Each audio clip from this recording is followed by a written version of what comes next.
Tune in to nostalgia. Tune in to now. Golden Radio Hour.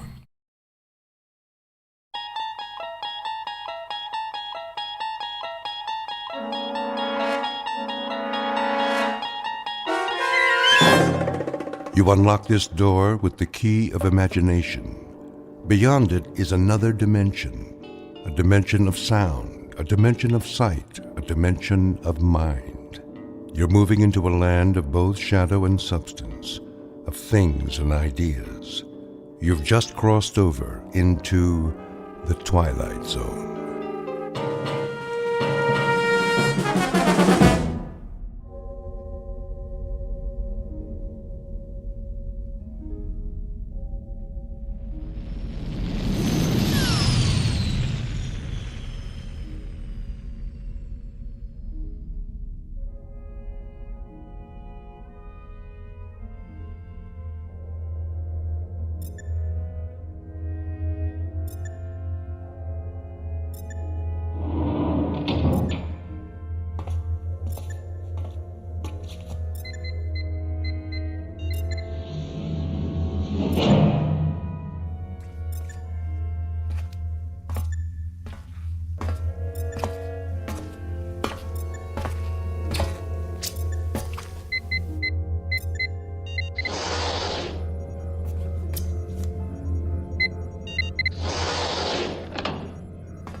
Probe 7, log entry 1411. Another waking period. Ship seems to be functioning perfectly as usual. Wish they could make cars this reliable back home. Oxygen supply, right on the button. Food supply, a little over. Something wrong with my appetite. Not enough exercise, I guess. I know. More workout time. Gotta stay in shape. Never know who I might meet in space.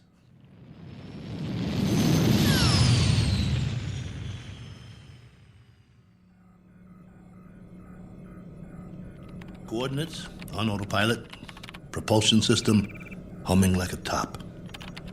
Pressure flow, output, all right on the money. Oh, come on, guys. You don't need a pilot up here. Could have sent an unmanned probe. All I am is extra weight. Think how much farther this crate could go without me. Of course, you wouldn't have my brilliant observations. Boredom followed by prolonged disinterest, with periods of great loneliness. Must be fascinating. Here's an observation. All these blinking lights in the cockpit. They remind me of stars, or candles, or cigarette lighters. That's it. You remember cigarettes? Did you know at concerts people had these little lighters, and sometimes they'd hold them up and it looked like a sea of stars out there in the dark? I want to write a book, not this diary. Doesn't have enough plot. Just me remembering. That's who I am, boys. He who remembers. Oh, well. Better send you the numbers. Here goes the download. Transmitting now. Till next time, this is Colonel A.L. Cook. Over and out.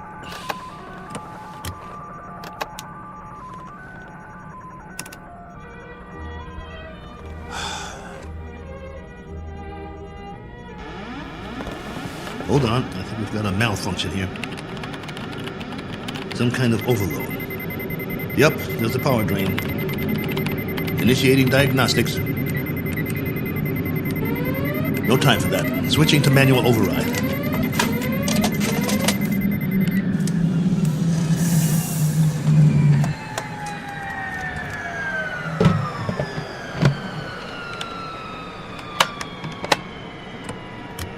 Base, this is Probe 7. Probe 7, calling base. Come in. I've just lost a rocket tube. Can't handle this baby. Controls won't respond. Losing power fast. Have to set down on the nearest planet.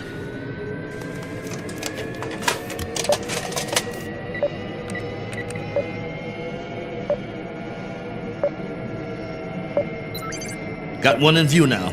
Not much choice.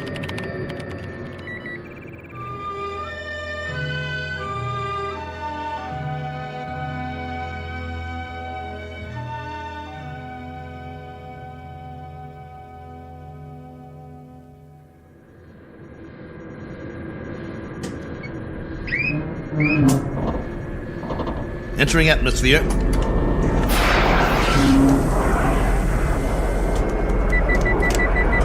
Surface coming up fast.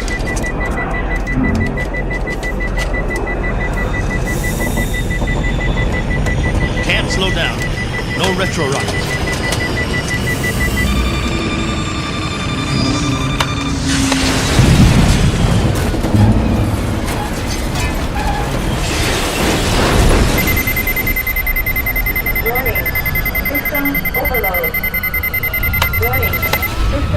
Ship's about to catch fire.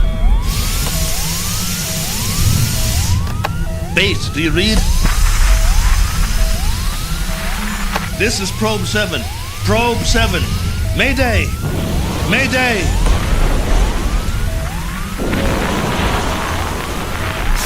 Mayday! Mayday!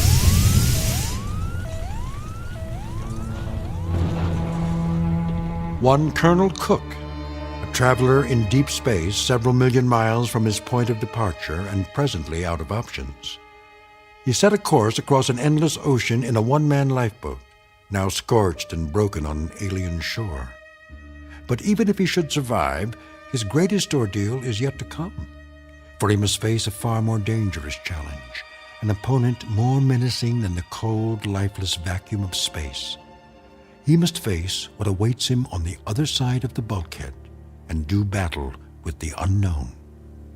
As soon as the dust settles, he will take stock of his plight with very little effort, a single 360-degree movement of head and eyes. For Colonel Cook has come to rest on a small, undistinguished planet not on any chart, one that is actually an outpost in the Twilight Zone. And now, The Twilight Zone, and our story, Probe 7, Over and Out, starring Lou Gossett Jr., with Stacy Keach as your narrator.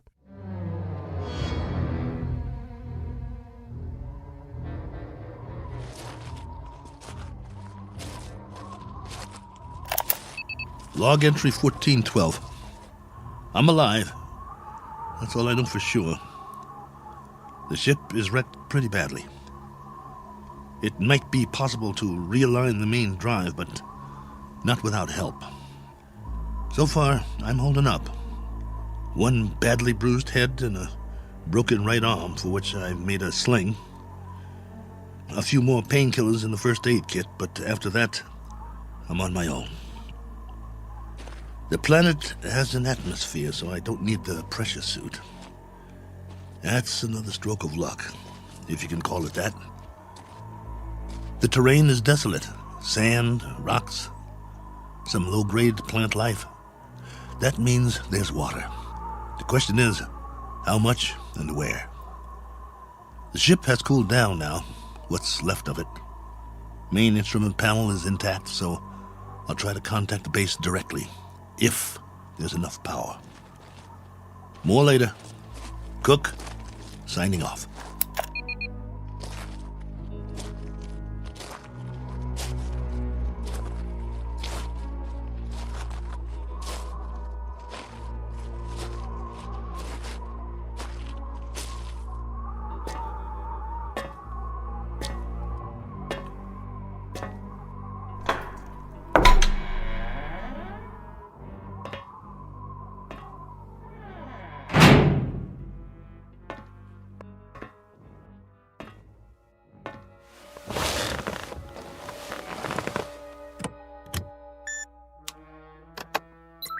This is Probe 7.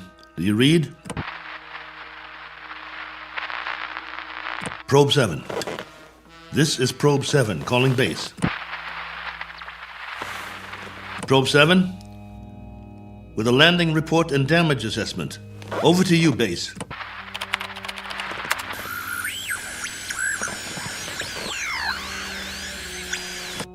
This is Probe 7. Come on, Base. I'm waiting. Probe 7, this is Base. You're coming through low, barely audible. Blaine, is that you? Yes, this is Lieutenant Blaine. We read that you're... This is Cook, Probe 7. I'm glad to hear you. Cook?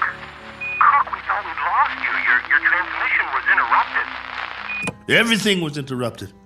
I'm lucky to be alive. Probe 7 made unscheduled landfall approximately 7 hours ago. What? Come again. Can't hear. I thought you said... I've crash-landed, Blaine, in another planetary system. Didn't have much choice. One of the thrusters broke off the ship.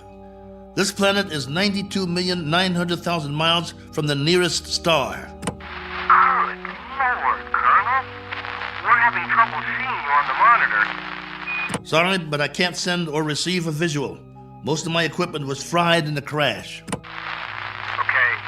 How's your oxygen? And that's the least of my worries. There's an atmosphere here. I don't know its density or composition, but it's breathable. Probe 7? Probe 7, your signal's drifting. Can you increase power? Not much chance of that. Far as I can tell, this is the last of my juice, at least for now. I've got half a generator and 3 solar cells working. I was afraid it wasn't enough to get through it all. Okay. Can you effect repairs? Say again? Repairs. Can you make repairs? If you give me maybe 20 years, a good right arm, and a new head while you're at it, I might make a start. The bottom line is, I need help. Got that, Base? Help. And right away. Probe 7, you're breaking up. Probe 7, are you there? Probe 7, we're having difficulties. All right, just stay there. Stay in transmission. Probe 7, we've traced your signal. We know where you are. Great. How soon can you send a ship? Colonel, I'm sorry to say we have nothing here that can reach you. What? You had several ships on the drawing board. Repeat, we have nothing available. Say again? All construction is suspended pending the current crisis. Ah, come on! Colonel Cook, I've been told you'll have to make the repairs yourself. Base, now hear this. I don't have fuel, no propellant at all. I left most of my rockets scattered across 50 miles of dirt and rock. All I have is a ship that looks like a jigsaw puzzle. As for the wiring, it's nothing but spaghetti. So when you say you've got nothing that can help you, you're telling me you're crossing off one spaceman permanently. Probe 7, we're having difficulty. Your words are breaking up. All right, Base. I'll give it to you in a few syllables. This ship isn't going anywhere. Not forward, up, down, or back home. Is that plain enough for you? Now I'm asking you again. Isn't there anything you can do to help me out here? Or are you just going to write me off? Colonel Cook? There's the low power warning. I'm losing transmission. Got to sign off for now. I'll make contact again in 3 hours. Roger that, will you please, Base? We will stay on this frequency, Colonel, and wait to hear from you. Oh, just a minute. There's someone here who wants to speak to you, Colonel. Colonel Cook, this is General Larrabee. We understand the spot you're in. We wish we could help. Thank you, sir. Well, there is a possibility that once you give us a full report on the ship, we can send you instructions for its repair and walk you through it step by step. That's still an option. Is it? Well, here's an option. Why don't I just build me a new one, General? I'll make it out of tin cans and chewing gum. I'll burn some circuit boards with a magnifying glass. That's a possibility, too.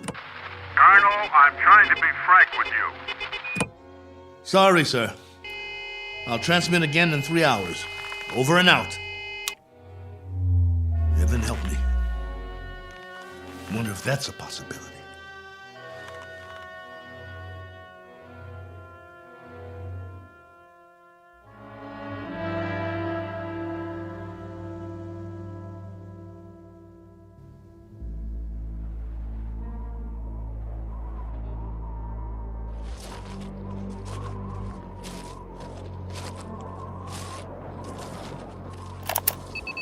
Log entry 1413. I'm standing on a hillside a few meters from the ship. You hear that? I think there's going to be a change in the weather. Back home we'd call it a sandstorm. Better head back soon. I see vines and some flowers down the other side of the hill. There's more life here than I thought. As to what stage of evolution is reached, that's pure conjecture. No sign of animal life, but the vegetation grows thicker in certain areas, like the valley. Can't trust my leg yet. Better stay close to the ship. I've picked some plants for analysis. We'll see if there's anything edible. Hey! Anybody! Hey! Take me to your leader. I've got beads and wampum. Is anybody here?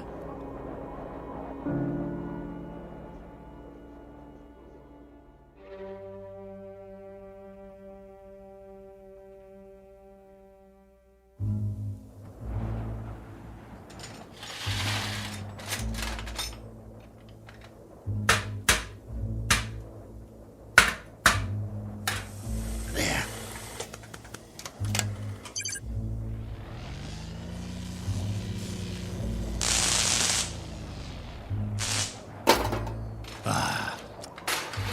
That's just great. The last good wires in the whole ship.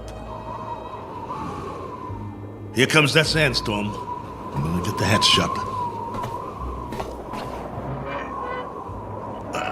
Close, will you?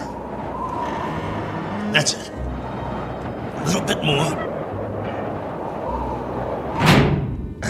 There. That'll have to do.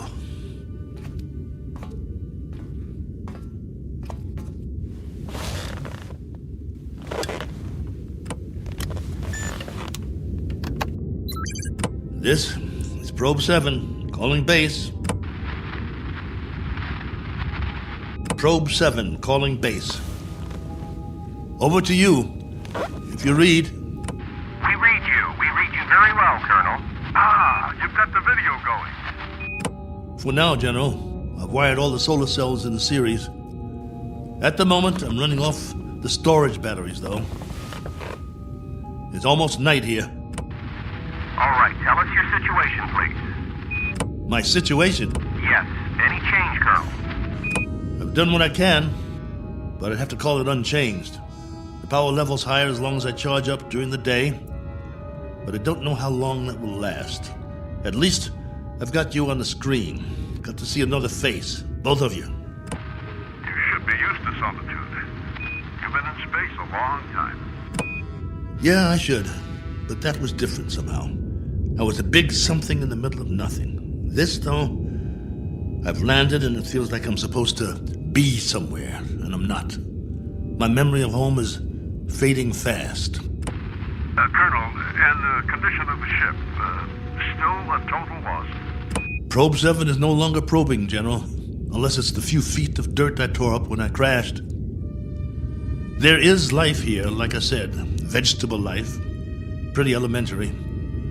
I've explored the surrounding area in all directions, but I can't get down to the valley with this leg. The gravity is roughly the same as ours. From what I can tell, the atmosphere is similar as well. At least, there's no pollution. I haven't started coughing yet. Describe what's left of the ship. What's left of the ship, General, is a few feet of bent-up metal. I told you, it's unrepairable. You're sure, Colonel? You're absolutely positive? There isn't one other section that's still intact. She'll do for a museum or a junkyard. Take your pick. As for me, I don't have the luxury of making a choice. Nor do we, Colonel.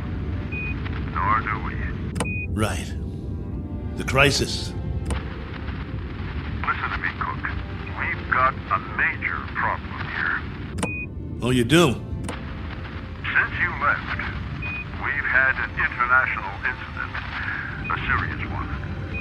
There's talk of war. The next 24 hours will be crucial.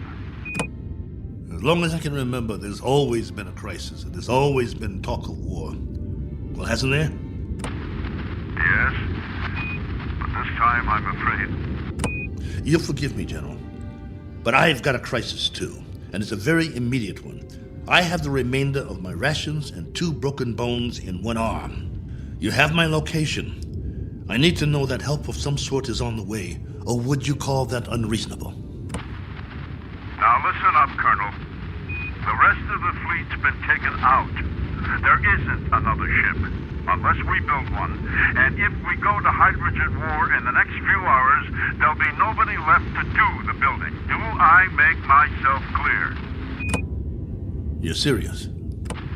That's the realistic view, Colonel.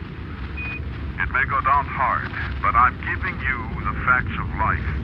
10 hours from now, maybe 6, maybe 4.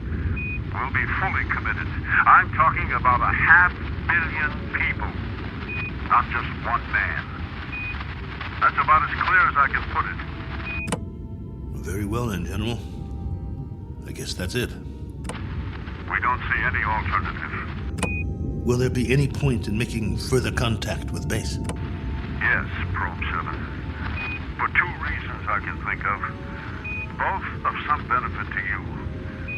One, so you'll know that you're not alone up there.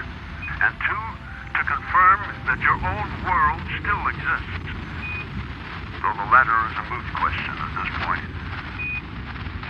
Over to you, Colonel. I can't think of anything else to say at the moment. Feel free to keep the signal open, if you like. Can't do that, General. I need to charge the batteries when it's light again. Here's that storm.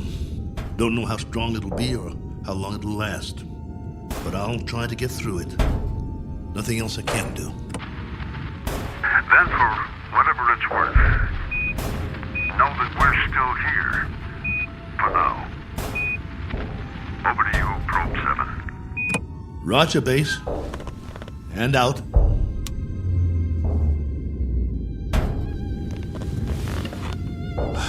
It's gonna be a long night.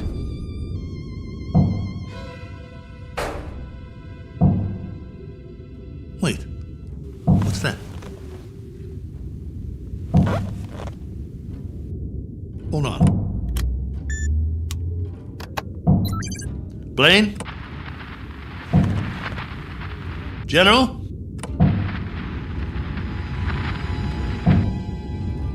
I wish you could hear this. There's something outside, I swear. Something or someone.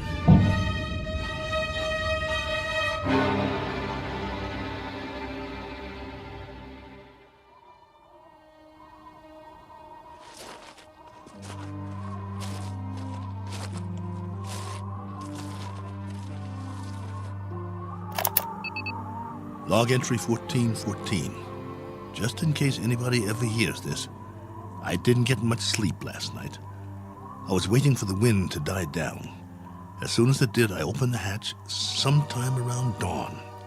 You see, I thought I heard something pounding on the hull, over and over. It couldn't have been an accident. It had to be something intelligent trying to signal me, to let it in from the storm. That was what I thought. Funny the way the mind works. I've never been so glad to hear anything in my life. And at the same time, so afraid. But I opened it anyway. Well, everything was covered with a fine layer of sand, silica crystals, very much like the soil back home. And that was the trouble. Whatever had been outside, there was no sign of it now. If there were tracks, the sandstorm had wiped them out. The ground, everything, smooth as a beach where no man has gone before. I did find something, though. A broken branch. So, it was only the wind, after all, blowing it back and forth before it broke off. Had me going for a while, So much for my man Friday. Now I'm back to the old routine. Reconnaissance, hunting, and gathering. Just think, a few million years from now, something on 4 legs, or 2, or 8, may actually walk this barren planet again. A few million more years, and it will grow a bigger brain so the species can start doing the same things I'm doing. Foraging for food, trying to survive. Wonder if there'll be anything left of the ship by then. Probably not. Me? I'll be a fossil at the bottom of a tar pit somewhere, and no one will realize I was ever here. Well, onward he marched, for want of anything better to do.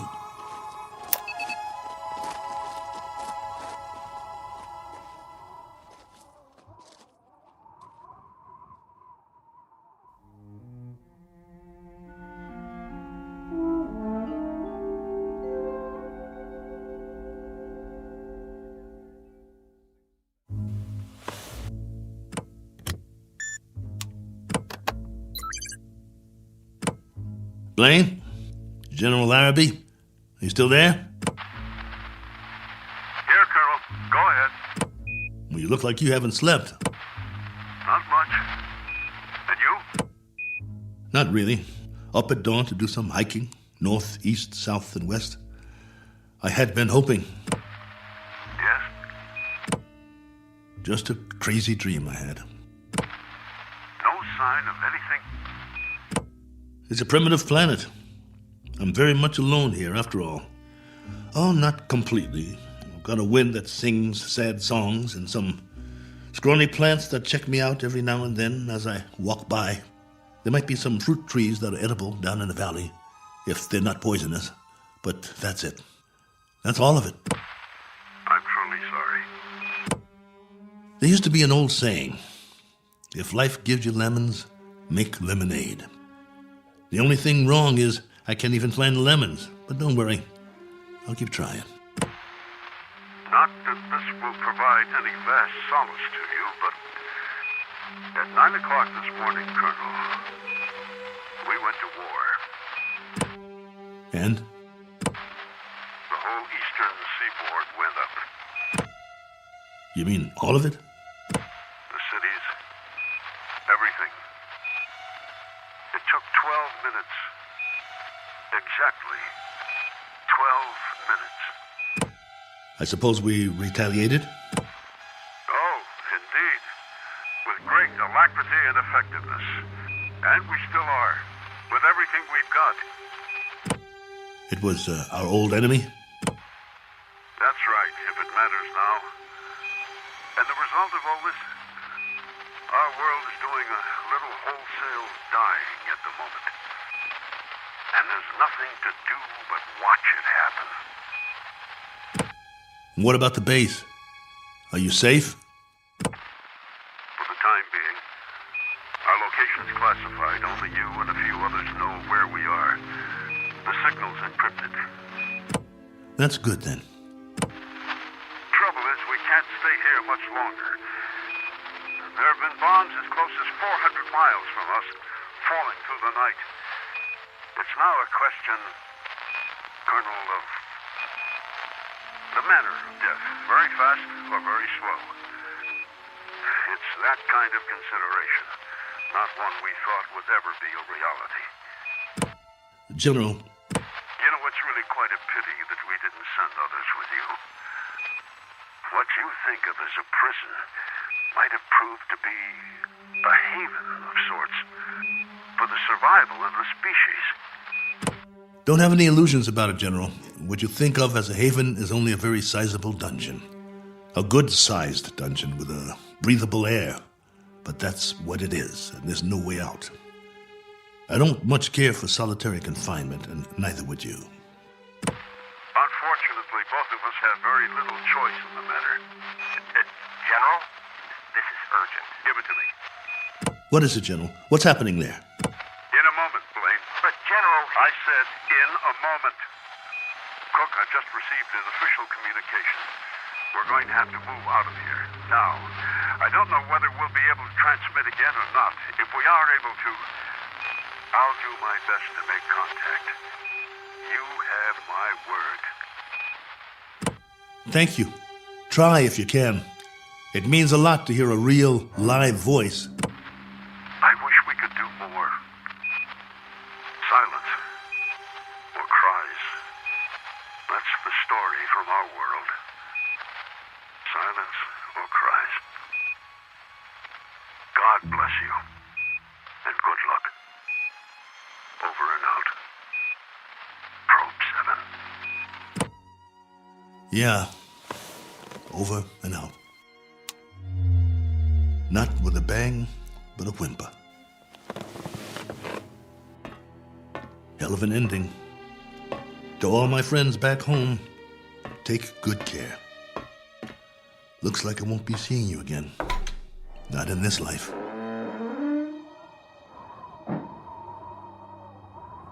Time to start a new project. Chapter 1. The Memoirs of Colonel A.L. Cook. And I've got a very good memory. You wouldn't believe the stories I could tell. Who knows? After I'm gone, maybe someone else will crash here and find it. A lifetime of memories. Every sight, every sound, all the way back to the beginning. The kids I knew, the girls I dated, my friends, mom and dad, the first job, all of it. Every detail recorded for posterity. Has anyone ever done that before? Maybe people who keep diaries their whole lives, except that no one ever got it all down. Didn't have the time, but I do. All the time in the world.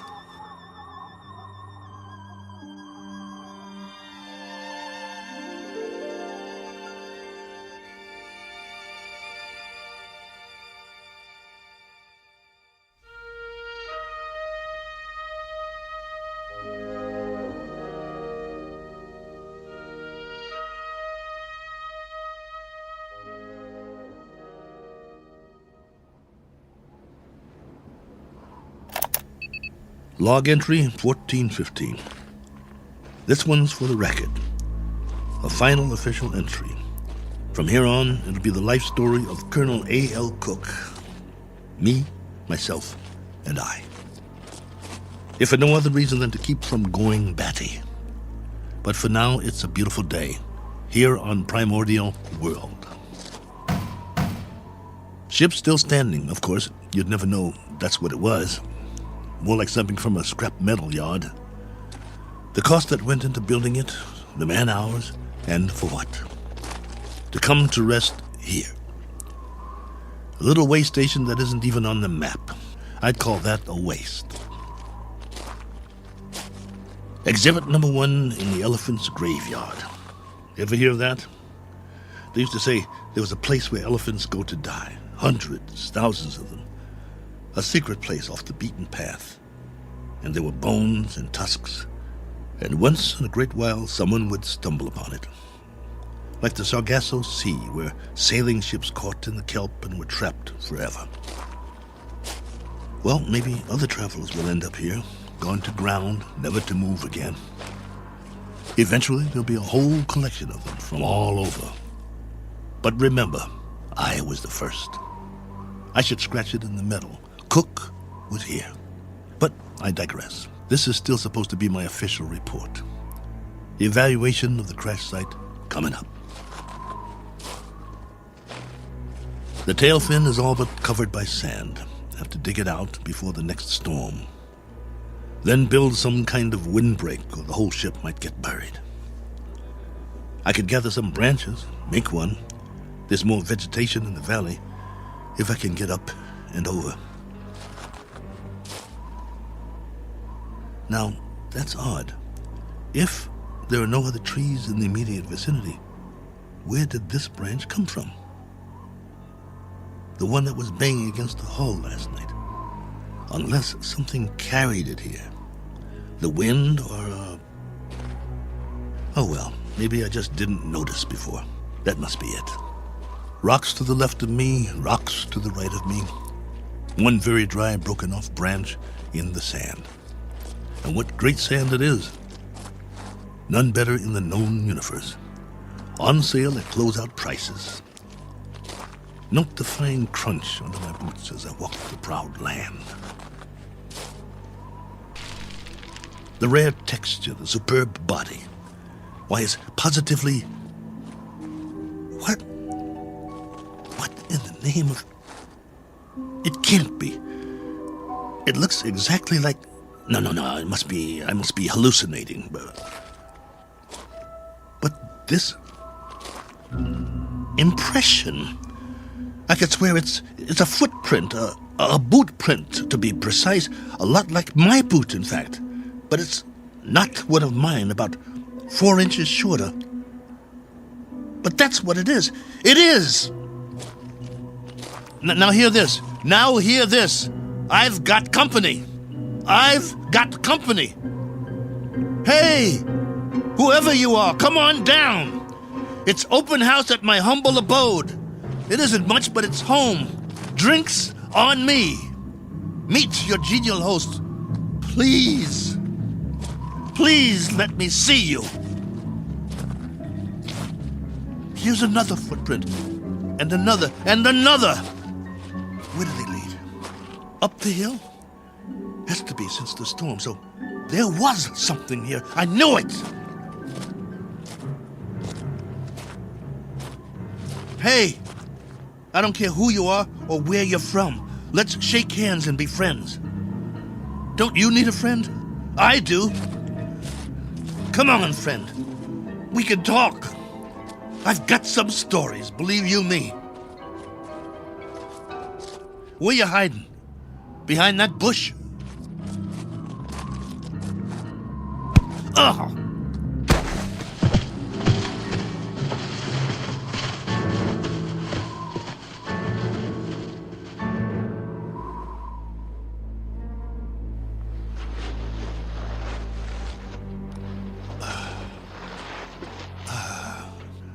Blood on my head. Something hit me. Why'd you do that? Probe 7, come in. Got to get inside.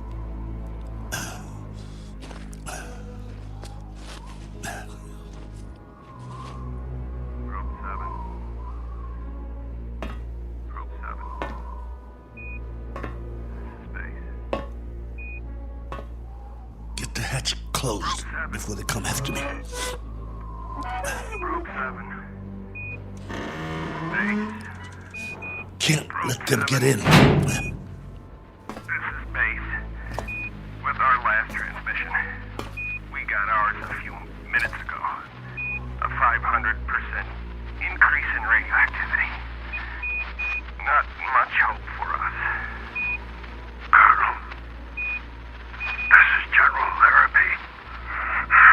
I wanted to wish you well. From what we can gather, the enemy got it just as bad as we did. We wiped them out. And they wiped us out. One last forlorn wish for you, Colonel.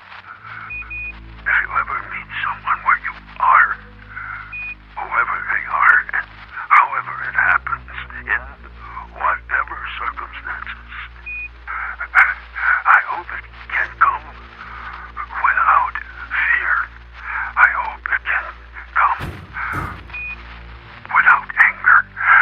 That's what they're going to have to put on the stone. The one we'll all be buried under on our world. Here lies a race of men who flex their muscles. One time too many. I hope your new world is different, Cook. I hope there's no such word as hate. I hope there's...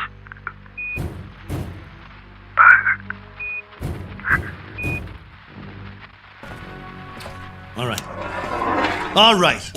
I'm ready for you. You want in? Maybe I'll let you, and maybe I won't. It's up to you. You can be friendly, or you can be dead.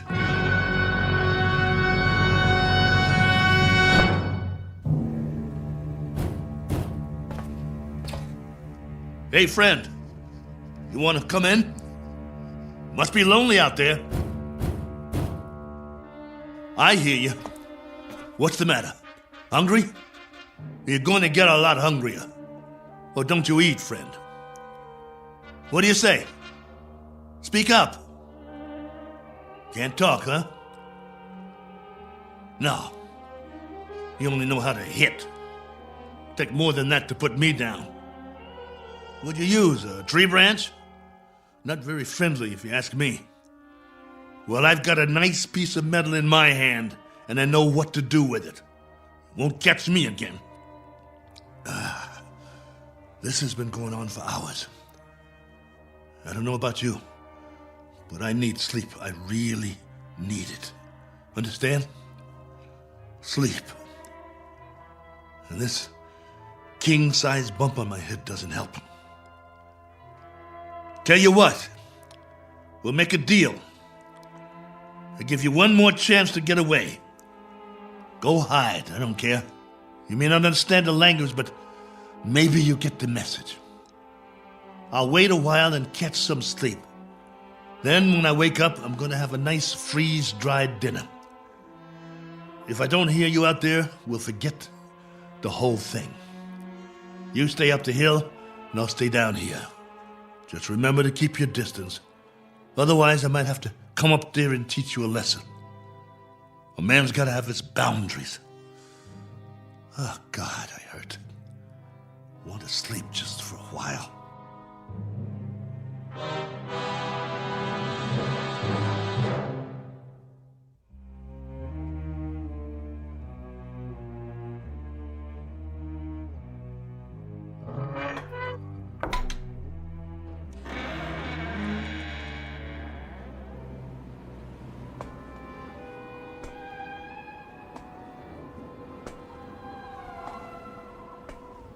Hey, friend.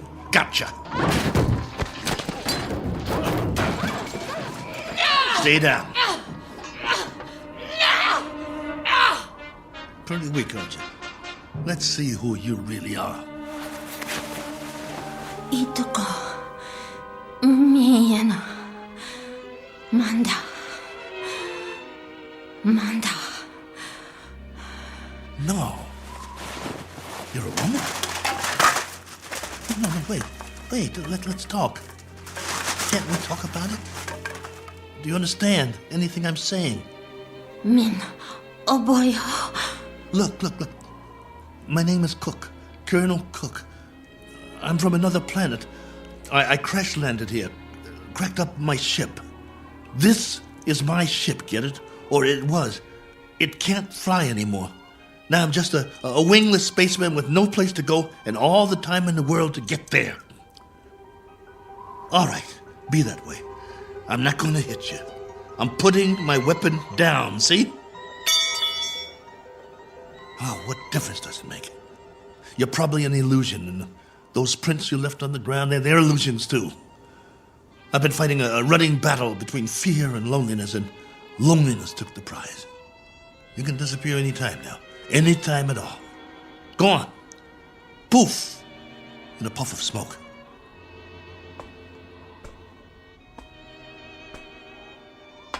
No, wait, please. Are you real? This knot on my head certainly is.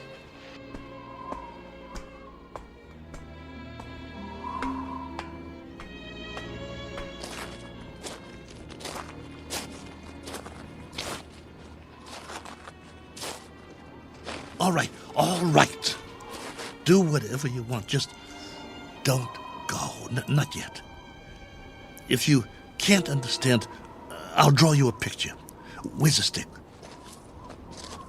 Look. Right here in the sand. This is my solar system. The sun in the middle, and this is my world. See? Omida? You got it. Now then, I went off course. I didn't have the power to get back. You know, power? Vroom, vroom. No good. So, I tried to land here, where we are.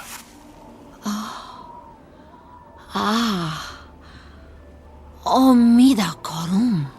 Go ahead. You draw. 그럼 미스톰. Oh, that's your solar system and your world. You came from there. 아, Let me see now. It went out of orbit. Is that it? Your planet left its orbit and moved away from the sun. In the line, that's where you went and where your world went, right?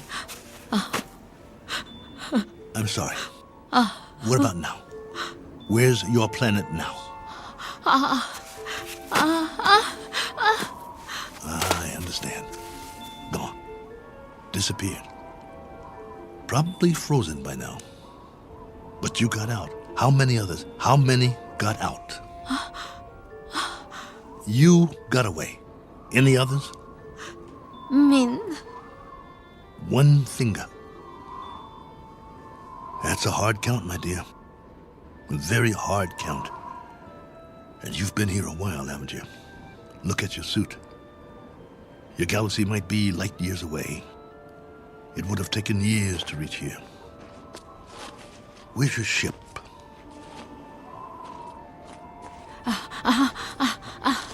Ship. Where's your ship? It crashed too, didn't it? So you've been here a long time, a very long time.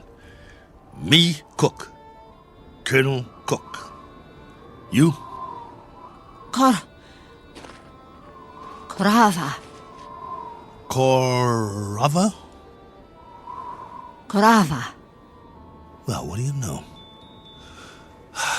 Pleased to make your acquaintance.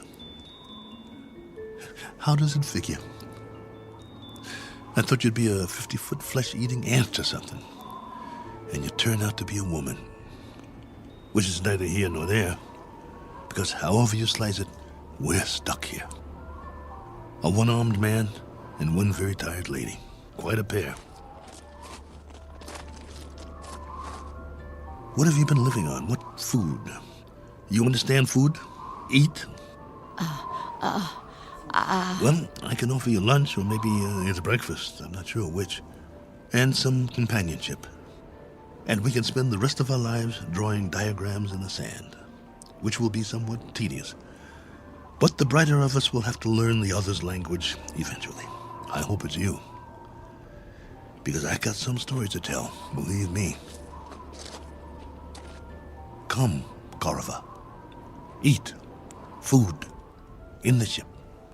Chow time. Come along. Inside. Eat. Food. Food. Okawa? Okawa. No. Not that way. Come here. Food. Please come back. I'm not going to hurt you. Please. Okawa! Oh, for heaven's sake. Korova, please.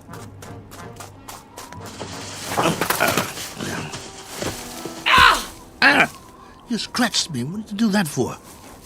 That's all you know how to do, isn't it? Draw blood. Well, go ahead. Get away from me. It's not just language, is it? It's our animal nature, the way we instinctively respond to one another. In that case, there's not much hope. Go on. Go. If that's the way you want it. Go.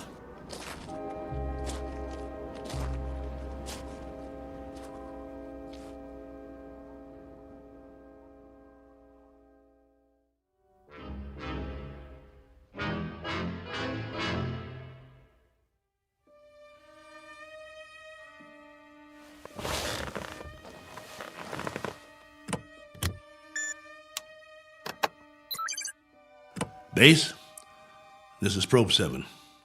The following is sent on faith, which is appropriate since this transmission is in the nature of a fairy story. I don't know under what heading you would classify it. Very likely space medicine or space opera. The long and the short of it is that I'm not alone here.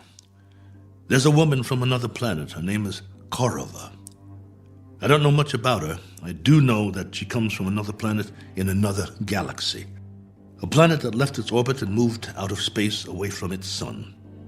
I suppose the inevitable happened. They just froze. She's not very old, so she must have been sent in a spaceship as a little girl.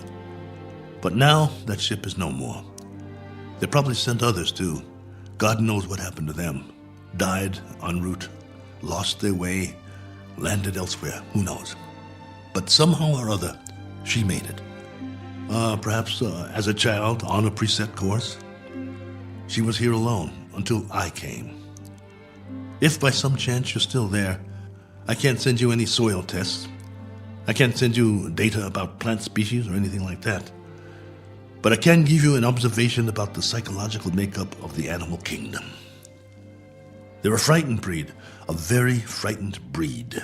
It must be a universal trait wherever there are advanced life forms. Though it's questionable how advanced we really are, so I guess we aren't alone in that regard, which is really quite a pity, as you may understand all too well if any of you survived. Base, this is Probe 7. Last call. Absolutely, positively, the last. Over and out.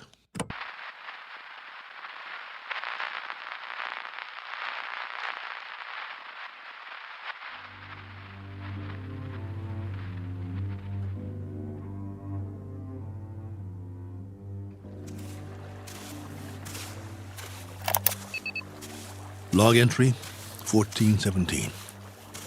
Well, the ship is history. I've left it for good. I finally made it up the hill and down the other side. And guess what? There's much more vegetation here. Fruit trees. Flowers as big as your head. And through it all, a stream of running water. I swear, it's like a garden. I brought what I need in a backpack. I'm going to set up shop on the banks of the river and try to live here, for better or worse. It will be the last great adventure. I only wish I could share it. Oh well, there's always posterity, if anyone should ever find this and play it back.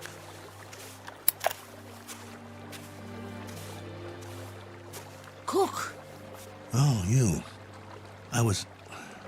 Never mind. Talking to myself. But you wouldn't understand. Why don't you just keep your distance? Cook? Cook. Not going to hit me, are you? No? That's a surprise. Well, you're just in time to say bon voyage, friend.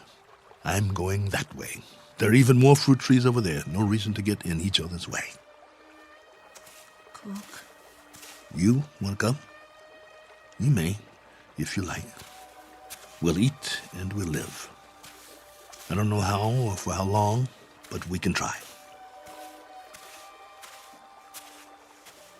Cook. What? Dirt? Soil? What do you call it? Earth. Earth? What does that mean? Earth. Is that the name in your language? All right. We've just given this place a name. We'll call it that. We'll call it Earth.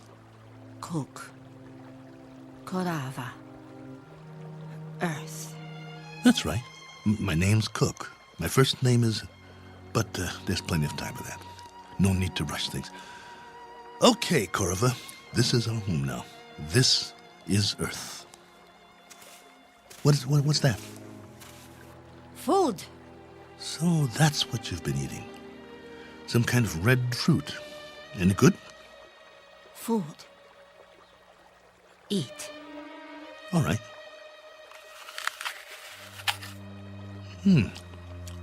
Not bad. We'll take some with us, if you think it's all right. Come on. I wanted to tell you something, but now I've forgotten. I guess we'll have plenty to talk about, though. This place, a new life after all. And after a while, we'll have new memories to talk about. Things we can share. Come along, then. Let's go.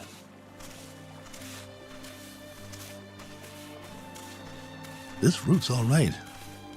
Any other life forms around? I hope not, for the moment.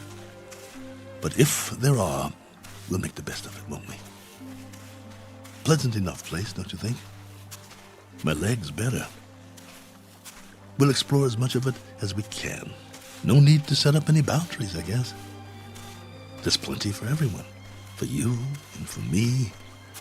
And it's a beautiful day.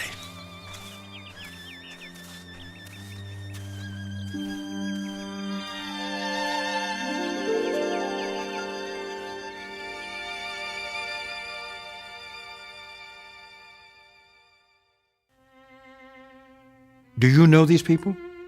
Their names might be familiar were you to hear them. They lived a long time ago. Perhaps they're part fable, perhaps they're part fantasy, and perhaps the place they're walking through now is not really called Eden. That's for you to decide. We offer it only as a possibility and a presumption in the Twilight Zone.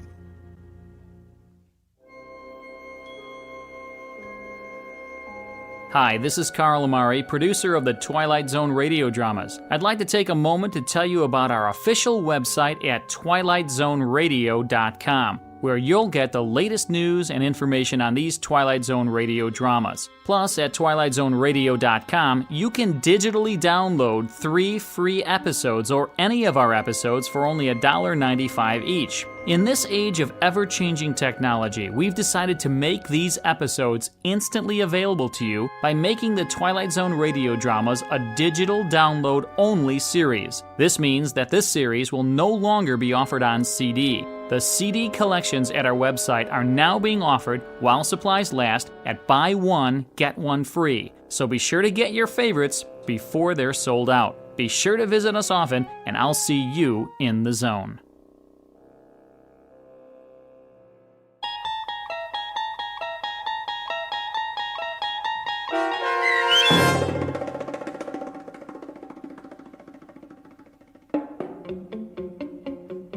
Probe 7, Over and Out, starring Lou Gossett Jr., with Stacy Keach as your narrator, was adapted for radio by Dennis Etchison and written for The Twilight Zone by Rod Serling.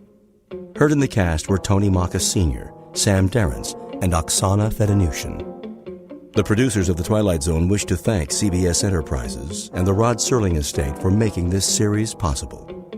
This copyrighted radio series is produced and directed by Carl Amari and Joby Cerny for Falcon Picture Group and Westwood One. Sound design and custom Foley effects for The Twilight Zone by Cerny American creatives Bob Benson, Craig Lee, Matt Sorrow, Tim Cerny, and Todd Beyer.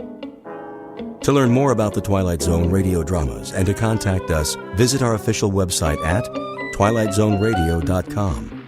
James speaking.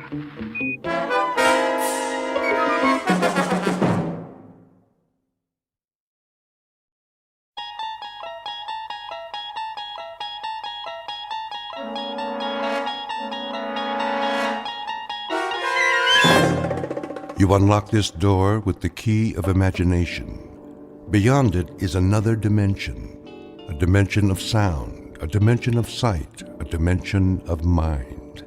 You're moving into a land of both shadow and substance, of things and ideas. You've just crossed over into the Twilight Zone.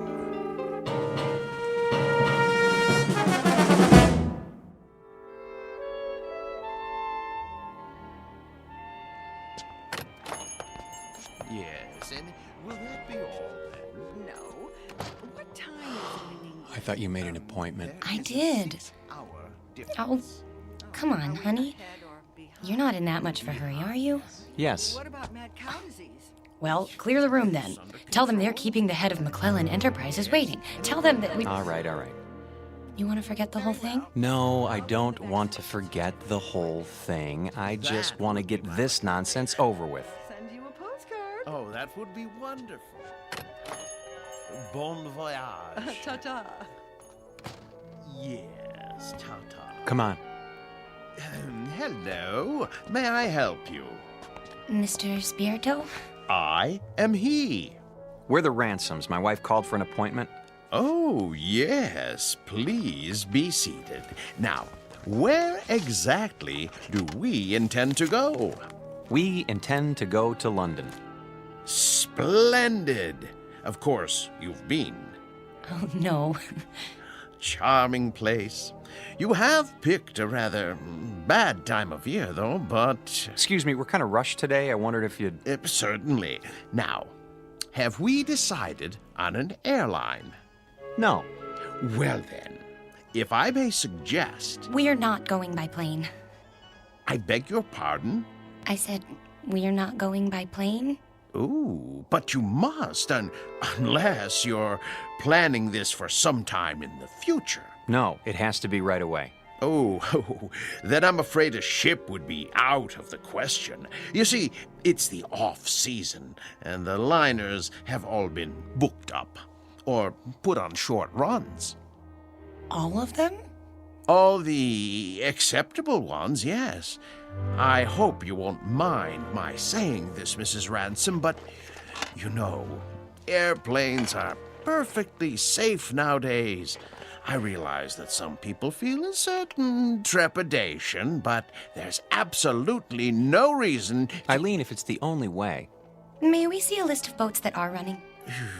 If you wish. You promised. I know. It's important, Alan. We agreed on that. I'm afraid these are the only passenger-carrying vessels bound for England in the next 30 days. Some are freighters, but it's sometimes possible... What about this one? The Lady Anne? I don't think so. Why not? Well, it's very nearly the oldest ship in the water, and the slowest. 13 days till a half.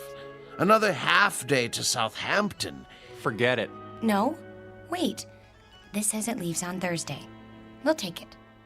Please, Mrs. Ransom, the Lady Anne is a veritable antique. Listen to the man, Eileen. We can relax when we get there if that's what you want. Don't make such a big deal out of it. It is a big deal to me, Alan. A very big deal. Give us 2 tickets. For this relic? Yes, that's right. The Lady Anne. Oh, very well. A few extra days won't matter, will they? I don't have anything better to do. Check okay? Of course, sir. But, Mrs. Ransom, the Caravan Travel Agency takes pride in its service. I beg you not to do this. Well, it isn't going to sink, is it? With a ship that old, you can't tell what might happen. Oh, give me that check. Here. We'll pick up the tickets. Come on, Alan. You can go back to work now. Thanks for your help, Mr. Spierto. Very well. Bon voyage.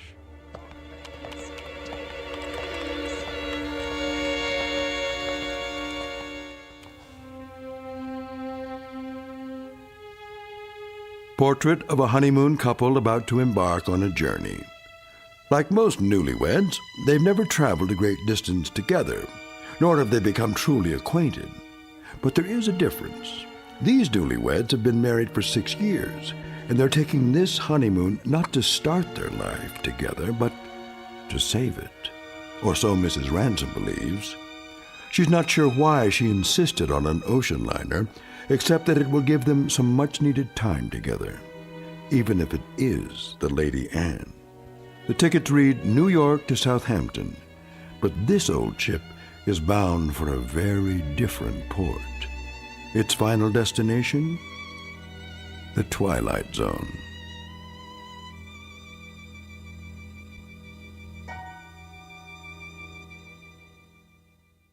And now, The Twilight Zone and our story, Passage on the Lady Anne, starring Martin Jarvis and Rosalind Ayres with Stacy Keach as your narrator.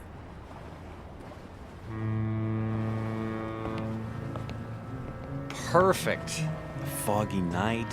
Can't even see the ship. Where is everybody? Already on board. We're a few minutes late. I was ready.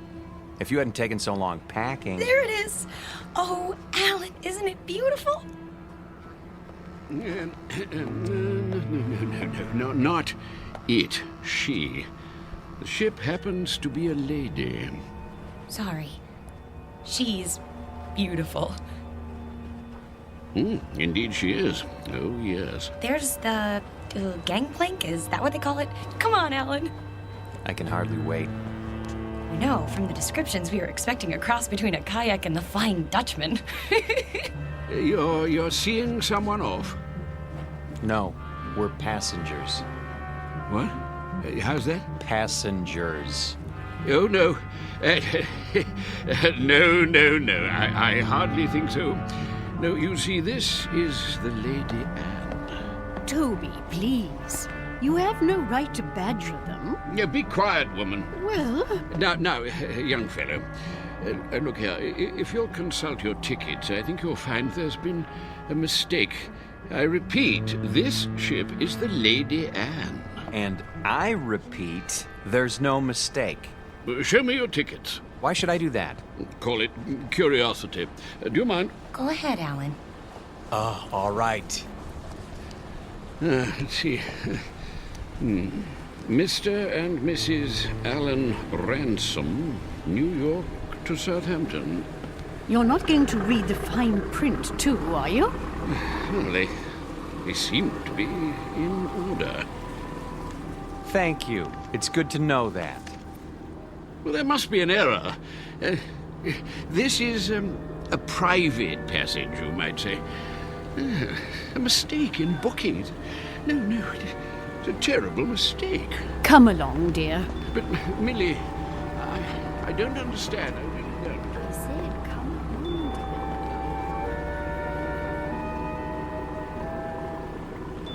Well, I guess that's how the British say welcome aboard. Oh, don't get your back up. You'll be twice as cranky when you're his age. Bet we can beat him up the ramp. Not too late to turn back, you know? I mean, think of being cooped up with me for 14 days. I made a promise and I'm gonna keep it. Isn't that good enough? Sure. Not very steady. Really gives you confidence, doesn't it? At least try to enjoy this. One moment, please. Your names? Ransom? Yes, I see it on the list. Do you want to see our tickets too? Everything seems to be in order, sir. Stateroom 24 down that flight of stairs. Thank you.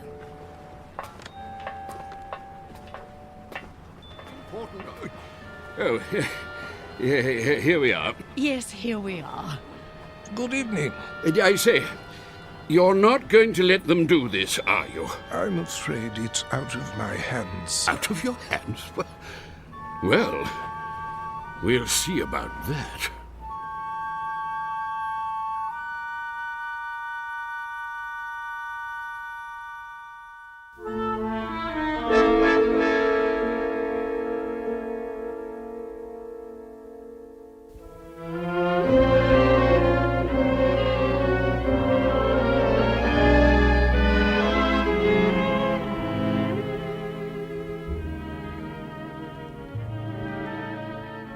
I hope they got the luggage on board.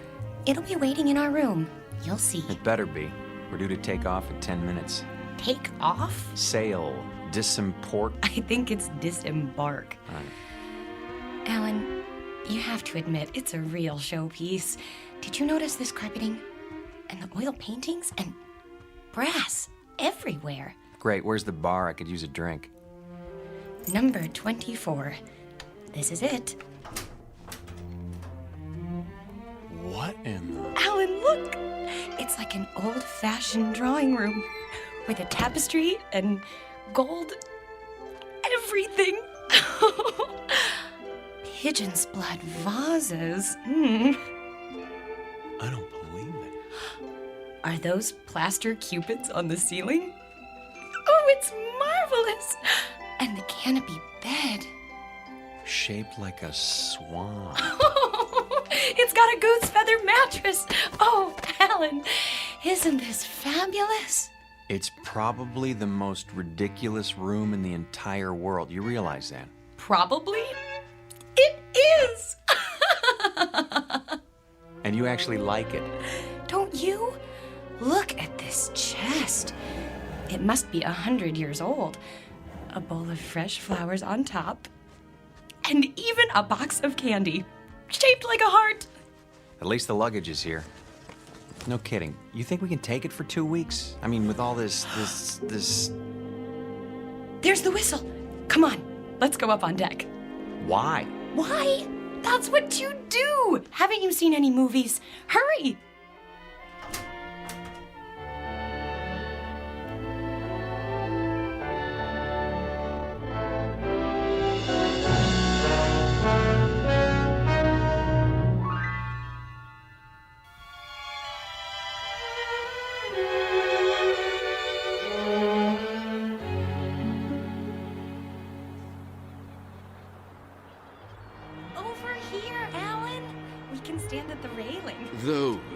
the ones I mean, Burgess. Not the ones going with us. Yes, I tell you. Nonsense. Obviously a silly blunder. No. They have tickets. Calm yourself, Mackenzie. This needs to be settled at once. Very well. Here they come. Hello. Hello. How do you do? Oh, very well, thank you. Now then, no doubt you young people aren't aware that this is a rather, well, how shall I say, private sort of cruise, you see. Very tight. Dear me, yes, unquestionably a slip-up on the part of the, Look, mister, we're getting a little tired of this routine. Try to understand. There hasn't been any slip-up.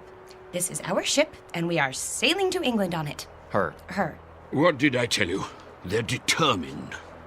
This is bad news, very bad indeed. Oh, really? For you or for us? Don't argue with them, Alan.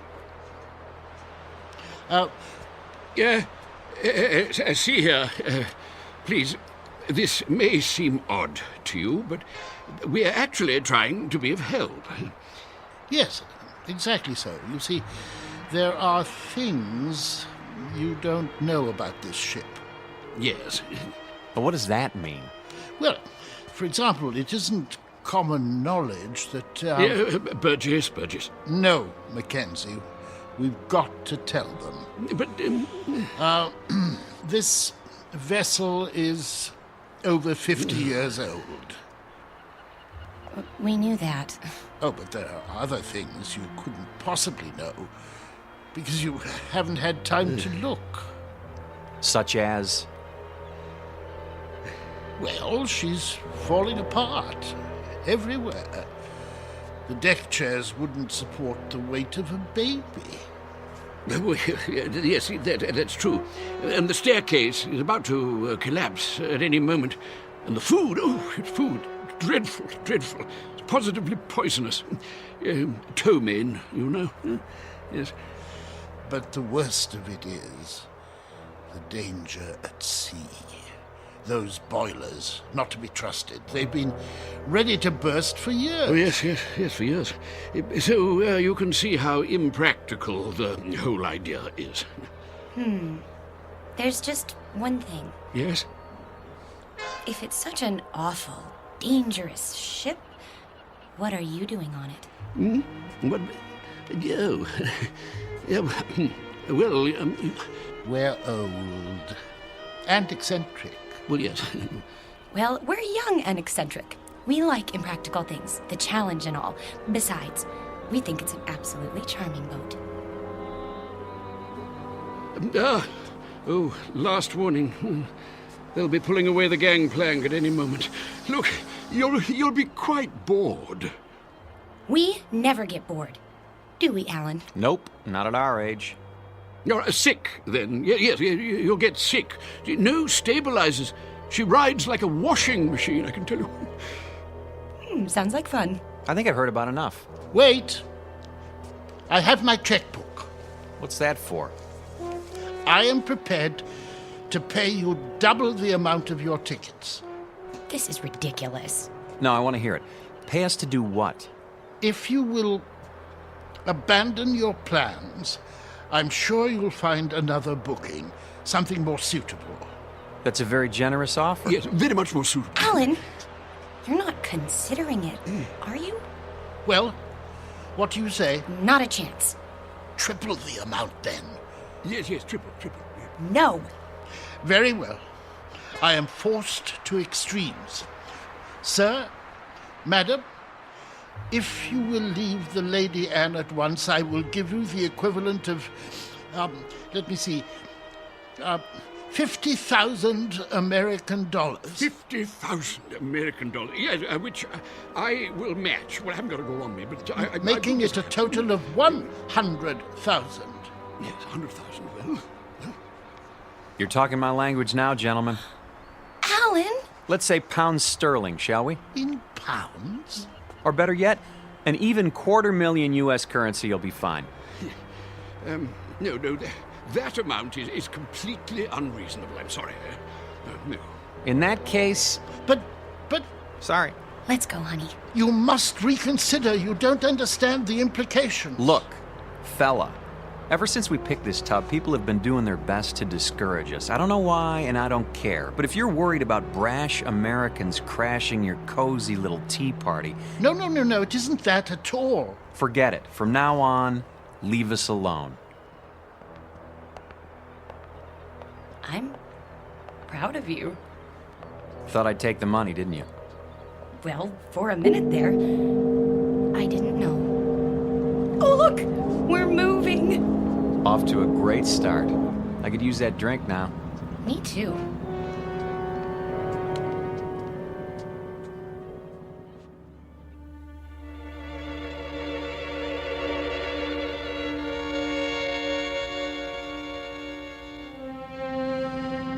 Too late.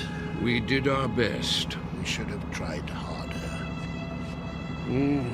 But the funds he was demanding... highway robbery. Nevertheless, it was our duty.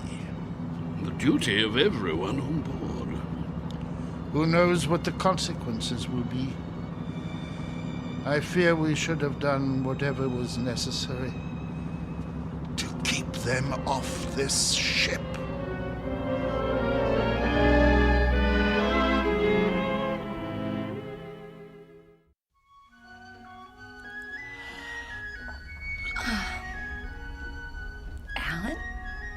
Yes? You're already dressed. Why are you up so early? It's almost 11.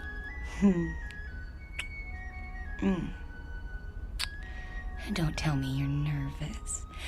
We're not going to let two cranky old men spoil our second honeymoon, are we? A lot more than 2. Better get dressed. Fire drill's in 15 minutes. What?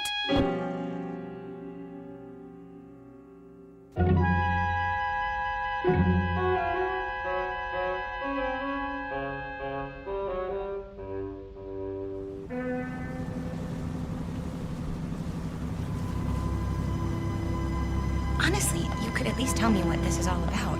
You act as if we're going to an execution. There. See for yourself. Look at all of them.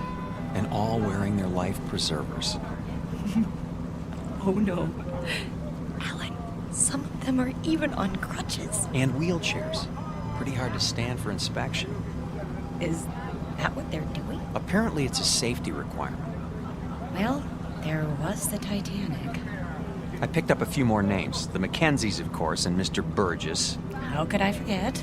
The one on the end is named Van Vlyman. Next to him is Mr. Bristow. Cooey! Hello there.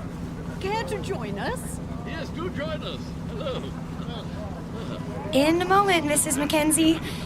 You don't suppose that everyone else on this ship is... Everyone. I checked this morning. The youngest person I saw was 70. Oh, but that's silly. It must just be the first class section. There aren't any other sections. The entire ship is first class. You mean they're all? Show some respect. This group alone represents several thousand years. All for fire drill practice. Remember, Eileen, getting there is half the fun. Chin up.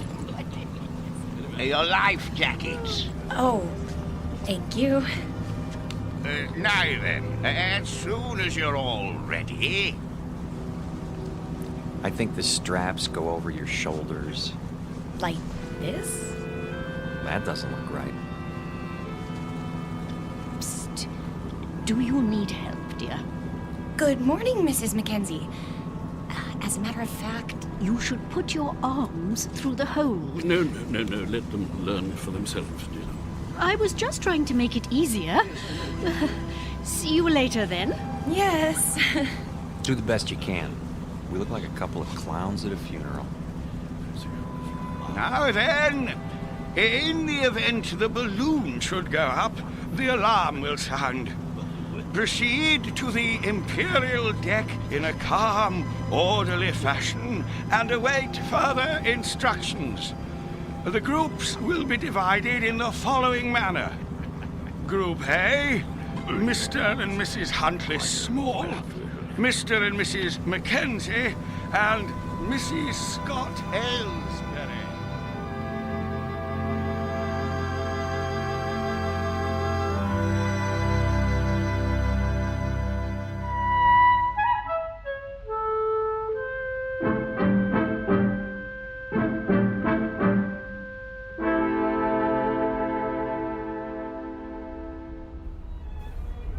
Here we are. The Imperial Lounge. Looks like we're in time for the noon orgy. Alan, I think it's elegant. Like a private club. That's the problem. We're not members. This isn't a ship, it's a floating rest home. Shh.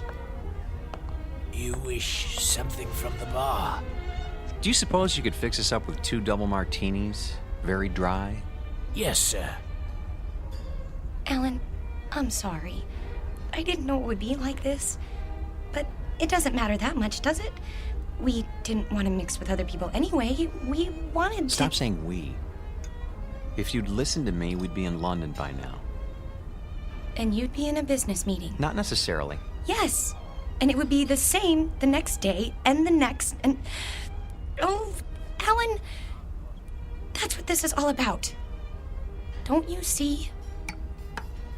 Your drinks. Thank you. Look, I know you've been unhappy, but do you think I enjoy working 28 hours a day? It comes down to the same thing, doesn't it? We never see each other. We never talk, or... I told you, after I close this deal, I'm going to start taking it easy. Which is what you said 2 years ago. You closed that deal, but it didn't make any difference. There were more deals. There'll always be more deals. Because that's all that matters to you now, isn't it? Bartender, another. Yes, ma'am. Try to control yourself. I have been controlling myself for 6 years, and I'm tired of it. I am tired of begging for little bits of your time. You're not interested in me anyway. You're interested in success. Fight your way to the top and then fight to stay there. Stop making a scene. Why? Does it take your mind off mergers and board meetings? No, it takes my mind off the fact that we're supposed to be on a trip together. Come off it, Alan. You're going to England on business. I happen to be along. That's all. Why? Because I insisted. If I hadn't, you'd have gone alone. Isn't that true? Admit it. I can't talk to you when you're like this. You made me like this. Because the truth is, you don't care anymore. I was stupid to think that a few days together would make a difference. You're a flaming success now. Alan Ransom, the financier. And I'm the nagging wife who doesn't understand. Eileen, please. What's the matter? Are you afraid they'll catch on? Don't worry. They think we're a happy couple, made for each other. Shut up. Yes, sir. Well, when this tub finally gets there, you can relax. Because I'll be leaving. That might be a good idea. Oh, it is. You'll have all those nice deals to keep you warm with no silly woman around. It should be marvelous. It will be. For now, I'll be on deck reading the Financial Times. Here's for the drinks.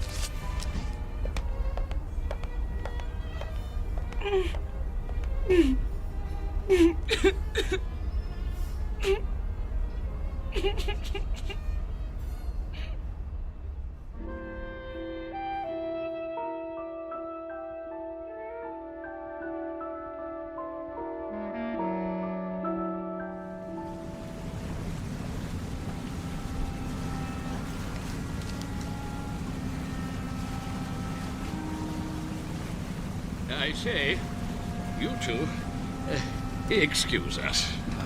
Not you again. Well, yes. Not really. How do you do, dear?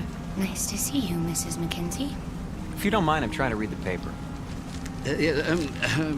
My wife, Millie, yes. I say my wife, I mean we would very much like you to join us for tea, if you'd be so kind. Because I'm wearing my tweed jacket? Huh? Hmm? No, no. Tweed jacket, I see. That's a very, I see, we're very British. No, we simply want to chat. Is it a date then? We'd be delighted. In about an hour? Yes. Yes, in the Imperial Lounge. We'll see you there. And thank you. Not at all. An hour, then. Jolly good. Looking forward. Why did you do that? Because you and I don't have anything more to say to each other. You know it's true. We're finished.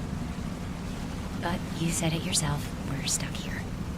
So we might as well call a truce for now and make the best of it. Agreed.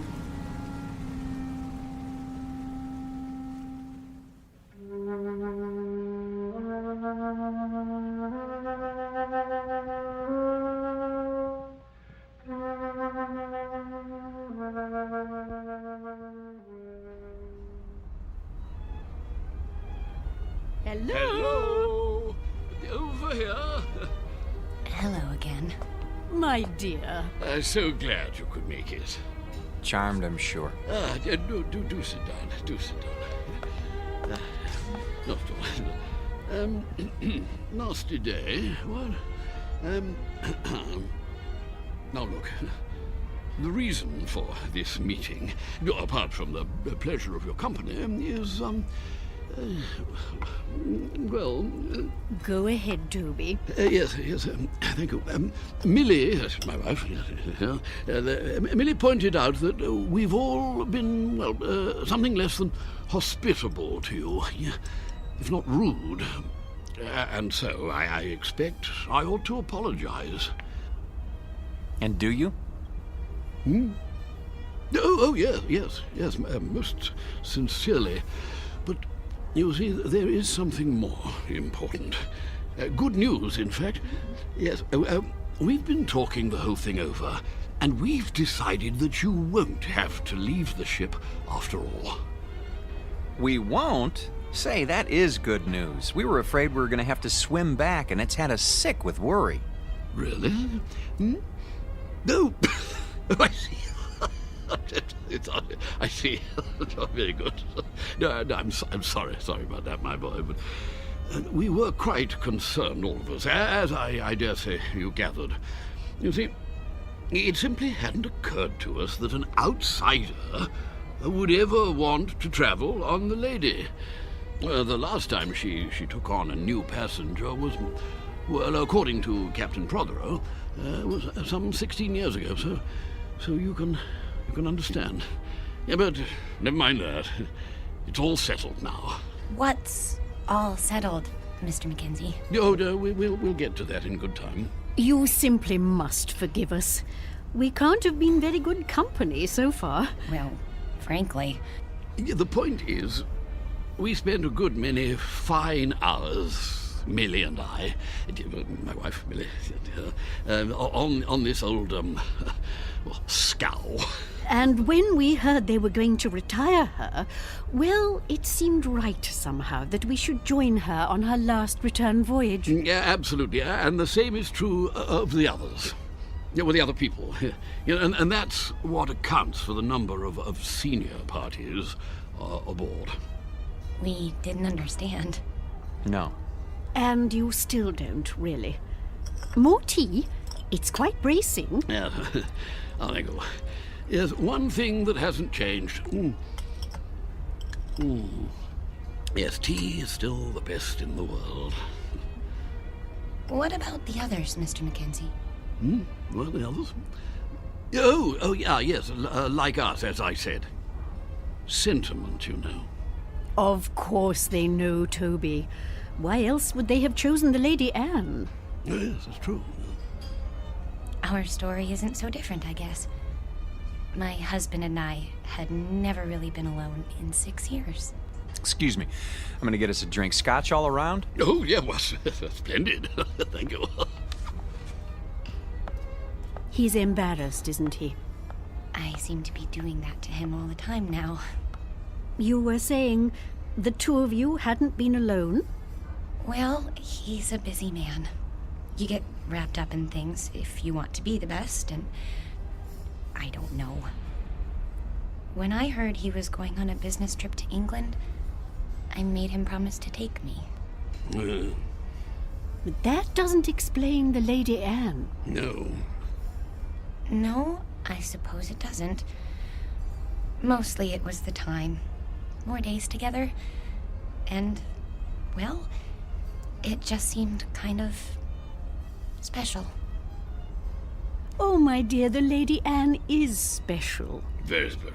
More special, I should say, than either you or your husband could imagine.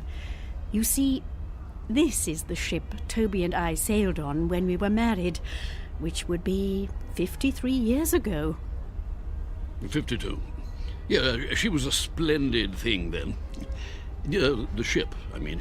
No. Oh, Toby, really? I thought you told us it was an old rust bucket. Not it.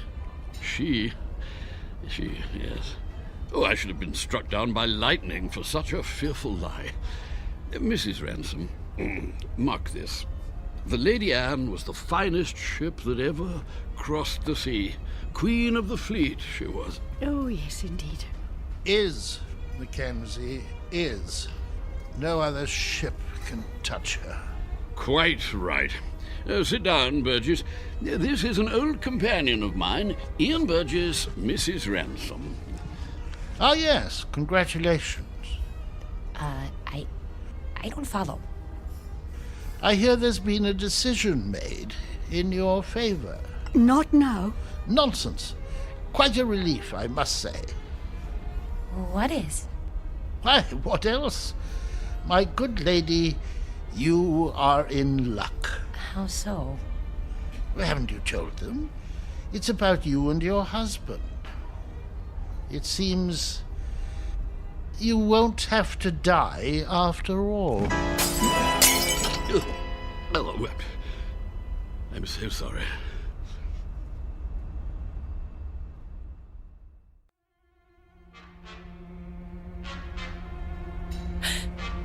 What did you say?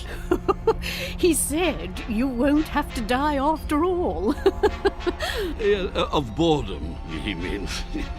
Well, don't stand there like a ninny, Ian, tea all over you. Yeah, but sit down, sit down. Yes, to be sure. Sorry, I seem to have spilled my tea. You see, Mrs. R., she was the only one of her kind. Specialized in honeymooners. That was her freight then, yes. Oh, yes. Young people in love. Ah, marvelous. The drinks. Ah, yes. You see, that's what makes your presence so... Sweet? No. Well, it was that. It certainly was that. Young married couples, you see, that's all you'd ever see. Full of juice and the moon in their eyes. All those children trying to act grown up and worldly and used to it. And every one as nervous as a mouse. Yes. But that sort of thing, it lasted for only a few days. The Lady Anne gave them time to know each other. Oh, she was a wise ship. Cheers.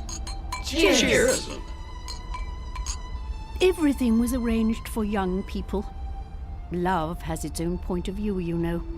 It sees things larger than life. Nothing is too ornate or too fancy or too dramatic. If it is a good love, it demands the theatrical and then transfigures it, turns the grotesque into the lovely, as a child does. With it, we can see what we wish to see in people. Without it, we cannot see it all. We can search forever. How a shipping line ever found that vision, I cannot imagine. But they made the Lady Anne into an enchanted gondola and took that moment of happiness and pure sweet pain all lovers have and made the moment live for 2 unspeakably pleasant weeks. Well, they get the drift, my dear. There's no need to go gooey. But I feel gooey. The same is true for all of us, actually. Bolshia Jones and his wife over there, the bald chap. Engineer in his day, and a good one. The Whiteways. Next to them, Lord Bristow, with his cigar. Nice enough, but he's getting on. And there's old Champion. Innes Champion, the writer, adventure stories, that sort of thing. Quite a droll fellow, though you wouldn't guess it now. Widower, you know. Aye, and his wife. There was a wild thing. She passed on in... Oh, can't be sure of the date. What about you, Mr. Burgess? The same. We'd planned this trip together, but... Have you a picture? In my breast pocket, over my heart. She's very beautiful. Ah. Oh, my dear, please. This is purely temporary. I shall be with her soon. I'm so sorry. Oh, there, dear. It's all right. None of it really matters if you're in love. You are in love, aren't you, Mr. Ransom? Yes, of course. Well, that's the only thing that counts, you know. Everything else perishes. Now you've made her cry. Oh, perfectly all right. I cry all the time, don't I, Toby? All the time? Well, I don't. Why don't you two go out and get some fresh air? Do you good. Fog or no fog. That might be a good idea. Yes. We'll see you later. Of course you will.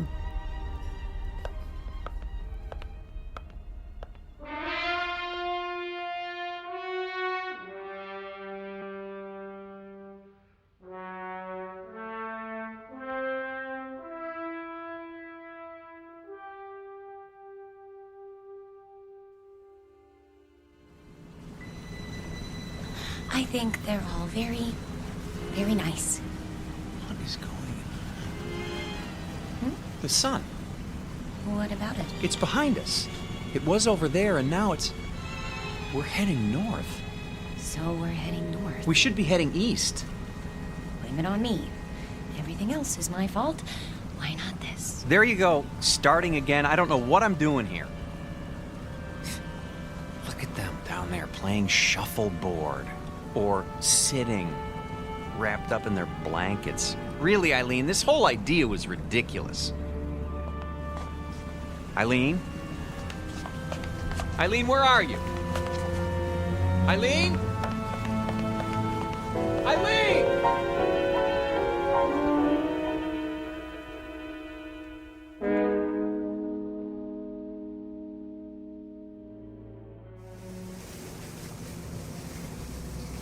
I thought you did get rather gooey there, my dear, but you know, I rather liked it. Gooey. No! Oh, Mr. Ransom. I say, is something the matter? I can't find my wife. We were standing over there at the rail. She was right behind me.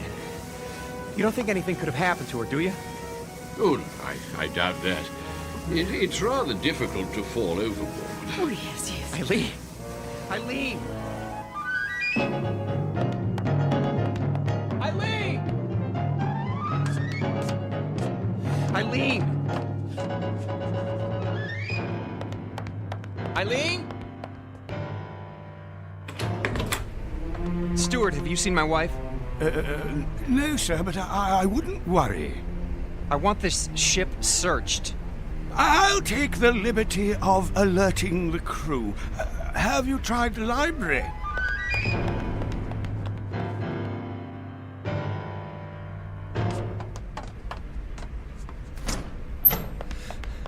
Eileen?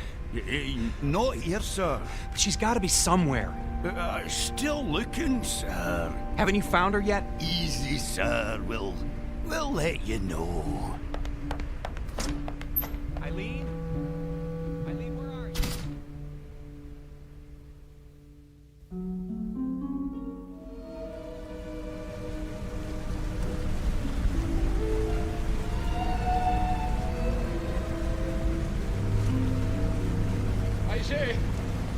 turned up yet? No, I searched everywhere. She'll turn up. Have a nip with me. Come on, boy. Let's go inside. Yeah, maybe she's inside. Come on. Let's go into the Imperial Lounge, what?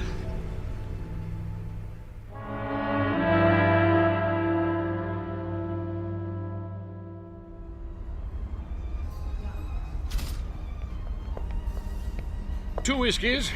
Make 'em strong. I can't believe it. She's gone. Well, it does seem that way. But of course it isn't so.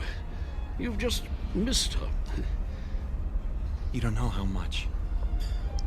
A toast to the Lady Anne. Here, here. Oh, yes. Here. Lady Anne.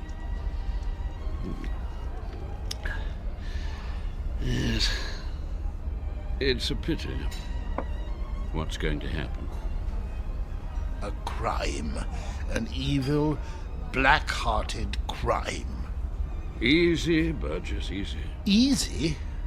Gad, they want to scrap the lady. Outlived her usefulness? Nonsense. A little slow, perhaps. Speed. That's all that counts now. Why? What's the rush, eh, Ransom? I see your point. Freddie, another gin. That's the state of the world today. It's a plot, doubtless of communist origin. Who wound him up? Burgess, do sit down. Haven't you eyes, man? The Lady Anne was condemned because she represents a better way of life. She's grace and manners and tradition. She's the Empire. I say, somebody turn him off. Silence, Adicott.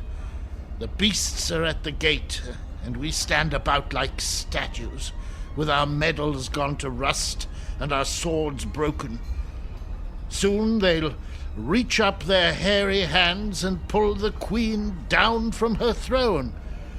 Scrap the lady? They'll scrap the world. Poor chap. He'll feel better later at the party. Another drink, Mr. Ransom. Mr. Ransom?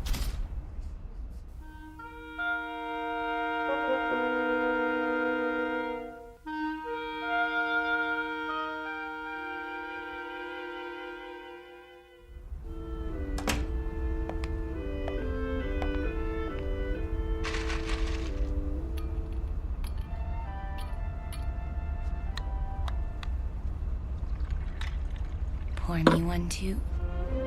Honey, where have you been? I decided to take a nap on our swan bed. You mean you were here all the time? But I've been searching for you. I'm here. I've always been here. Oh, Eileen. Are you drunk? Maybe so, or maybe this is the first time in 6 years that I've been sober. What's that you're wearing? The nightgown? Oh, Mrs. Mackenzie gave it to me. She wore it on her honeymoon. It's beautiful. You're beautiful. This whole stupid world is beautiful. What happened to you? I don't know. But I'm going to try not to forget. I'm going to try very hard. Oh, Alan?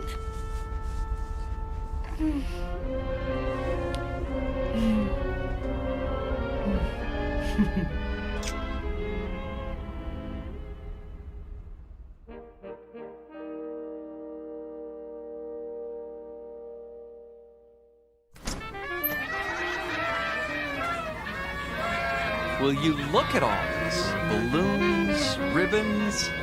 Over here! Join us, please. Mrs. Mackenzie! Oh, come on. Drink up. The champagne's getting warm. Well, you found her. Oh, you're as bad as Alan. I think we'd like you to meet Captain Prothero. Mr. and Mrs. Ransom. Happy to meet you, sir. My pleasure. You've had a pleasant voyage, I trust. Oh, yes. We're grateful to be a part of it. Indeed. Your presence has been good for us as well. You packed your things? Shh. They don't know yet. Oh, well, I suppose it doesn't matter. Know what? Nothing important. If you'll excuse me, I have to make some preparations. Be back shortly. You look positively radiant, my dear. The Lady Anne has worked her magic on you. She... and you. All of you. I'd forgotten some things. How to relax. I was so busy, I lost sight of what's important. It won't happen again. I say, let's drink to that.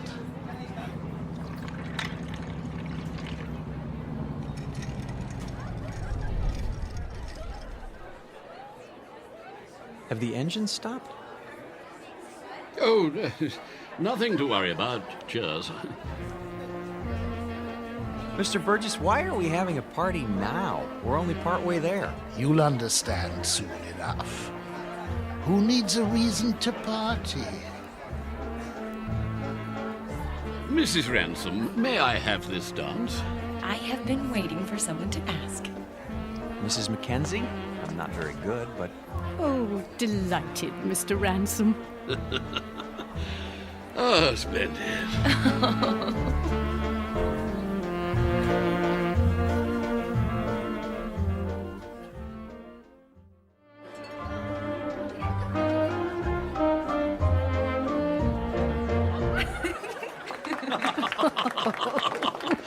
Oh, very nice. Well, I see they haven't gotten them fixed. What? The engines. The engines? Oh, there's nothing wrong with the engines. Ready now? Your luggage has been collected. Luggage? Really? Should have told them. Didn't want to spoil the party. Excuse me, but what are you talking about? Why should our luggage be moved? Because, my friends, we're putting you off the ship. You're what? Are we in trouble? No, nothing like that. They'll come to understand. Maybe so, but we don't understand now, and we're not going anywhere until we do. I'm afraid there isn't any choice. Follow me, please. Alan? Is this some kind of gag? You don't just put passengers off a ship in mid-ocean. Steward, Captain! draw your pistol. Yes, sir. You're kidding, aren't you? If you'll do as the captain says. This way. I tell you what, we'll all go. Alan, what's going on?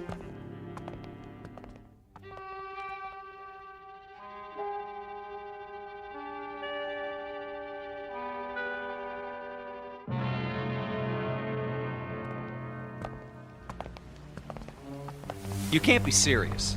There's nothing to worry about, my boy. Your exact position has been radioed. Even now, help is on the way. Alan, you're not kidding. Captain, this is outrageous. Your luggage is in the boat. There's a tin of biscuits. Champagne? I thought of that. The lifeboat sends out a signal so you'll be picked up straight away. Everything you need, really. Except a reason. It's time we were off. Into the boat with you. No, please, But why? Is it something we've done? Not a bit of it. Then tell us. You can't do this without a reason. Cause, my boy, you can't go with us. Not yet. Yes, come along. Not where we're going. No. Step carefully, please. We liked you people. We thought you liked us. They do, Alan. Don't you see? They do. Lower away. Don't forget the blankets. Alan, look. Everyone's at the rail. Goodbye. Bye. Goodbye. I say, what are those papers, dear? They're your letters, Toby. Don't you remember, dear? I've kept them for so long. You're throwing them overboard. They deserve a proper burial at sea. I won't be needing them now, will I? No, dear. Not anymore. Listen, the engines are starting again. I have it. So are we.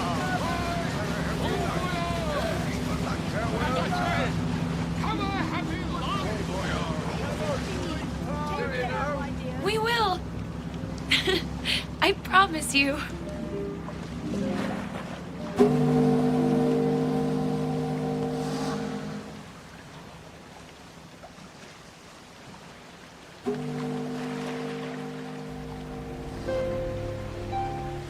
Here's a blanket. I don't need it. Aren't you cold, darling? Not with your arms around me. I don't think I've ever felt so warm in my life.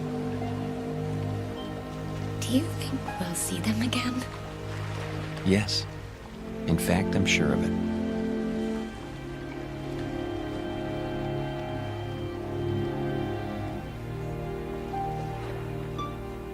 Lady Anne never reached port.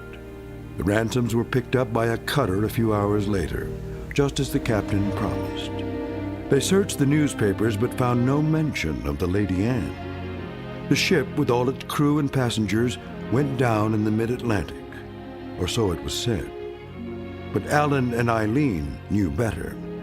They knew it had sailed on to a better port, its final destination on a distant shore called the Twilight Zone.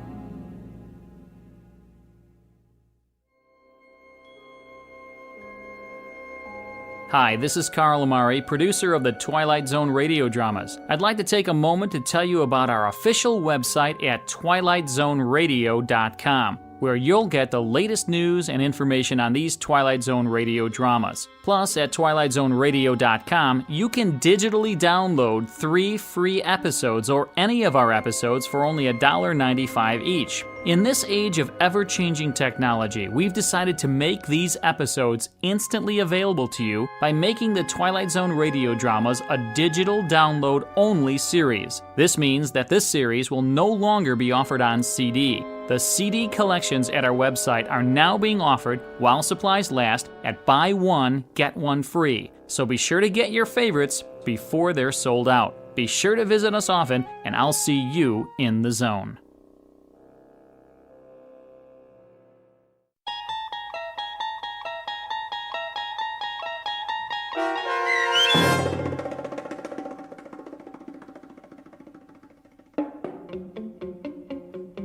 Passage on the Lady Anne, starring Martin Jarvis and Rosalind Ayres, with Stacy Keach as your narrator, was adapted for radio by Dennis Etchison and written for The Twilight Zone by Charles Beaumont. Heard in the cast were David Pasquesi, Anne Somerville, Jim McCants, Joby Cerny, Eleanor Weingart, Martin Astrop, and Nick Ruddle. The producers of The Twilight Zone wish to thank CBS Enterprises and the Rod Serling Estate for making this series possible. This copyrighted radio series is produced and directed by Carl Amari and Joby Cerny for Falcon Picture Group. Sound design and custom Foley effects for The Twilight Zone by Cerny American creatives Bob Benson, Craig Lee, Matt Sorrow, Tim Cerny, and Todd Beyer. To learn more about the Twilight Zone radio dramas and to contact us, visit our official website at twilightzoneradio.com. This is Doug James speaking.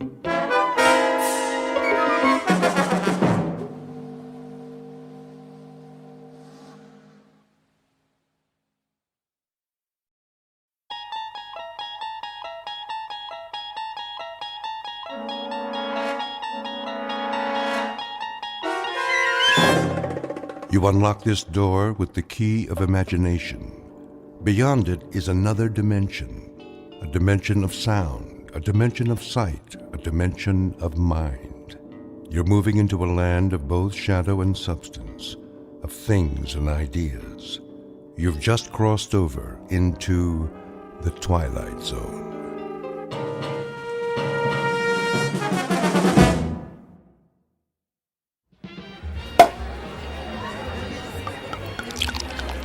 Here's to Michael Franklin, in honor of the most stunning, ruthless stewardship of a corporate takeover I've ever seen.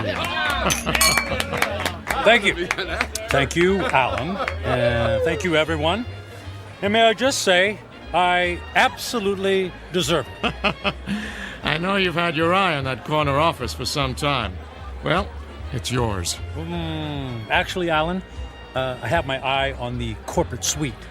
What? That's my office. Exactly. Careful, Michael. Your ambition is showing. Well, my ambition is what made this deal happen. My ambition is what allows our billable hours to skyrocket every quarter. And my ambition is what will eventually lead me to not only your office, Alan, but to your company-paid condo, your company-paid Mercedes, and your company-paid weekly $200 haircuts and manicures. Just kidding. I have to admit, you had me going there, Michael. I have no doubt that someday you will occupy my seat in the company. We'll have to wait and see what the future holds. Tut tut, no harm in celebrating. Speaking of the future, check out that wild-looking old woman sitting behind the table. Wearing that colorful headscarf with all the jewelry? She looks like a contestant for Best Halloween Costume. No, I think she's telling fortunes. See how she's looking at that guy's hand? Let's go see what she has to say. Alan, you don't believe in this stuff, do you? Of course not. It's just for fun. On the other hand, maybe she can give us a hot tip for our next takeover target.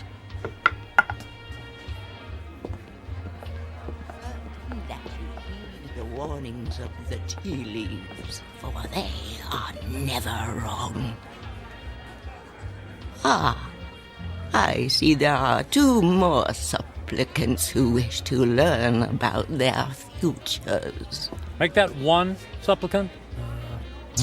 I'm not playing. Oh, go ahead, Michael. What can it hurt? I put my faith in real things, Alan, like profits and a well-written prospectus and a robust return on an investment dollar. And people? People are the least reliable things on the planet. Well, anyway, I'll spring for your reading. How much is it, please?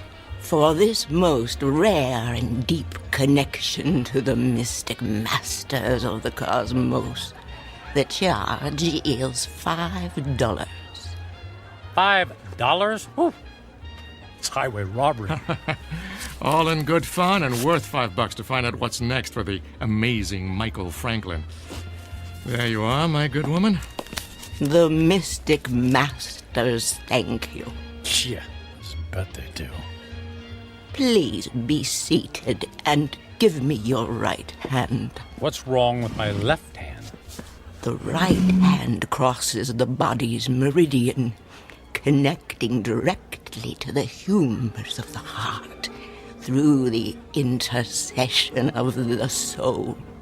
Oh, I'll say this for you. You've got the sales pitch down pat. Please close your eyes and focus your thoughts on your inner golden light. I would have guessed that green is your color. Michael, quiet. All right, I'm quiet. I'm focused.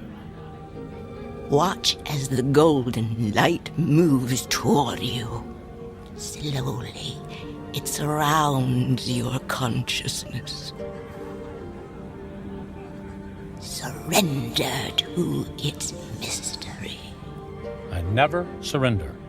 The mystic masters perceive you as a man who values work above all else. She's got that right. She could have said the same thing about anybody in this bar. There are people in your past who have suffered a disconnection with you. Spirits are left unsatisfied. Well, it can't be old girlfriends. It doesn't take time to go on dates. Your soul is troubled. My soul is just fine. Thank you very much. There's something strange. I am attempting to discern your future, but I cannot. I could have told you that. No offense. What's the matter? The reading is over. What? Hey, we paid you to tell us fortune. Here is your money back. I cannot complete the reading. Now look, lady, I don't believe in all this hocus pocus, but a deal's a deal. Just tell me I'm going to be the richest man in the world, and you can keep the $5. I do not take lightly the readings of the soul. I'm going to go complain to the manager. Alan, hold on, Alan. Look, we don't want to cause you any trouble, lady, all right? Just say what's on your mind, and we'll leave. Very well. I will tell you what the mystic masters have divined. May the Lord have mercy on your soul. What is it? Alan's gonna fire me? I'm gonna lose my hair? Your future is very clear, and it is this. In 10 days, you will be dead. What?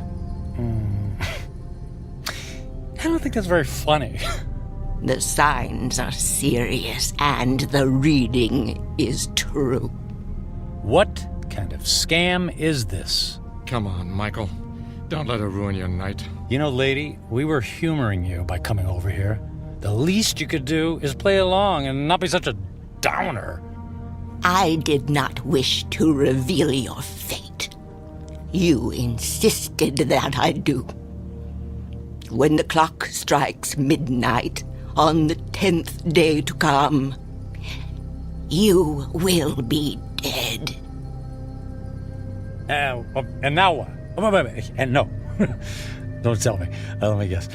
I pay you another $5, and you tell me how I can avoid this terrible fate. That is impossible. Your fate is sealed. Let's go get a beer. Come on, Michael. Fine. It's been a real pleasure spending time with you, ma'am. Alan, I'm heading home. I got some paperwork to finish anyway. Are you sure? Oh, yeah. Yeah. Suddenly, I don't know, I just lost my desire for celebration. Okay, buddy. See you tomorrow. Yeah, see you tomorrow.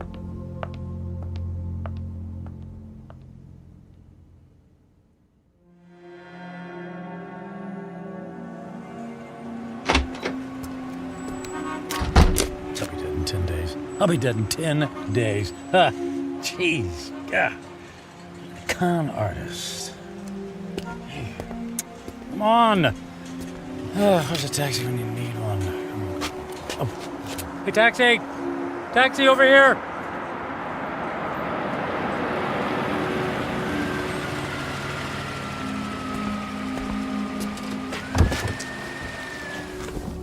Hey, where to, buddy? Take me to... Hey, pal, you okay? Feel dizzy. You don't look so good. I need... Hey, buddy. Oh my gosh, he passed out. Gotta get him to the hospital.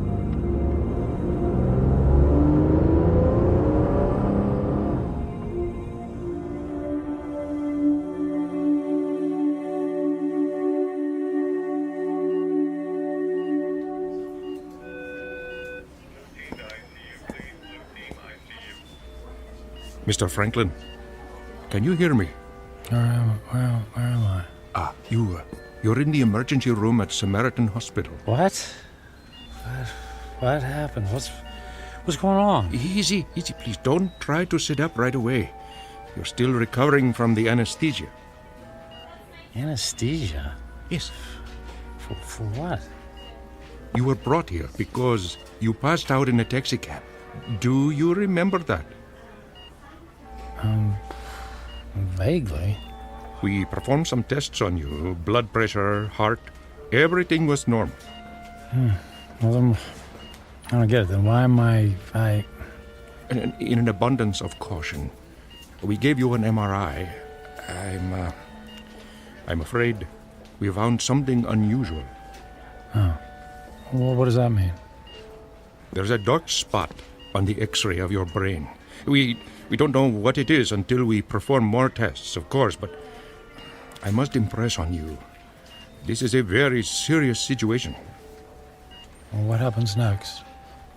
I'd like to check you into the hospital for further procedures. We can consider options for chemotherapy and radiation right away. But I feel fine. I'm in great shape. Cancer has no respect for those issues, I'm afraid. How long do I have? A few years? Given the size of your anomaly, I suspect that your prognosis is dire. How long? 6 months? It could be a matter of days. I'm very sorry, Mr. Franklin. I will send the nurse in to take your information, all right? Days, wait. The old woman in the bar, she was right. I'll be dead in 10 days.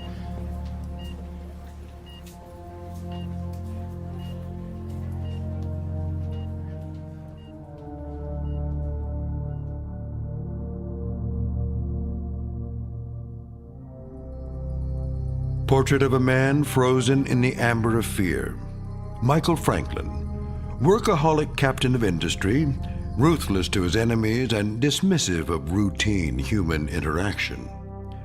Given a prognosis that would send a chill of terror down the spine of the most stalwart of men, he is faced with the rising specter of his own mortality. But even worse, he stares into the rear-view mirror of a life only half-lived. Devoid of true friendship, with only a string of consummated business deals to mark his measure, Michael Franklin is about to embark on a frightful journey of self-examination that can only be experienced in the land between regret and insistent memory, a land we like to call the Twilight Zone.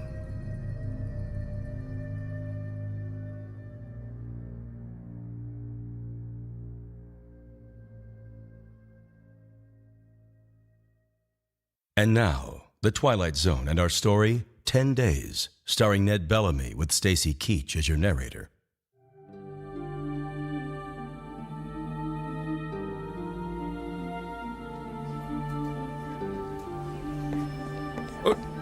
Nurse! What happened to the patient who is in this bed, Mr. Franklin? I just saw him a moment ago, Doctor. I have no information about his condition.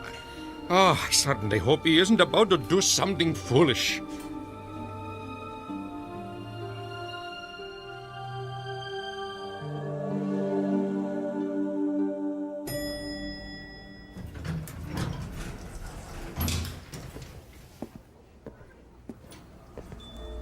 Is Alan in yet?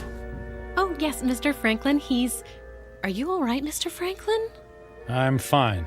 I don't believe I've ever seen you in the office without shaving or changing your clothes from yesterday. I was in a hurry this morning. Is he in a meeting? He just finished a call. Fine. I'll only need a minute. Oh, but he's got another appointment at... I'll only be a minute.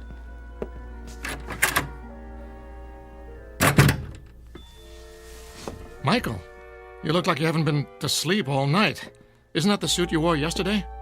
Don't tell me you went out to celebrate without me. Alan, I quit. Yeah, me too. Alan, listen to me. I'm quitting. This is some kind of joke, right? I would appreciate it if you would expedite the disposition of my account. I want to close out my portfolio. I'm cashing in my stocks. I need my retirement funds and my annual bonus, every bit of it. Michael, you're talking crazy. What are you doing? What's this all about? What part didn't you understand? I mean, you can't just quit. But I just did. What on earth for? Personal reasons. Personal reasons? After all these years of working together, you offer me that? Correct. Michael, if this has something to do with that crazy old woman who told your fortune last night... It's not that. I just decided to take my career in a different direction. I've just been thinking about making this move for a long time. I don't believe you. Alan, no offense, but I don't care if you believe me or not. I've made my decision, and I'd like you to honor it. You realize that if you disassemble your corporate portfolio early, there will be substantial penalties. Not to mention the perks you'll be losing. The company car, the country club membership, the center court basketball tickets. Can you have the accounting department wrap everything up right away? Oh, and I'd appreciate all of the various income streams to be folded into one check. That check will be worth several $1 million. Yes. Well, I can't say I approve of what you're doing, and I can only hope you have a good reason, even if you won't tell me. Could you make the call, please? I'm in a bit of a hurry.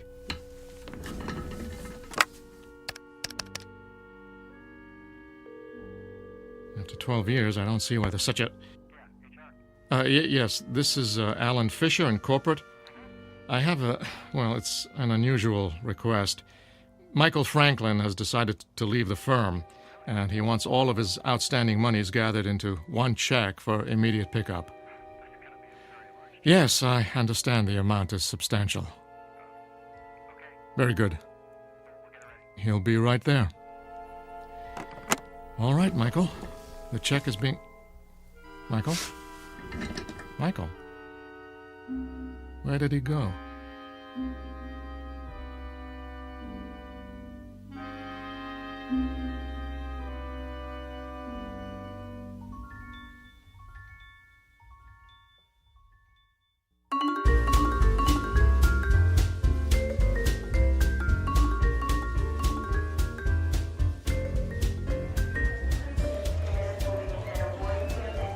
May I help you, sir?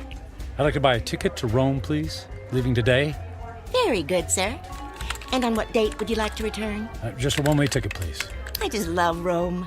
The sights, the food, the museums. It's a banquet of... Yeah, I'm in a hurry. Please. If you'll just sign here. Will you prefer a window or an aisle seat? Surprise me.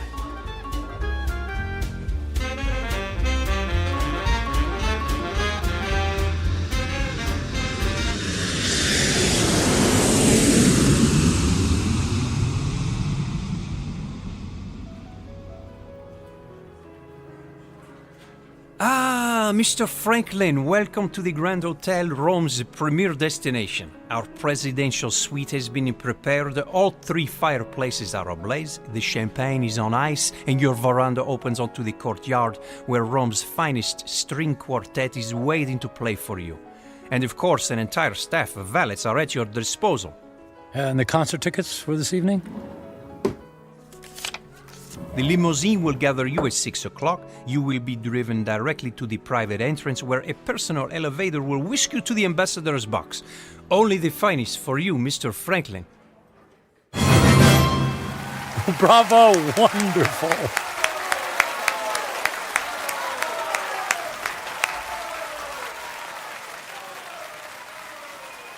Excuse me, Mr. Franklin. The young lady in the next box has sent this fine wine to you. Well, please ask the lady if she would care to join me. Right away, Mr. Franklin.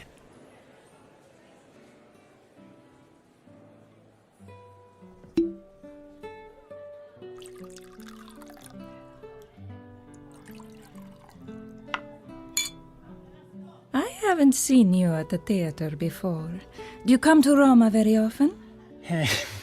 You might say this is a once-in-a-lifetime vacation. I want to see him do everything, all the finest foods, all the finest wines. I want to hear the best music and experience all the riches the world has to offer. All at once? Why settle for the ordinary when we can fill our lives with the amazing? Oh, you are a man of action. Speaking of action, would you care to dance? I would love to dance, but not here. There's a fabulous nightclub in the center of the city, very exclusive. The limousine awaits.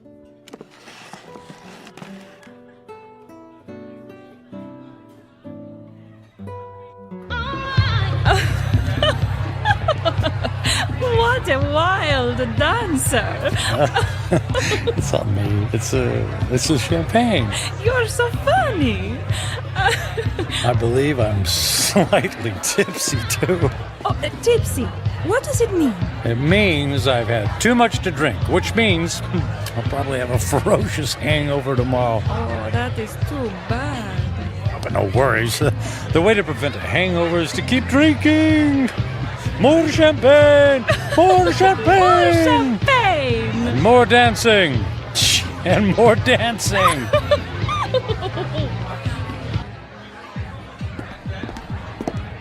Michael, are you sure you can afford to buy drinks for the whole restaurant? That's only money. And look how much fun they're having. Look how much fun I'm having. Waiter! Another round for my friends. 3 cheers for a friend Matthew. It's Michael. Okay, cheers for Michael.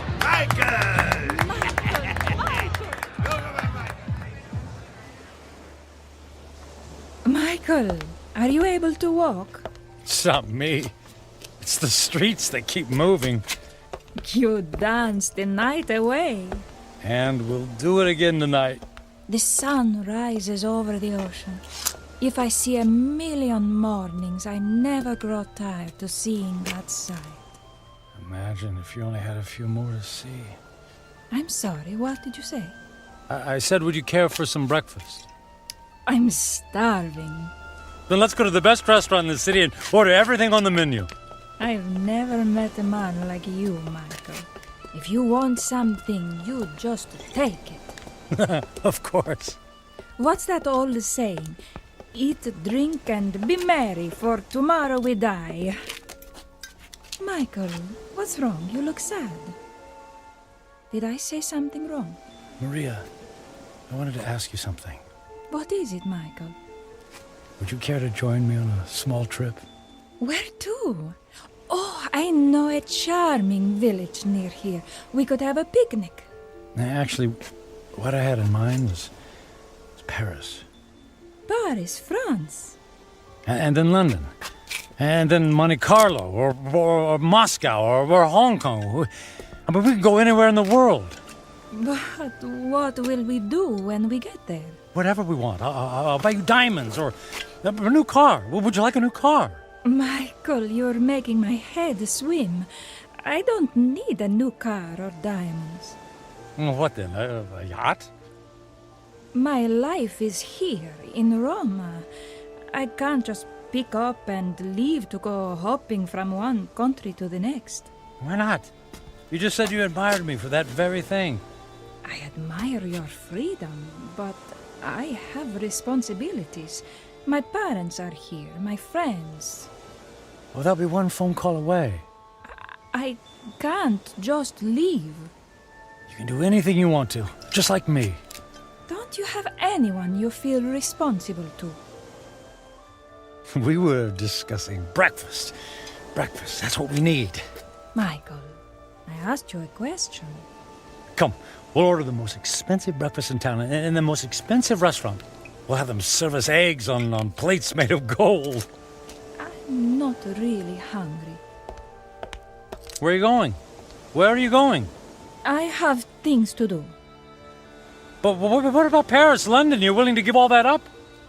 If I left with you, then I would be giving up something. Like what? My life here. It's who I am. The people I love, the friends I have. So window dressing. None of that is important. And what do you think is important? I am. And what I want. I see. Goodbye, Michael. Fine. I'll go to Paris by myself. There's lots of beautiful women there, too.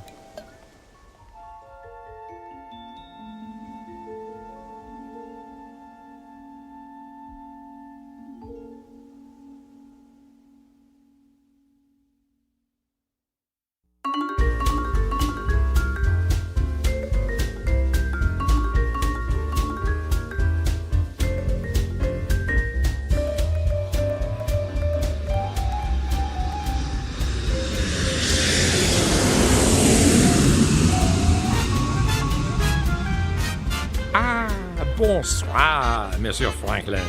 Welcome to Paris. Your suite is prepared for you with a view of the Seine and a bottle of champagne on ice, right? Mais oui.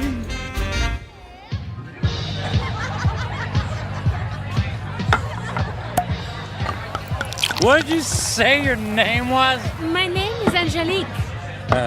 I'll call you Angel, my beautiful French angel. What about you, my dear? I am called Giselle. Ah, Giselle. Giselle, I knew her well. Oh, you are so silly. I'm Michael.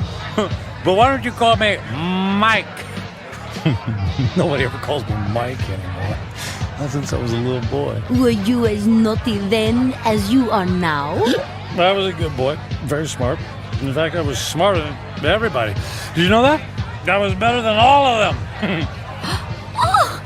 You are a good person, Mike. Nobody ever bought me a pearl necklace on the same day I met them. I'll buy you another one tomorrow. Hey, we need more caviar here, garçon. More caviar, s'il vous plaît. But Mike, we have 2 bowls full on the table already. They're 10 minutes old. We need fresh caviar. Freaking caviar.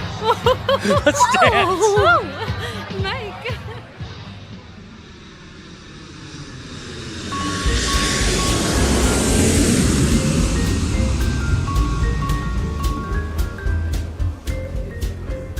Welcome to London, Mr. Franklin. Your suite has been prepared for you and... Bottle of champagne on ice. Got it. Let's say, on second thought, cancel my room. Book me on a flight to Monaco. I got an itch to gamble. Right away, sir.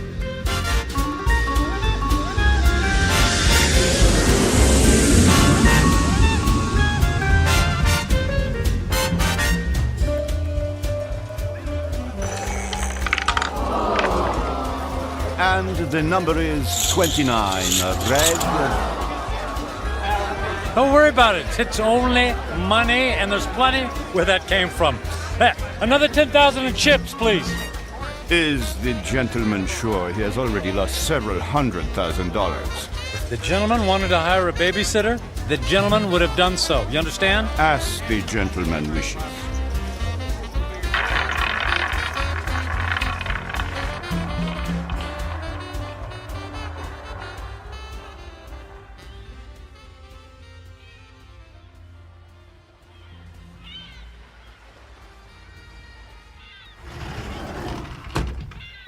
Mr. Franklin. Good morning, Mr. Franklin. Mr. Franklin? Hello? Mr. Franklin, your branch is here, sir. Shall I place the champagne bottle next to the bed? Shall you...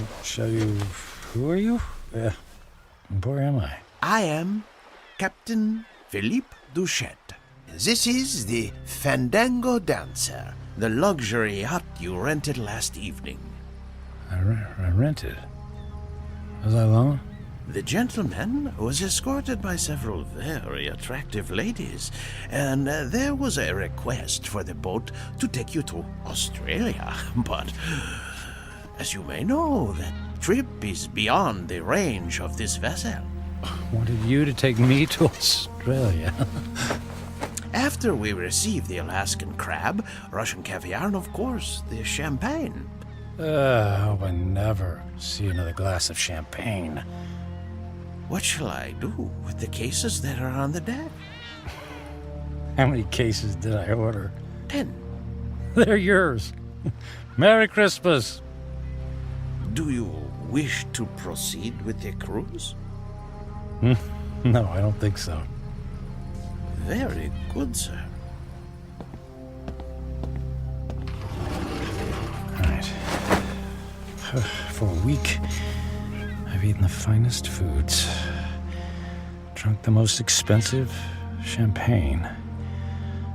I've slept in the most exquisitely comfortable beds with the most luxurious silk sheets. I've held beautiful women in my arms. I should be the happiest man on earth. I should have a permanent grin tattooed on my face. Why am I so miserable? I'll have a few days left to live. A few days. I need to be somewhere where someone knows me, where I don't have to pay for the company of people. I need to go home.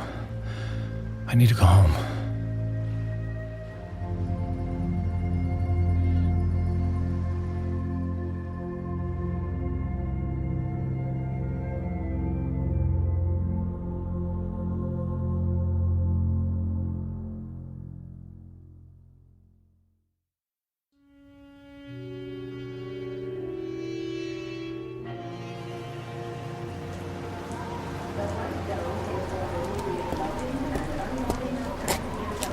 Taxi! Taxi, over here!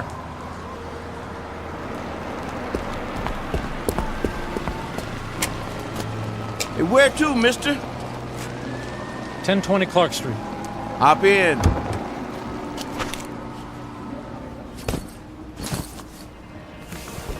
Looked like that wind was gonna take you away, mister. We flew in through the storm. It was quite a bumpy landing. Well, it'll probably blow over soon. Say, I don't think I've seen you around here before. Well, I haven't lived here for quite some time. That must be it then. Oak Grove being such a small town and all, I know just about everybody around. Yeah, well, as I said, it's been a few years. Just visiting? That's right. Family? Not really. What'd you say your name was? I did, but it's Michael Franklin. Your dad was the high school teacher. That's right. Oh, I don't think I remember seeing you at the funeral. What was it, 4 years ago? I wasn't here for the funeral. You didn't come to your own father's funeral? Not that it's any business of yours, but I had meetings in Japan and couldn't fly all the way back here. Is that all right with you? Is it okay with you? Look, if you don't mind... You'd prefer if I stopped flapping my gums, right? Well, I wasn't going to put it like that. Not to worry. The wife says I'm 99% hot air. It's just that I've been flying for the better part of 24 hours. Jet lag and all that, you know. Well, say no more. My lips are sealed. Anyway, here we are. 1020 Clark. Let me help you with your bag. It's all right. I can manage. Here you go. Keep the change. Mister, do you know you just paid me with a $50 bill? Huh? Oh, yeah. Yeah, that's fine. Well, you have yourself a really fine day, because I sure will. And you be careful in that wind, you hear? Well, something tells me it's not the wind I'll have to worry about.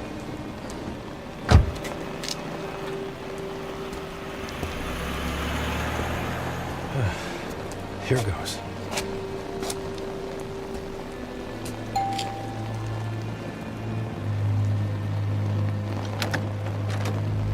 Hi, Carrie. Surprise. Michael? What are you doing here? It's a long story. May I come in? Well, It's pretty windy out here. I suppose so. Thank you.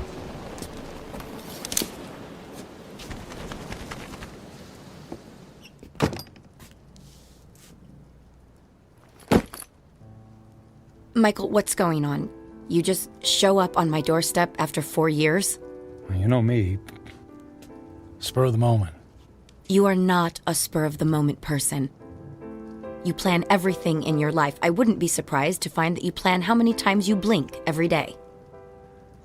Well, the truth is, I don't have any place else to go. That sounds dramatic. It's true. What about the penthouse? It's gone. The beach house? Gone. They're all gone. I sold everything. I thought you went through your midlife crisis when you left me. Apparently, it's still going on. Please, Carrie, I don't want to fight.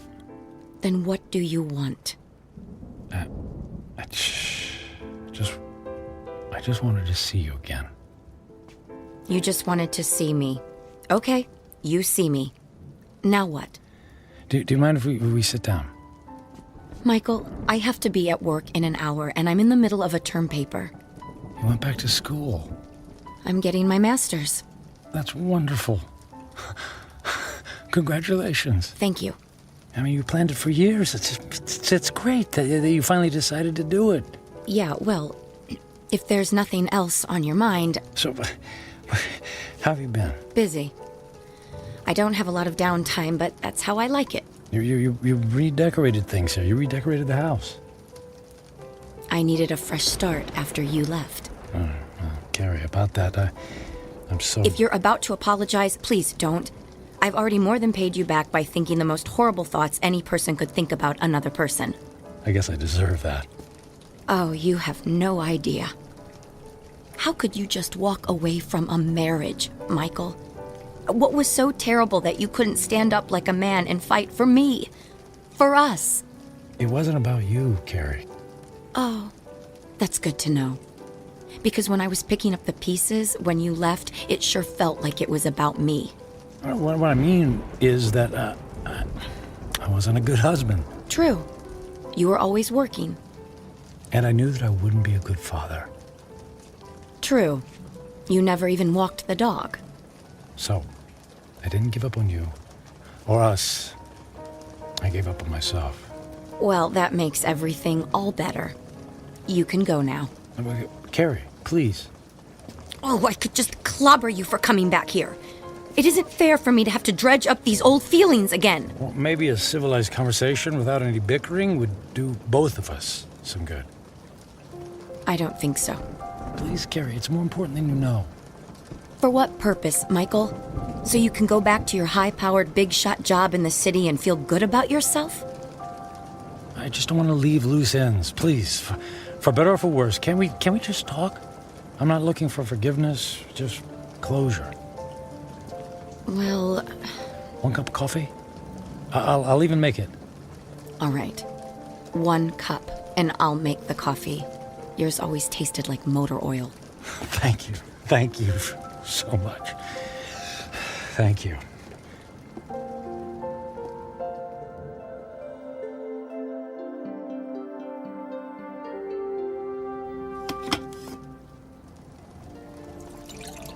So you quit your job, sold your homes, and now you're here. It doesn't make sense. Yeah, about that. I guess I just realized that being a workaholic isn't very much fun, after all. But that's all you know. When we were married, you barely slept at night. You were up early to track the Asian stock market. You stayed up late to finish paperwork. I can count on one hand the number of times we actually went out on anything resembling a date. And even when we did go out, you acted like it pained you to be away from your business calls. That is all over now, Carrie. Money doesn't mean a thing to me. I find that hard to believe. Believe it. It's true. So, what? You're gonna take up oil painting? Or become the stand-up comedian you always wanted to be? Nothing like that. Actually, it's quite serious. Last week, What was that? It came from the living room. Oh, the tree! The wind knocked the tree into my house! Carrie, wait a sec, Carrie, don't go over there. It might be dangerous. That's a tornado warning! Oh my god! The house across the street! The roof just caved in! Alright, look, let's get into the basement. The power just went out! I have flashlights downstairs. Wait, outside, look. What? Michael, come on, there's no time! Oh, look, in the street, there's a kid in a bike. Oh no! That's Jimmy from next door! He doesn't know which way to go. Oh, Michael, he's going to be hurt. I'll get him. Michael! What are you doing? Michael! Jimmy, keep your head down. Jimmy, I'm coming for you. Help me! I'm right here, buddy. I'm right here. I'm gonna carry you into the house, okay? What about my bike? I'll get you a new one. Let's get out of the storm, okay? Okay. Put your arms around my neck and hold on. I'm trying. Squeeze real tight, Jimmy. I'm scared. And I'll be brave for the both of us, Jimmy. Okay? Got to get this door open. Michael, I can't budge it. Carrie, push. Push as hard as you can. I'm... Carrie, push. Pushing. Harder. As hard as you can. There, you got it. We made it. We made it. Into the basement. Come on. Come on, Jimmy. That's it. Let's go get safe. Okay.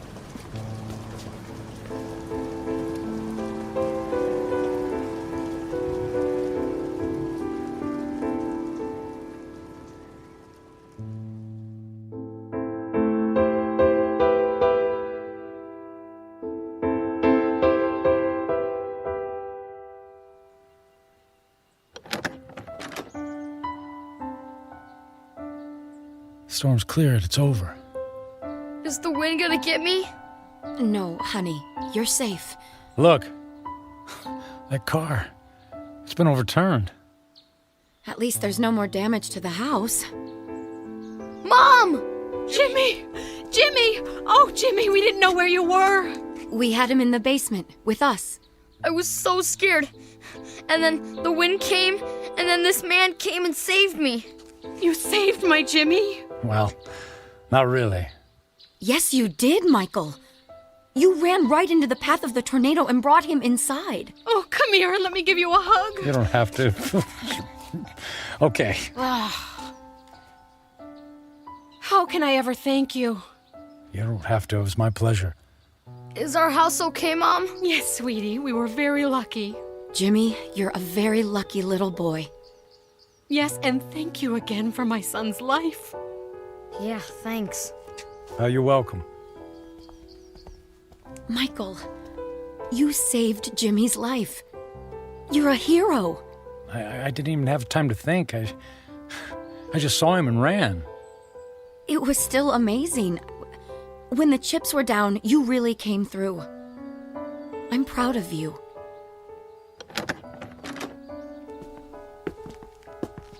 Oh, look. Look at the damage in your living room. No, it's okay. All of that can be fixed.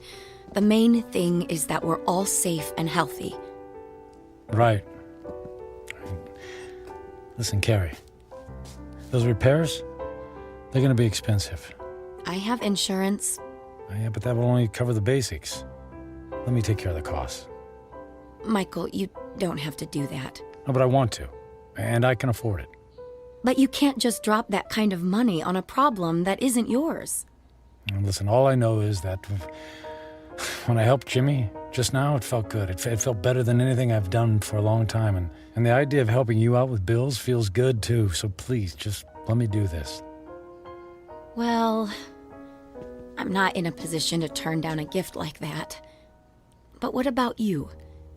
Before the storm hit, you were about to tell me something. You said it was serious. It doesn't matter now. Are you sure?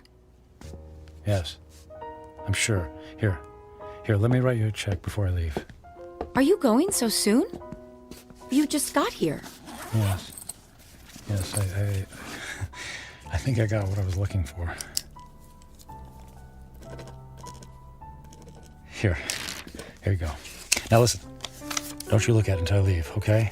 I promise. Where are you going? I have some business to finish. Goodbye, Carrie. Goodbye, Michael.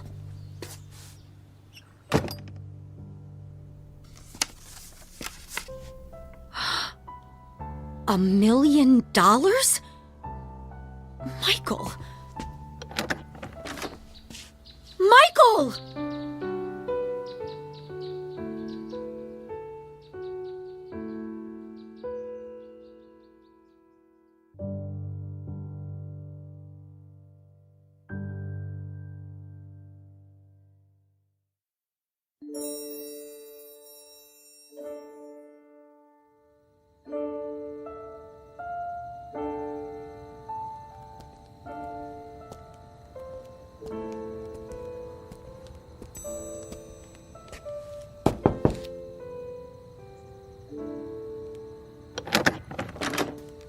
Yes? What is it? Forget the late hour, Reverend. I realize it's nearly midnight, but I wanted to visit the chapel and the door's locked. Unfortunately, in these times, we must protect ourselves against theft. The doors remain locked overnight. Is there any way I could just go inside for a few moments? No, I'm sorry. If you can come back in the morning, yeah. But you see, tomorrow morning will be too late. I only have tonight. Mm-hmm. It always seems that way, my son. But have a little faith. Please. Go home. Get some sleep. I don't have a home anymore. I've just come in from the airport. I came straight here. Please, it's more important than you know. All right. You seem to be in great need. Thank you. Thank you, Father.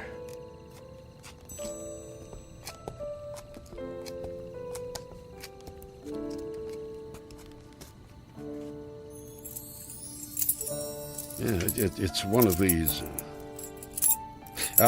Here we go. I'll come back in 10 minutes. I won't need more than 5.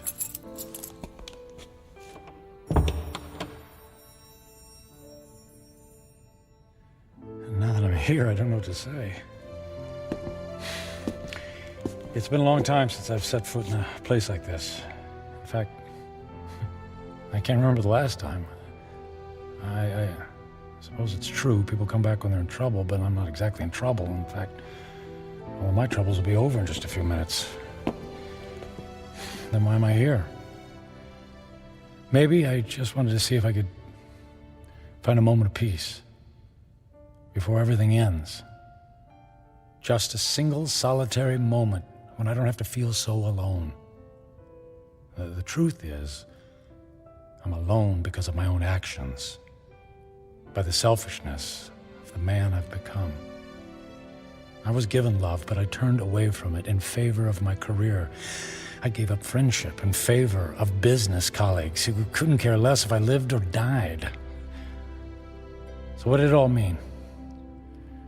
What is the sum total of my life? I have no job, no home. I'm gonna die without a single friendly voice in my ears. I did have some good times with Carrie. Thank goodness for Carrie. I don't blame her for being angry. And despite her anger, she took me into her home. She forgave me.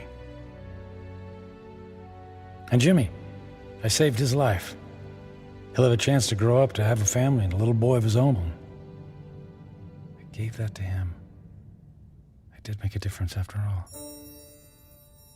Maybe I had to go through it all so that I could be there to save his life.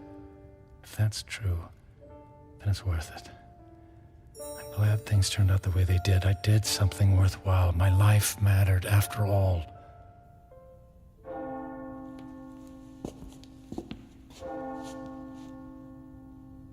Nearly midnight on the 10th day, just like the old lady said. When the clock strikes midnight on the 10th day to come, you will be dead. I'm not afraid. I thought this moment would be terrifying, but I actually feel ready. No regrets. I'm prepared to say goodbye to everything.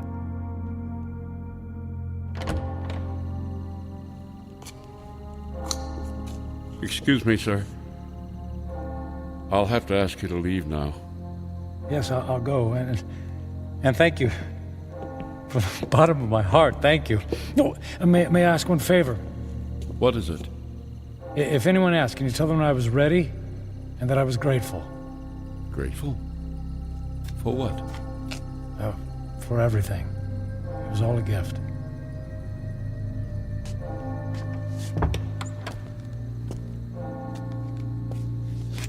Okay, it's time. I don't know what to do.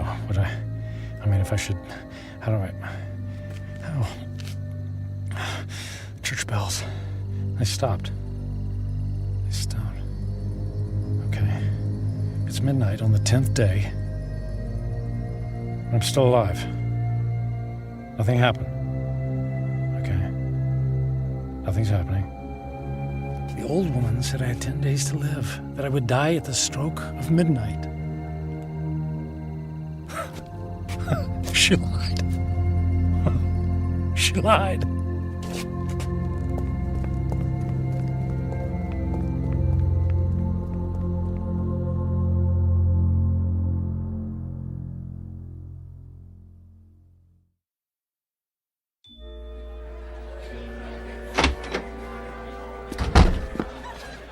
Hey, excuse me. The old lady, the one who reads fortunes, is she here? She just left a few minutes ago. She walks to the bus stop down in the corner. Oh, which corner? Which way? Up that way, go left.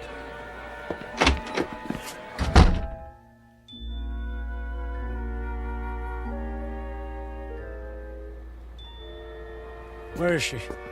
Don't let her be. Ah, there she's in. Hey, don't get on that bus. Wait. What is it? Who is calling? You lied to me. Who is it? Who are you? What do you want? Look, I'll stand in the light so you can see my face.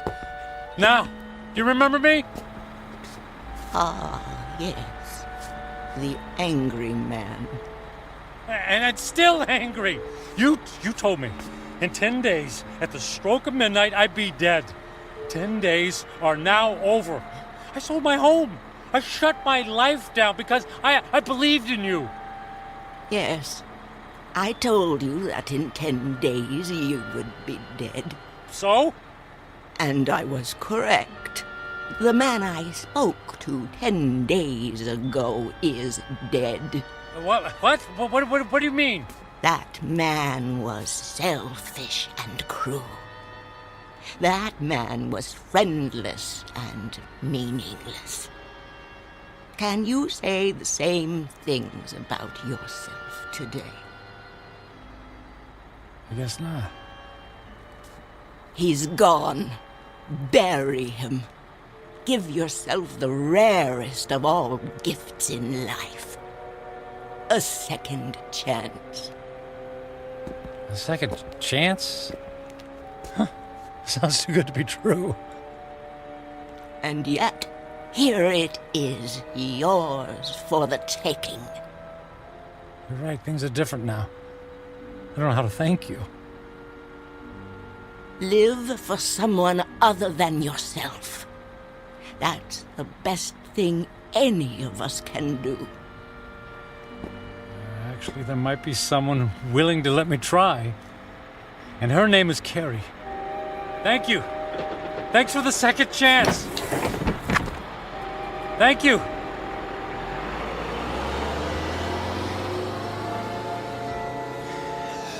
Thank you. Thank you so much.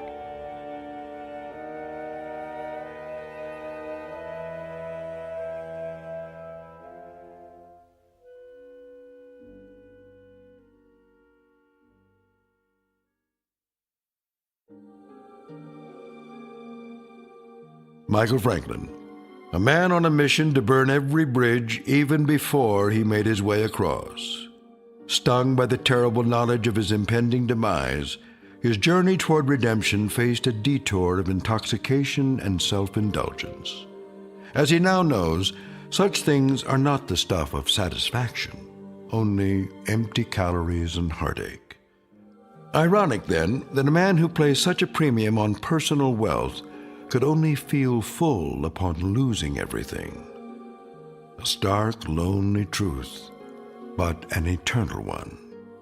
Upon such truths are built second chances, here in the Twilight Zone.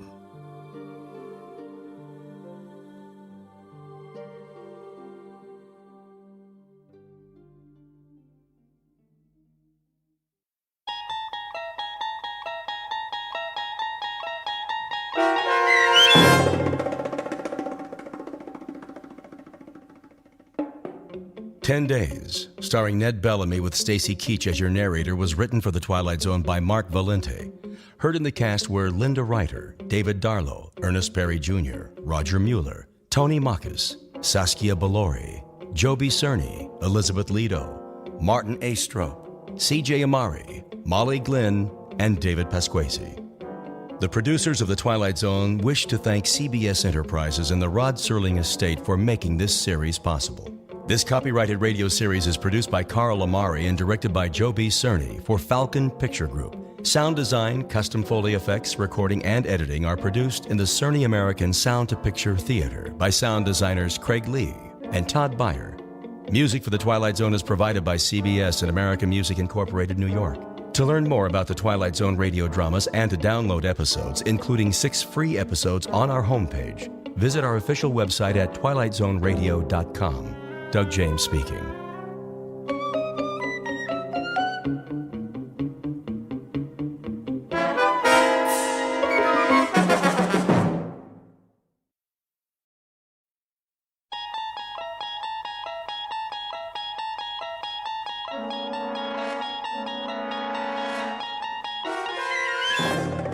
You unlock this door with the key of imagination.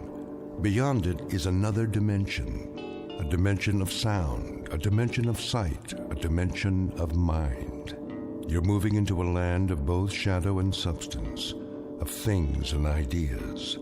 You've just crossed over into the Twilight Zone.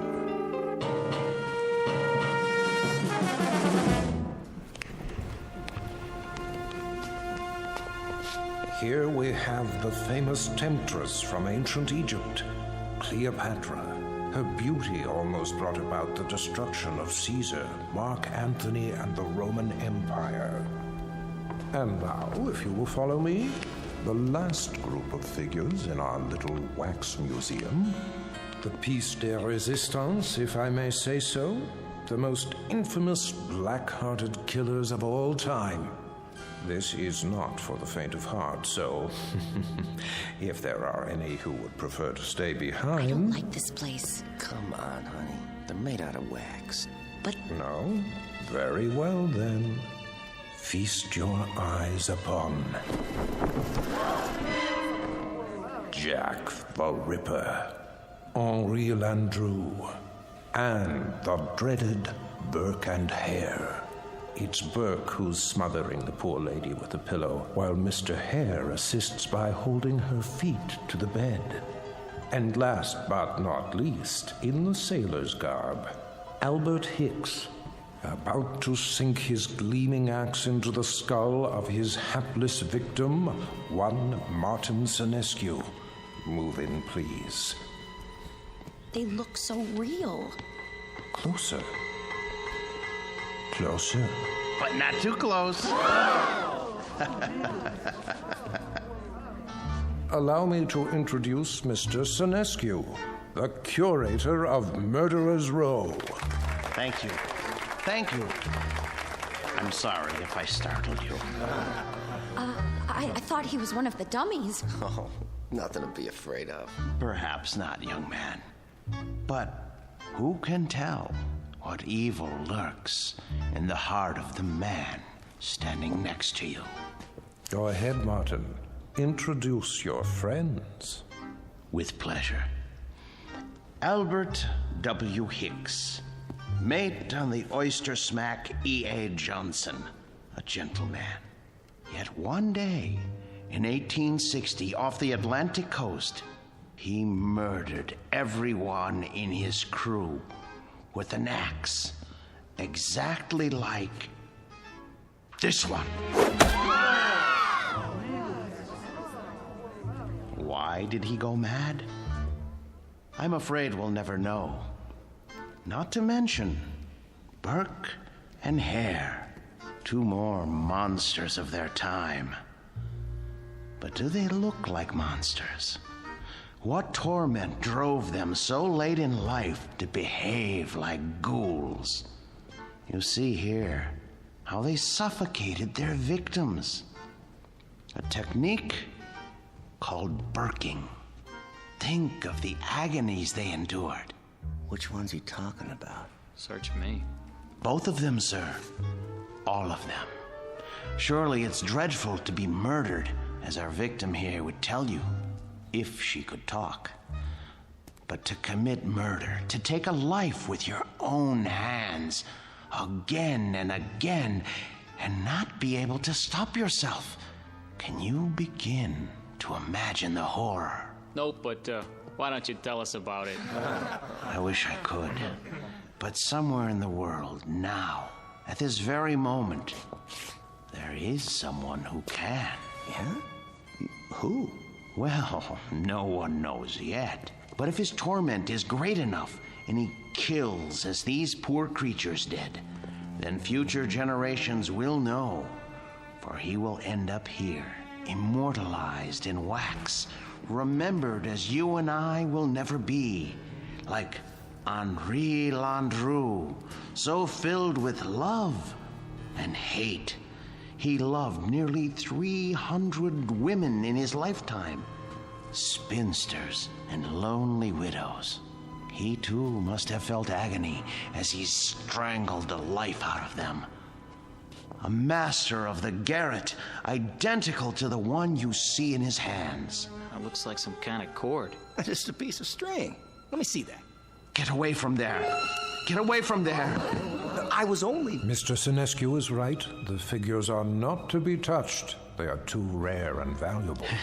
Besides, the museum can't be held responsible for what might happen to you. And here, another soul in torment. The Ripper himself. Of all the faces in London's Whitechapel district, which was his? And why did he feel driven to kill those pathetic drabs with one sweep of his knife? Identical to the blade you see before you. Step closer, young lady. What? Go on. It's only a prop. Lean forward. There. It's quite all right. Look deep into his eyes and remember them so you'll never fall prey to such a man yourself. A man who carried a long, sharp weapon which he slashed across women's throats. Like this. That knife, it swung at me. It almost... Spring in the arm. Pretty good trick. A trick, yes, but one that serves to remind us how near death is to all of us. When we look at Hicks, at Burke, and Hare, at Landru and the Ripper, we see what appear to be ordinary men. What devils pushed them to their bloody fate? We can only guess. Thank you for your kind attention. Thank you, Mr. Sinescu. Ladies and gentlemen, this concludes our tour of Ferguson's Museum. Exit to your right, please.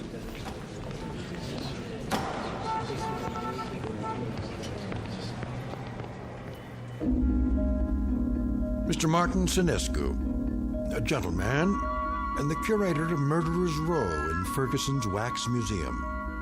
He looks after these replicas with care and dedication, and he ponders why ordinary men are driven to commit mass murder. What Mr. Sinescu does not know is that the groundwork has already been laid for a special kind of madness, a torment found only in the Twilight Zone.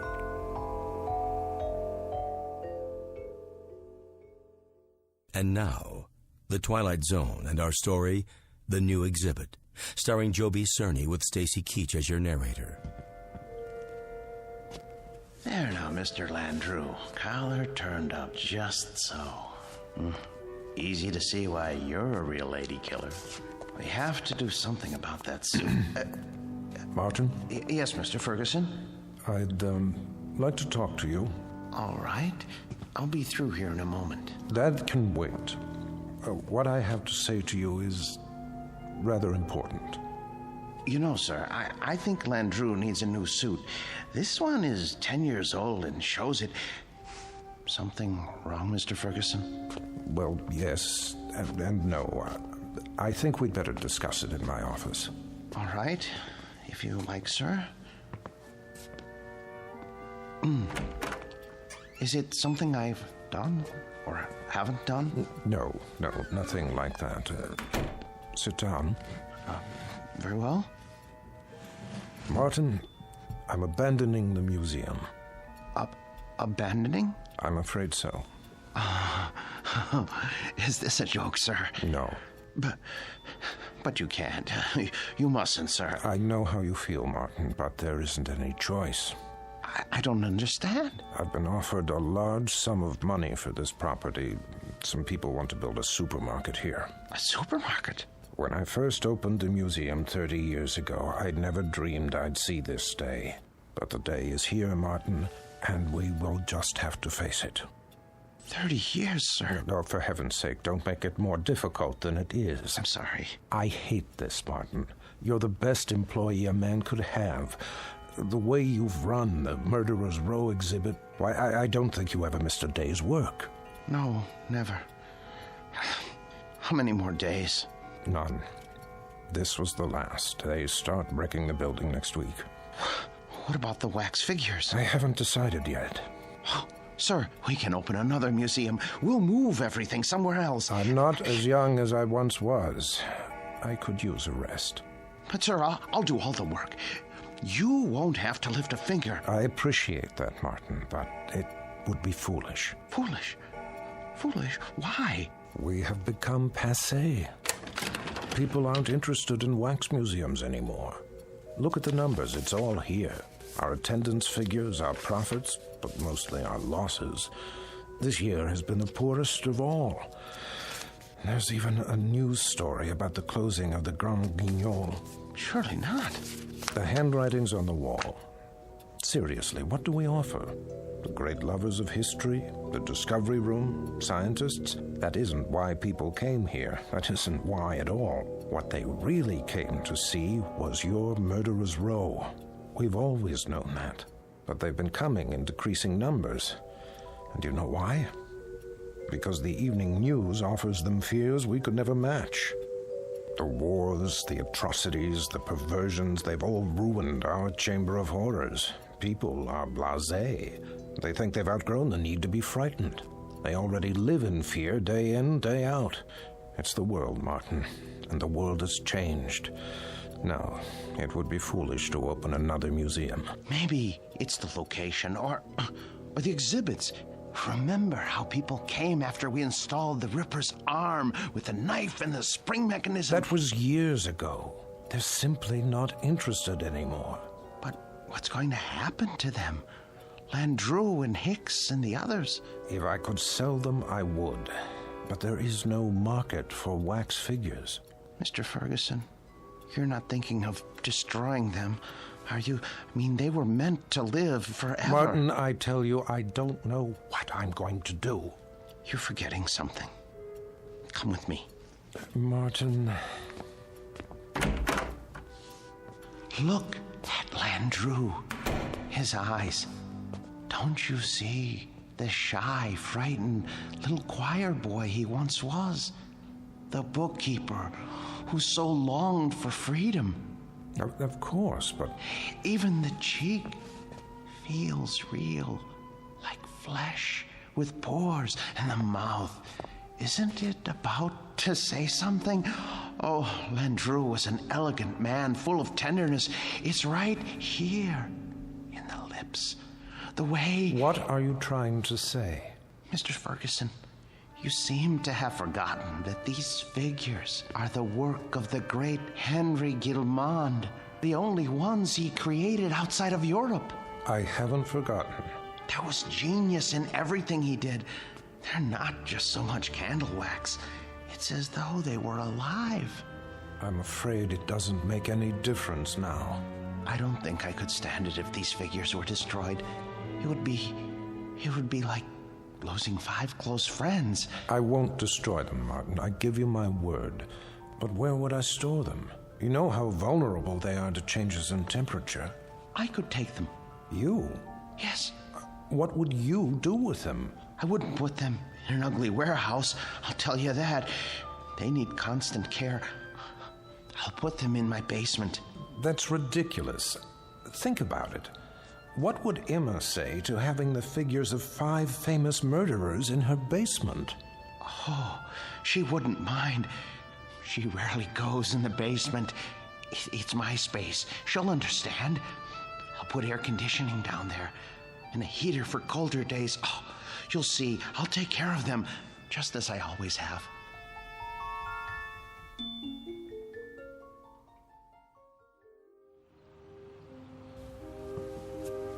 You haven't eaten your breakfast. I'm not hungry. They should have arrived by now. They'll get here when they get here. Now, how long do we have to store them? Not long. What time is it? You asked me that 5 minutes ago. Oh, maybe something happened. It's not like moving furniture, you know. They should have let me ride in the truck. What if they dropped one of the crates? There they are now. Just relax. You Martin Sinescu? Yes, are they all right? The boxes? They okay. They didn't break, right? Nope. No bumps? No bumps. Where do you want them? Look, carry them to the rear of the house and down to the basement. Carefully. Take your time. Wait a minute, how much time will it take? I don't know, an hour maybe. You gotta pay by the hour, you know. Sign here. With pleasure, and please, hurry. You see? All here safe and sound. Easy! Please, please, don't jiggle them. Will you stop worrying? It's getting warm.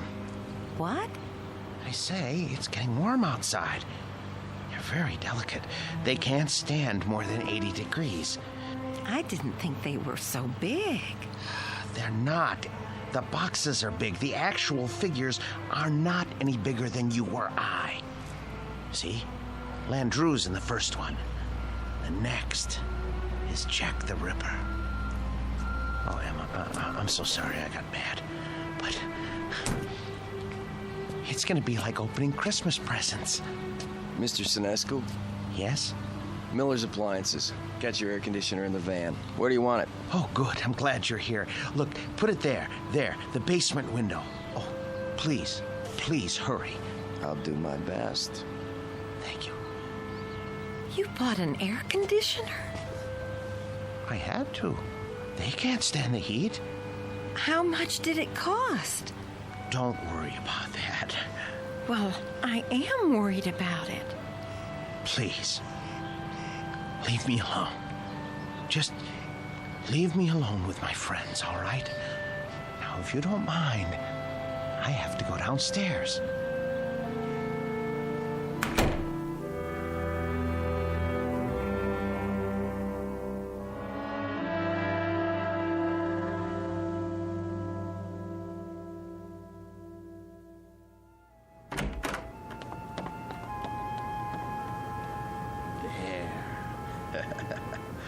Ooh, feels cool enough. Now then, gentlemen, Bloody Jack, Jack the Ripper, how are you today? None the worse for wear, I see? Oh my. Cape's a bit shabby, though. Martin, are you down there? Yes, sir. Positively threadbare. Martin! Yes? Are you fussing with the Ripper's cape again? No. Yes. No. It's his hat. His hat is going to need cleaning and blocking before long. In fact, all their clothes could stand it. It's been almost a year since Mr. Ferguson let me do that. Martin! Emma, listen to me. The truth is, these men need clothes.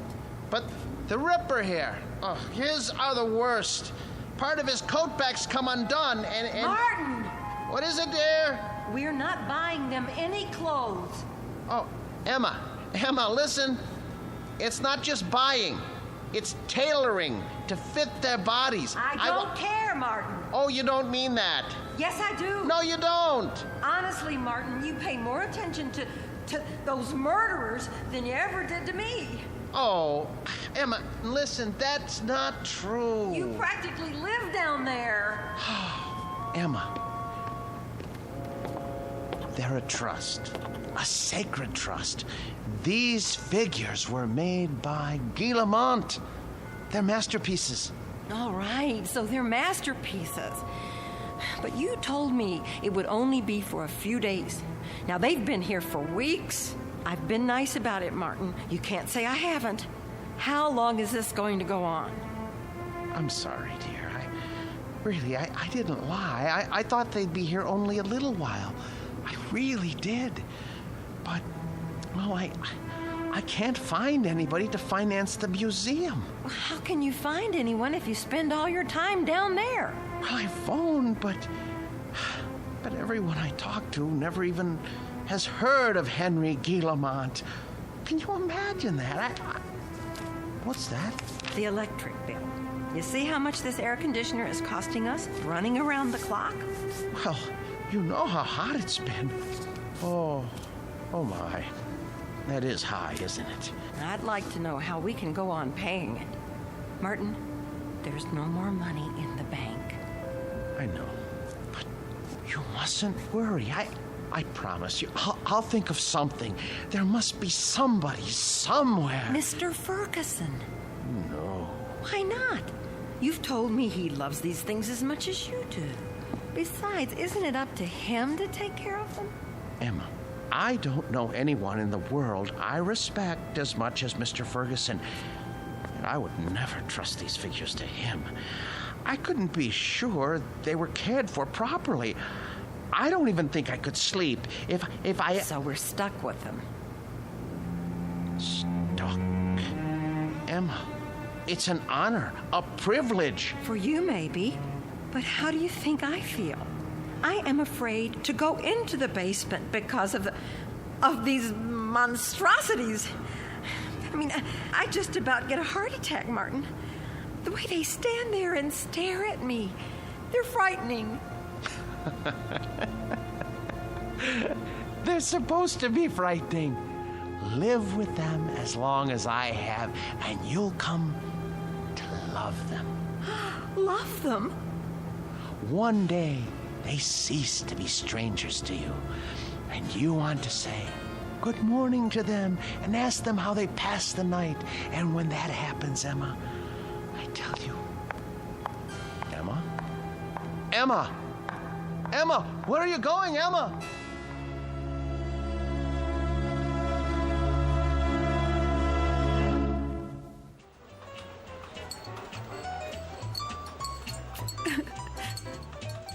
So I just don't know what to do. I mean, we can't borrow any more against the house. That's true. There's no chance for a refi without proof of income.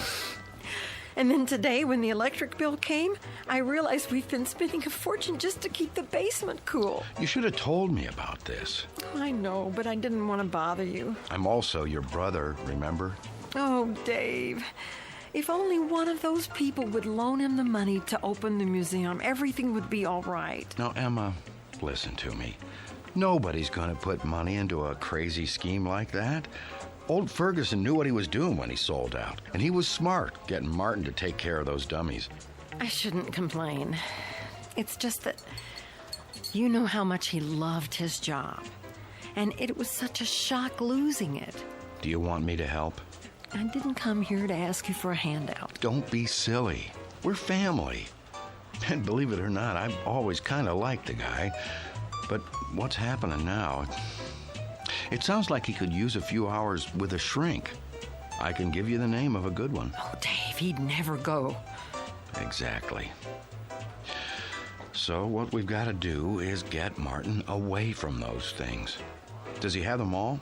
Only a few. How come? Ferguson had 200 or 300, didn't he? Yes, but these are special. Some man in Europe made them. Well, they can't be too special if they're not worth anything. They are to him. It's the first time that anything has come between us. I hate those murderers. I'll stop by and talk to him. It won't do any good.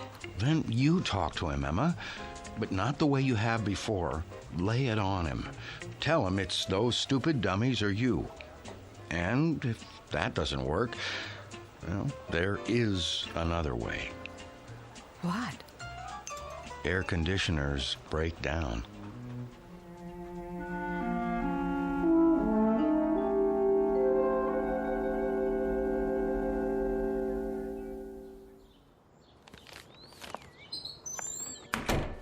Emma? Emma? Is that you?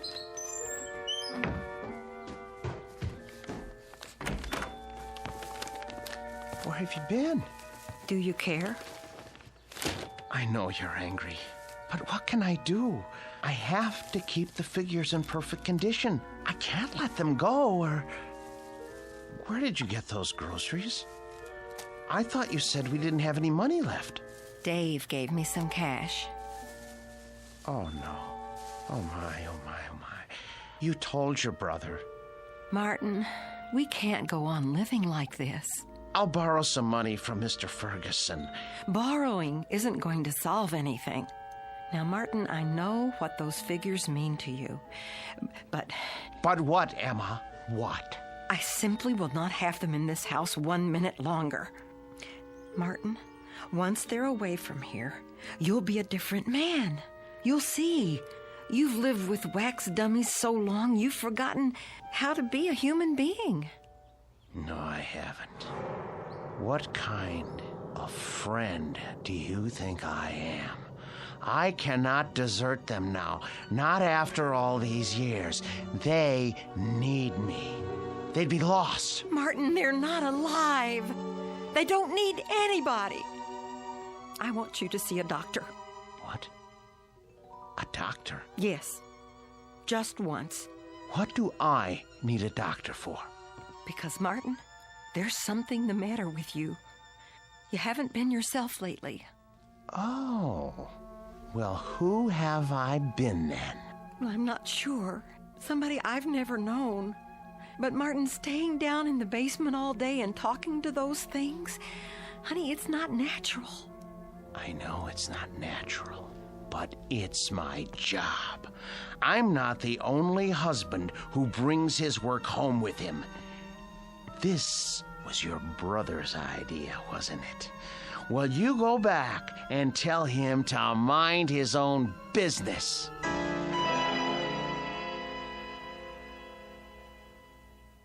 So it's hard to know where it's heading. Chances are we're in for another ride tomorrow. And that concludes our broadcast day. This channel will return to the air at 6 a.m. with the early report. Until then, we bid Are you asleep? Good night.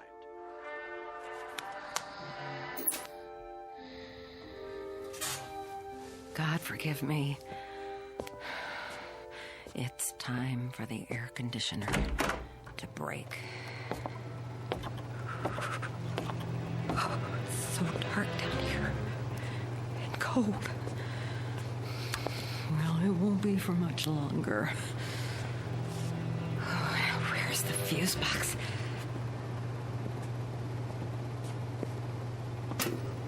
Let's see now. Which one is for the air conditioner? I should have brought a flashlight. I can't see a thing. Here it is. Good.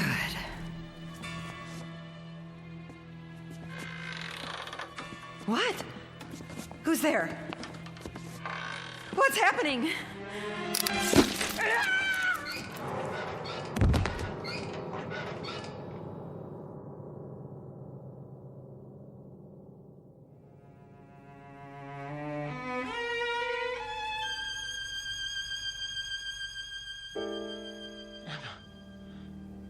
Where are you?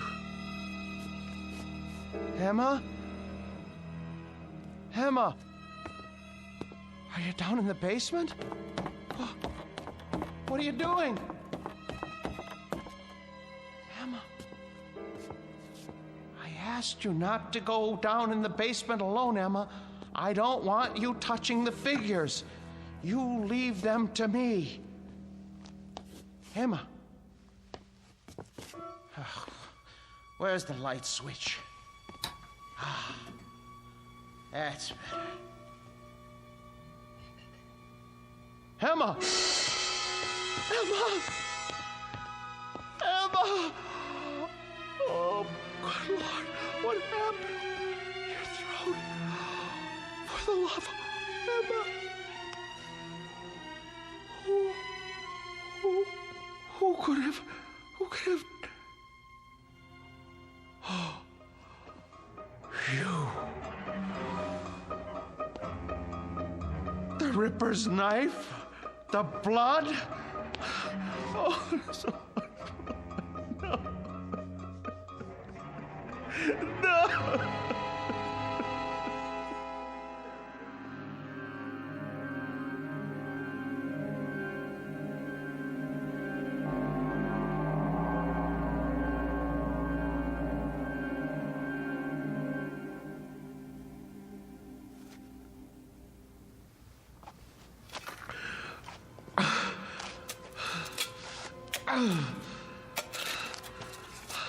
I hate to bury you down here, Emma. I know how much you hate the basement, but I don't have any money. I know I should report it to the police. Who would believe me if I told them you had your throat cut by Jack the Ripper? You just bumped into the Ripper in the dark and his spring arm went off. It was an accident. Besides, if I go to prison, who will take care of the figures? It's better this way.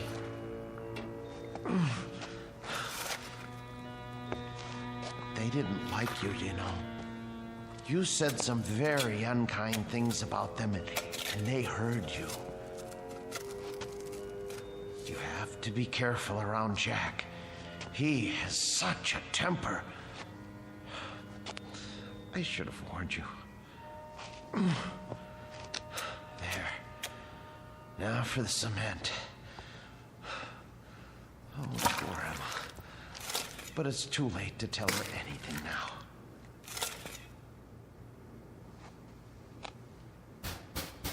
Yes, man. Come back later.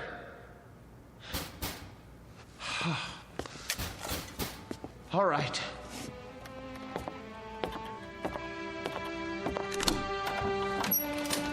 Hi, Mr. Snesku. I gotta read the meter. Hey, careful of the cement. It's wet. Oh, yeah. Doing a little patching, huh? Floor must have been pretty bad. Yes, it was cracking. I had to do the same thing. These old houses, holy mackerel! Something the matter? Woo! For a minute there, I thought they were real. How'd you ever get statues like that? Yes, well, they're wax, actually. From the museum. I'm taking care of them. Boy, they're the most realistic things I ever saw. You sure they ain't alive? Well, not altogether. Well, you could have fooled me. Should be a fine thing come Halloween. Something like this will really throw a scare into people. Man, oh man.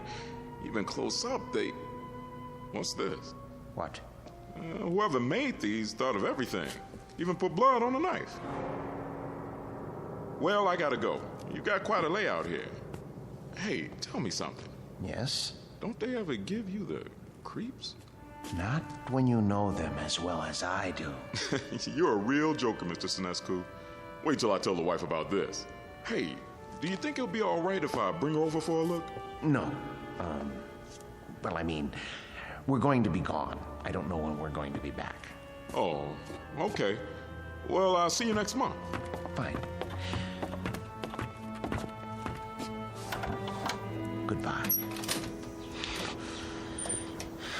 Best to keep the outside door permanently locked.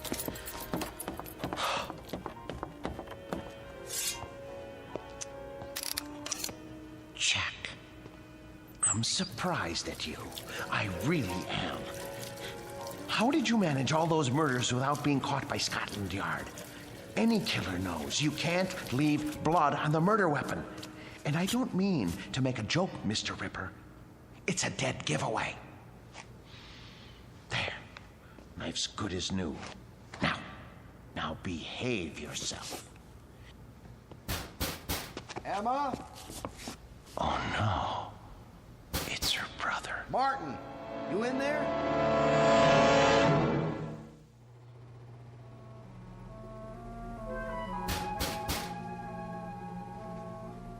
Emma? Martin? Where are you? Gotta lock the basement door. Martin, if you're in there, open up. Now. Martin, are you in the basement? Yes. Yes. Is that you, Dave? I'm down here. Open the door, will you? I can't. Why not? I'm painting the stairs. Look, give me a second. I'll go out the cellar door and come in the kitchen. Okay.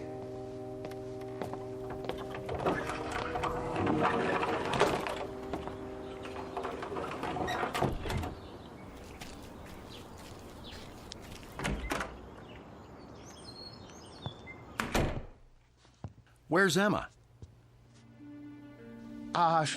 She went out to get some air. Just as well. Mind if I sit down? Why? What do you want? You sit down too. Dave, look, I don't have time. I'm in the middle of something. Now, just tell me what you want. Emma came to see me yesterday. I'm very embarrassed. She told me about it. She did, huh? Well, that'll make it easier. Perhaps. Oh, you two have an argument? Yes. But look, everything is settled now. Glad to hear it. She was pretty upset when she talked to me. I know. You didn't treat her square when you brought those dummies home. That's been changed. Huh. Well, now, I guess I had you pegged wrong. You got rid of them. Yes. Must have been pretty hot in here last night, huh? What? For a bunch of wax dummies. Hey, what's that humming noise? I don't hear anything. It sounds like it's coming from the basement. No, is that the air conditioner?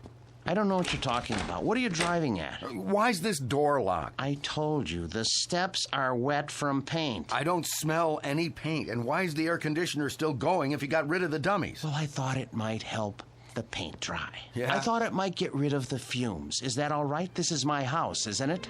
I think you locked it because you don't want me going down there. You better open up. Are you threatening me in my own house? You didn't get rid of those things at all. Where's Emma? Look, I am tired of answering questions. I've had a busy day. I'll thank you to leave now. All right. I don't want to cause trouble for Emma, so I'll go.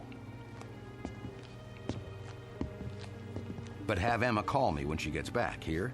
I will.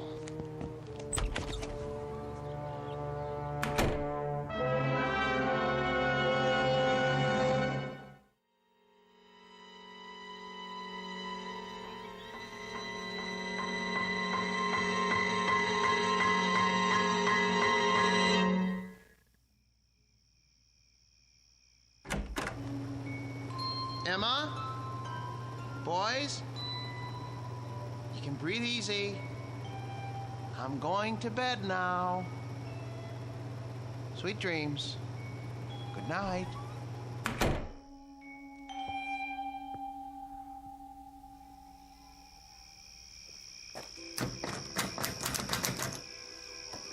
Huh. Locked up tight as a drum, huh? Now, what's so important down there he didn't want me to see? Ugh, window's too dirty to see in. So, I guess I'll just have to force it open. Whew, air conditioner's on all right. Cold as a tomb down here. It's so dark. Now, let me light a match. Oh, a dummy in a sailor suit with an axe. Oh, Martin, old boy, you need help. You really do. Ugh, when you look at these two, plug ugly. And two more big ones. Oh, some knife. Looks real. What the heck? Oh, a shovel. Fresh cement.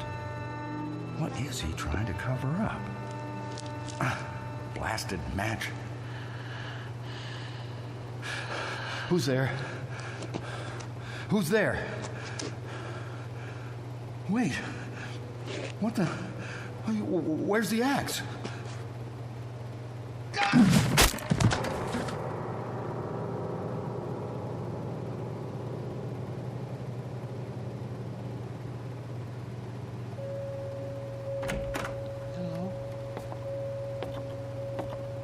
Hello? What's going on? Who's here? Hicks. Where's your axe? Dave. Dave. Oh no. Mr. Hicks. When I took your axe away from you and put it up in the rafters where you couldn't reach it, I tried to make sure that nothing like this could happen. How did you get it down from there? Why did you take it off the rafter?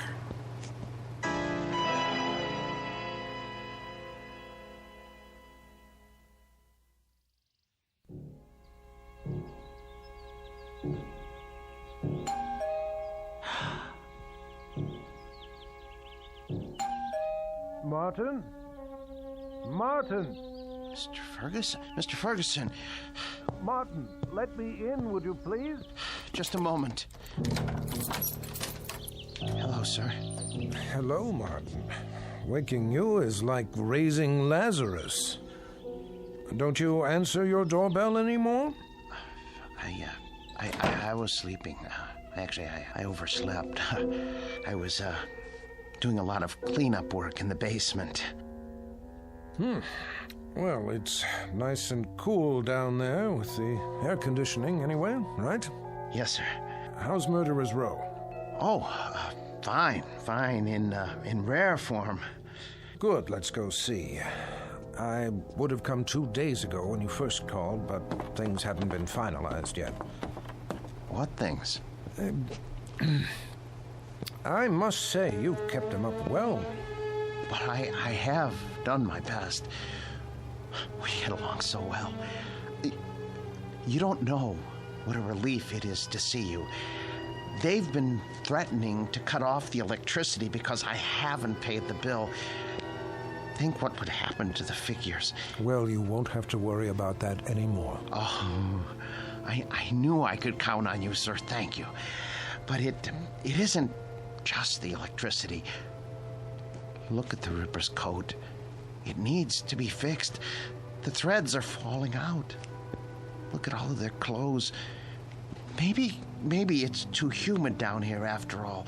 You won't have to worry about that either. Oh, I was going to have Emma repair this little rip in the sleeve, but... You have a remarkable wife. Thank you.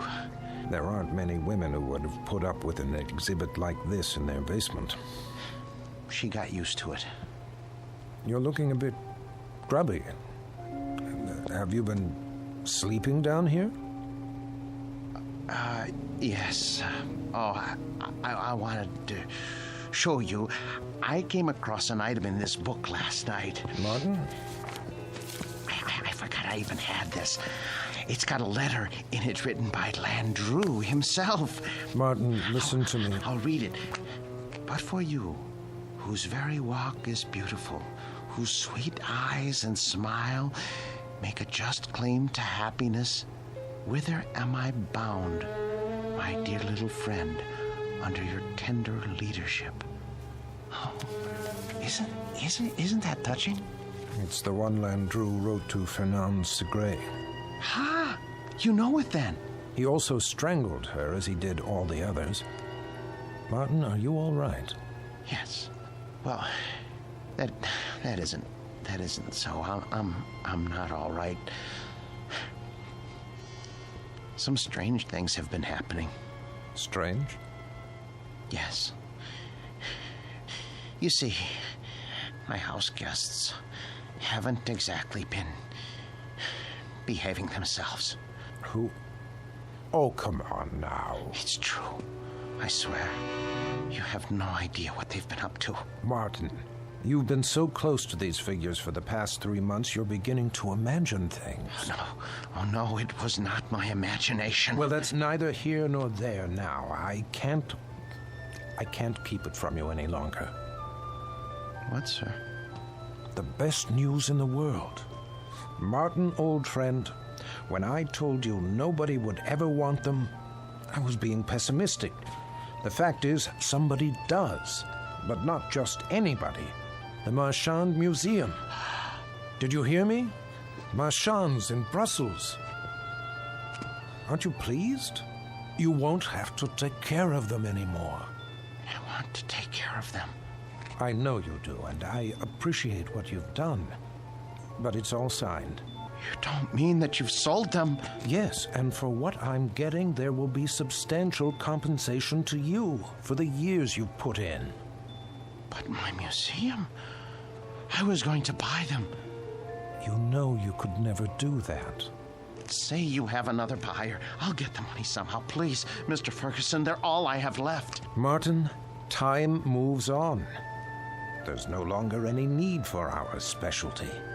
I thought with the closing of the Grand Guignol in Paris that things must be the same in Europe. But Marchand's is actually expanding. They were delighted to make an offer. The transaction was consummated only this morning. But what am I going to do without the figures? I'd die without them. Oh, come on now, man. You'll get over it. why don't you go upstairs and prepare us a cup of tea or something while I take some measurements? The Marchand people want the exact dimensions. All right, Mr. Ferguson. If you're sure that that's how you want it. I'm sure. Very well. Very well. Let's see now. Hicks. 6 feet, 1 inch. And Birkin hair. Hello there, Landrew. Still holding your waxed cord, I see. Be with you in a second. Now then, Mr. Hare, 5 feet, 10 inches.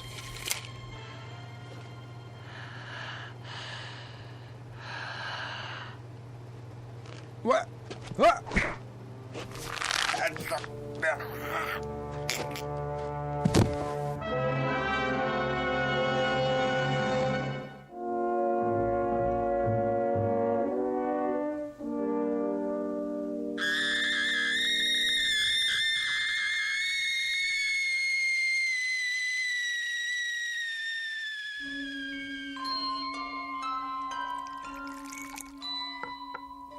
There, 2 cups of tea.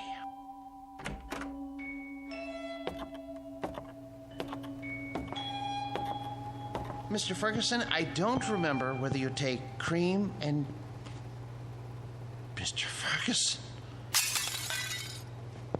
Mr. Ferguson! Your throat. The cord.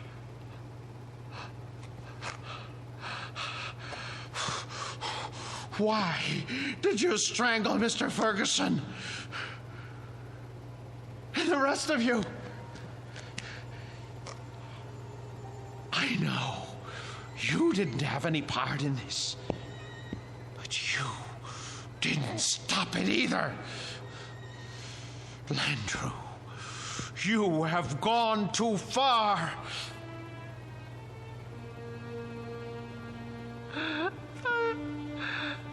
I gave all of you my best years. You wanted for nothing. I washed you.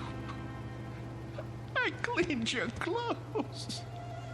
I waxed your shoes.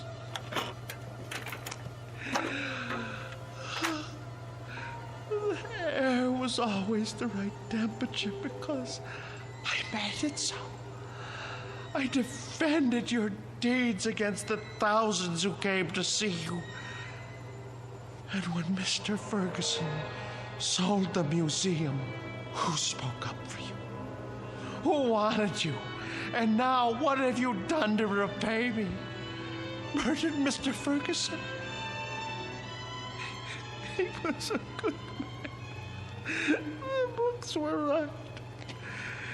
You are monsters through and through, and for that I am going to punish you. Do you know what I'm going to do? Do you know what I'm going to do? I'm going to take my saw and I am going to cut you into little pieces. Then I'm going to turn up the heat and let you melt into pools of wax. It's no more than you deserve. Who's going to be first? You, Landrew? Because it was you who murdered Mr. Ferguson. It was not I, Martin Senescu, who strangled your friend. It was you. No, it was you. You killed him while I was upstairs making tea. No, maid, it was always you. With my blade, you murdered your wife. You killed her while I was asleep. You used my axe to kill your wife's brother. Get away from me, Hicks. Get away from me. You are the murderer. Perk, stay back. You are the murderer. You killed them all. You lie! You're monsters! Not so, Martin Senescu. No!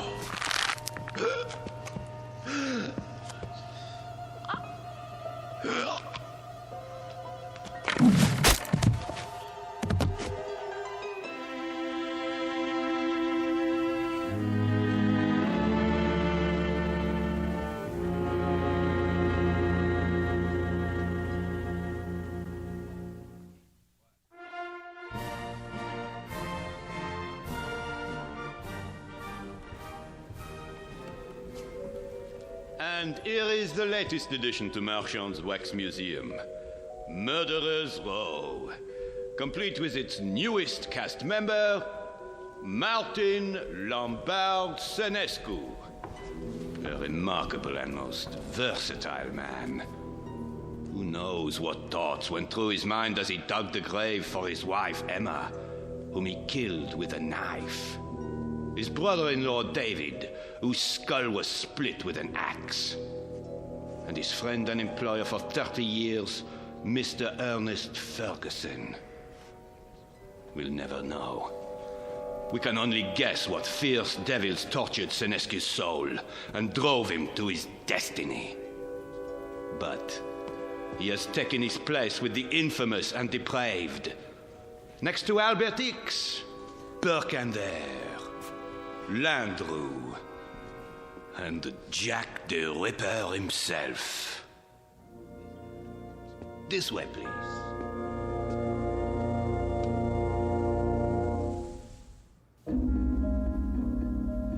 The new exhibit became very popular at Marchand's, an instant hit.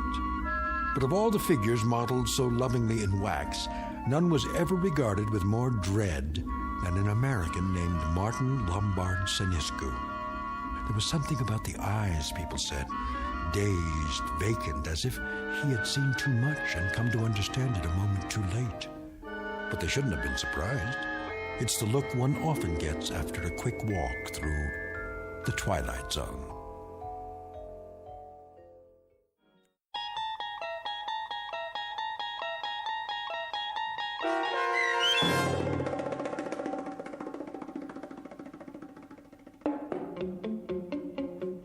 The new exhibit, starring Joby Cerny with Stacy Keach as your narrator, was adapted for radio by Dennis Etchison and Joby Cerny, and written for The Twilight Zone by Jerry Soule and Charles Beaumont. Heard in the cast were Jim McCants, Nancy Baird, Richard Hensel, Nick Sandys, Tom McElroy, Christian Stolte, Damian Arnold, Roderick Peoples, Craig Harris, Martin Aestro. This copyrighted radio series is produced and directed by Carl Amari for Falcon Picture Group. Sound design and custom Foley effects for The Twilight Zone by Cerny American creatives Bob Benson, Craig Lee, Michael Slaybach, and Matt Sorrow. To learn more about the Twilight Zone radio dramas and to contact us, visit our official website at twilightzoneradio.com.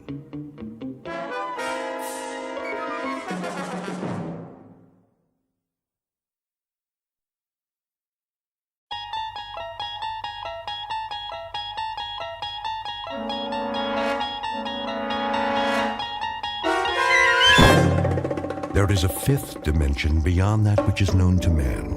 It is a dimension as vast as space and as timeless as infinity. It is the middle ground between light and shadow, and it lies between the pit of man's fears and the summit of his knowledge. This is the dimension of imagination. It is an area which we call the Twilight Zone.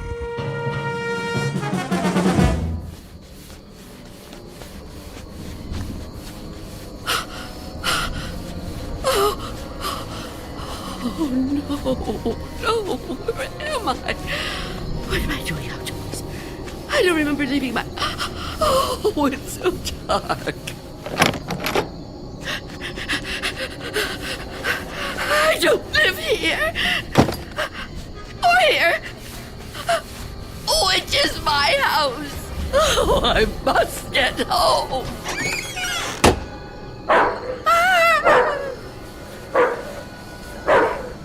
May I assist you, madam? You startled me. I've lost my way. My home is somewhere around here, I'm sure, but I don't know where. Perhaps I can help you find it. Oh, thank you. Thank you. I don't even know how I came to be out here. It's certainly not safe at this time of night. Oh, at any time. Well, surely the daytime when the streets are crowded. No, that's when it's most dangerous. For me. So you see, I never go out. Never? Never. But, dear lady, why not? I'm afraid. Afraid? Of something or someone? Someone. It's difficult to explain. Please, try me. Oh, I'm not sure you'd believe me. You'd think I'm just a senile old woman. I'd believe you, Wanda. What did you call me? Wanda. That is your name, isn't it? Yes, but I didn't tell you that. You didn't? Are you certain? Yes, I'm certain. How do you know my name? Because I've been looking for you for a long time, Wanda. Oh, no. You've kept me at bay for many years, but no longer. No! Get away from me! There's nowhere to turn, Wanda. You don't know where you are, remember? You certainly couldn't run from me, a frail old woman like you. Please! No, I won't let you! Say that again. It amuses me. You won't let me? How do you imagine you're going to stop me? You really have no choice, Wanda. There's nowhere for you to go now. Come to me, old woman. Take my hand. No! Take my hand.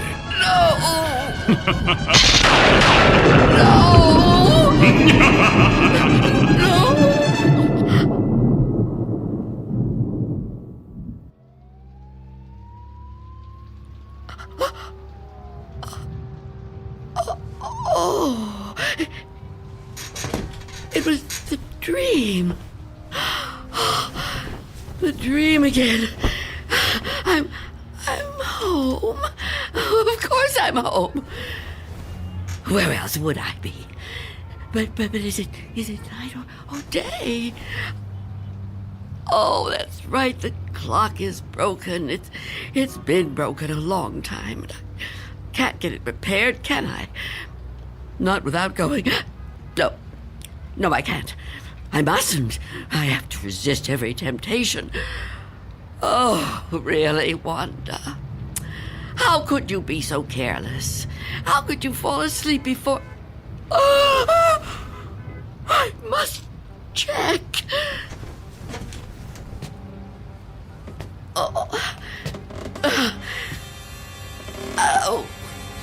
Yes.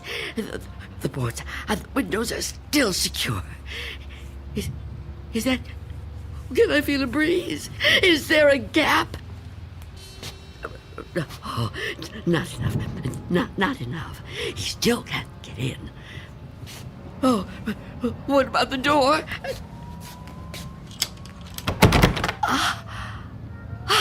Chain is on. And the door is locked. Good. He can't come in that way either. Yes, I'm safe. Safe for another day. But I've been careless. Really, falling asleep before checking. I mustn't take chances. I can't take chances. Not while he's out there. And he's always out.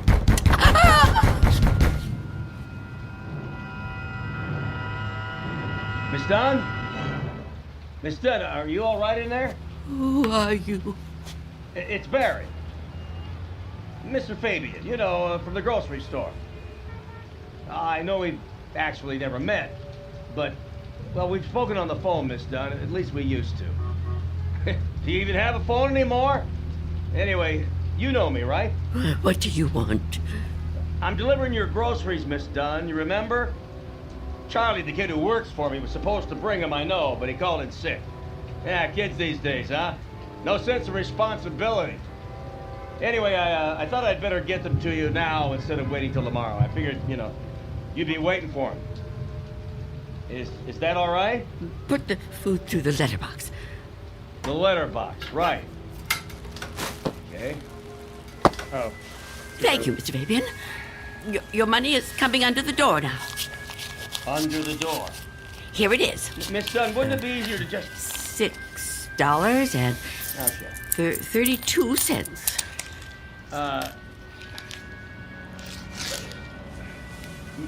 Many thanks, Miss Dunn, but... Good day to you, Mr. Fabian. Miss Dunn, are you still there? Yes? What is it? I've been thinking. I just wonder... Miss Dunn, does anybody else bring you food? I really don't see what business of yours that is, Mr. Fabian. Well, no, it's nothing like that, I promise you. This isn't anything to do with business. I'm just concerned for your well-being. It seems to me a person can't live on food big enough to fit through a letterbox. I can assure you, Mr. Fabian, I'm in no danger of dying as long as I observe this strict regimen. Oh, well, I'm glad to hear you talk like that, but I don't know. Maybe if I could come in for a minute. Come in? Yeah, I just want to talk, Miss Dunn. I can't do that so well out here. I really think you need to see a doctor. Out of the question. No one is coming in here, Mr. Fabian. Not a doctor and not you. Miss Dunn, could you open the door, please? Go away! Miss Dunn, I just want to help you. I know what you want. Leave me alone. Miss Dunn, I know who you are. You do? Well, that's good. That's very good. Myself, I have a very bad memory. Every morning, my wife gives me a pen. Every day I lose it somewhere.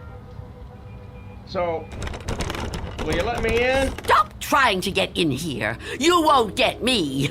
Just go away and leave me alone. Come on, Miss Dunn.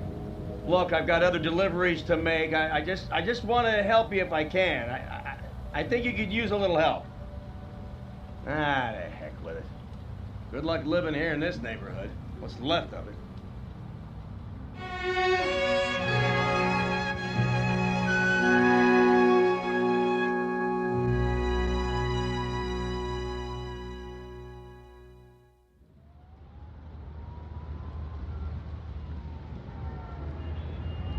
Go away. I won't let you in. I won't let you get me. Leave me alone. I don't want to die. I don't want to die. Police! Freeze!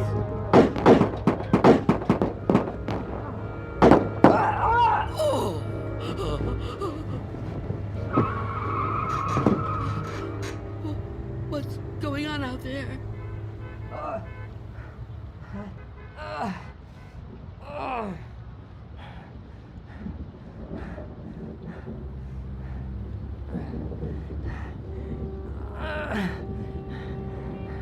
Help! Is anyone in there? You gotta help me. What is it? Go away! I've been shot. I need help. Please. Please do something to help. Who are you? Officer. I'm a police officer. Please, you have to open the door. I need help. I've been shot. You're lying to me. I know you. You can't fool me. No, I'm not. I'm not trying to fool you. Please. I think I'm dying. You can't trick me so easily. You're no policeman. Why can't you just leave me alone? I know who you are. I know what you are.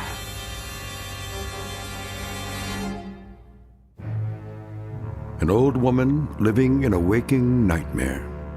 An old woman who has fought 1,000 battles with death and has always won. Now she's faced with a grim decision. A decision that might to others seem the simplest in the world.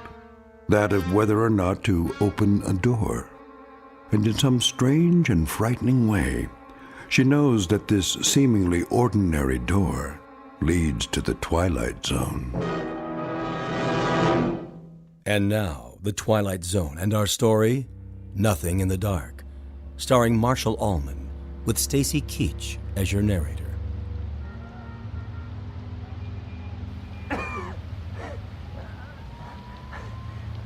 Please.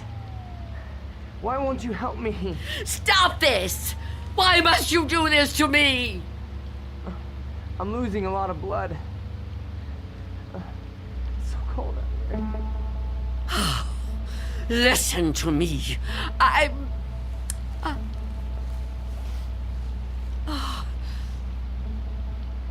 going to open the door. Oh, thank you. Thank you. But I'm leaving the chain on. Don't even try to touch me. I won't let you. Don't worry. I'm not gonna hurt you. I couldn't hurt anybody. Oh. You're so young. Almost a child. Unless you help me, I'm gonna die. I don't think I can even move very far. Oh, don't say that. Oh, it isn't fair. No, it just isn't fair. You keep trying to trick me. I don't know what you're talking about. Don't move. Don't do that again. Or I'll close the door. What? Listen, lady. I've been shot. I'm bleeding to death. Do you understand? Do you understand? Please. My name is Harold Belden. I need a doctor. I need a doctor right away. Please, call the hospital. I can't get there myself. I can't call the hospital.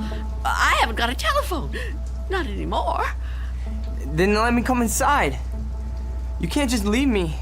I'm begging you, I'm freezing. I have to unlock the door. You can't ask me to do that. You can't. I don't want to die. You understand? So you're not gonna help me? You're just gonna let me die out here? I know who you are. No, I told you who I am. My name is Belden. Officer Harold Belden. That's not her name. There is no such person. Stop trying to trick me. I don't understand why you keep saying that. Look, it hurts. It hurts, okay? Please, lady, please. Stop! Stop! Oh, why are you torturing me like this? I tell you, it isn't fair. I don't want to die. Well, I don't want to die either. If I could get help for myself, I would, but I can't move. I've been shot in the side, you see? Look, look, I'm bleeding. Oh, it isn't fair. It isn't fair.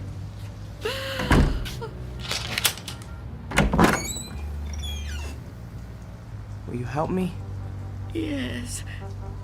Yes, I'll help you. Thank you. Take my hand. What? Take my hand. Pull me inside. No, I won't. I mean, I can't. Oh, can't you? Can't you crawl in? Oh, I don't think so. Please try. Quickly. I don't want to leave the door open.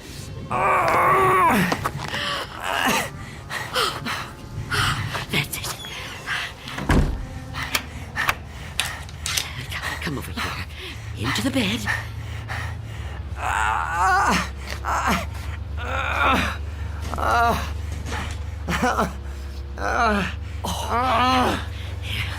You just rest.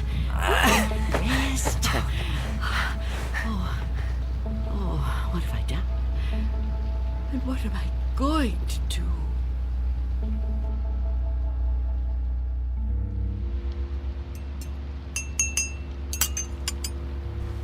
Officer? Officer? Officer? Oh, I'm so sorry. What a...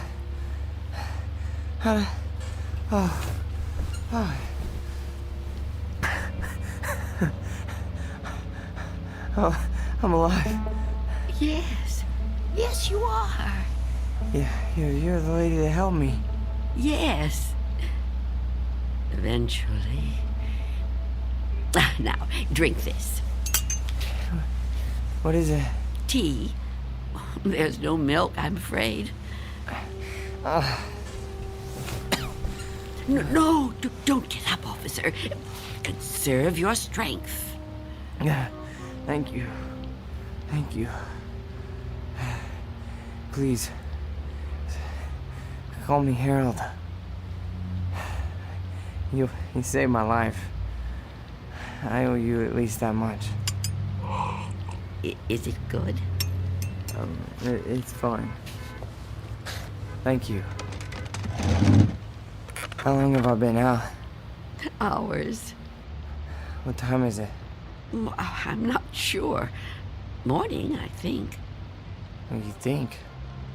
I don't have a clock. I guess it is morning. It's hard to tell. What happened to your windows? Who boarded them up? Well, I did. A long time ago now. But they're still as strong as ever. What? Why would you do that? Oh, I have my reasons. Well, we all have our own reasons for doing things. Why would you want to be a policeman? To be in a job where people try to kill you? Well, why would you want to court death like that? Court death? I don't know that I'd put it that strongly. I do what I do because there's just some jobs that have to be done. You mean it's a sort of vocation? Yeah, I guess you could say that. Listen, Mrs. It's Miss Dunn. Listen, Miss Dunn. You should try to get some rest yourself. You need it more than I do. No, really, I feel much better. When the doctor gets here, he'll take me off your hands for good. The doctor? Yeah, sure. He'll check my wound, take me to the hospital. You didn't call the doctor? No, I didn't. Why not? I told you last night. I haven't got a telephone. Don't you remember? No, I don't. I was kind of out of it last night, I guess. Oh, of course. Perhaps you could use your radio to ask someone to come get you. Oh, you could wait outside for them. No, I busted my radio when I fell on it. You see?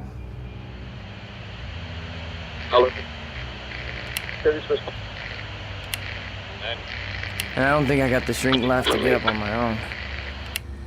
Look, couldn't you go to one of the neighbors? Oh, there aren't any.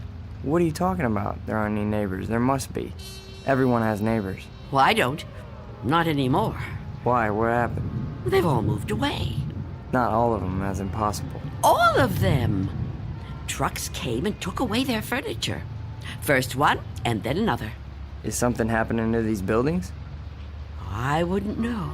I'm sorry to ask, but how can you not know something like that? I mean, if it was my home... I don't have a great deal of contact with the outside world. I haven't for quite some time. I couldn't even tell you who the president is. Wow. But there has to be somebody around who can help, you know? Or maybe a phone booth somewhere where you could call a doctor. Perhaps. I don't know. But even if I could call the doctor somehow, I couldn't take a chance and let him in. Why not? It's too dangerous. Dangerous for you? Yes. You let me in. Oh, I didn't have a choice. You were going to... I didn't know if I could trust you, but I'm still alive. Of course you're still alive. What do you think I was gonna do? I mean, but the doctor, he's not gonna be any harm to you. I keep telling you I can't let the doctor in. I can't let anyone else come in. Don't you see? It might be him. It might be him. Who? Him who? Mr. Death. Mr. Death?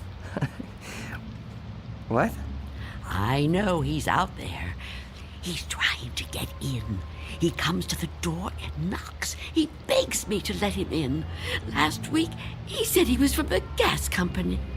The gas company? Oh, he's clever. After that, he claimed to be a contractor hired by the city.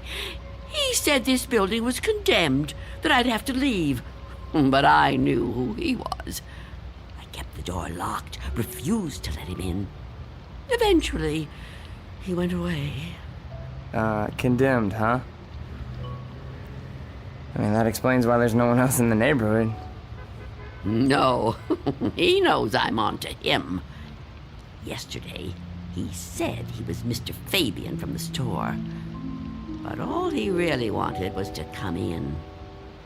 That's all he ever wants. Wait a second. No, it's no use. You wouldn't understand. I knew you wouldn't. How could you?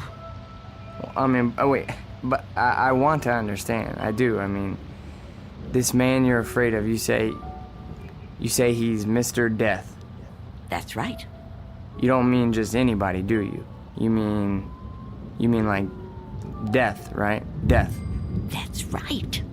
So is this Mr. Death a person like you or me? I know it sounds crazy to someone like you, to anyone but me, but it's true. I know it's true. Okay, I understand what you're saying, but, I mean, people die all the time, all over the world. Now, how could one man be in all those places at once? I don't know. Don't ask me that. Maybe there's more than one of him. Maybe.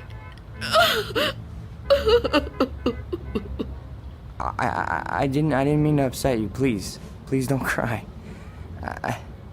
I'm not gonna hurt you. I'm sorry. Okay? Can I have another cup of tea? Please? Of course. Tell me about Mr. Death. Your tea. Thanks. Please, Mr. Death. I would like to know about him. All right. At first, I couldn't be sure.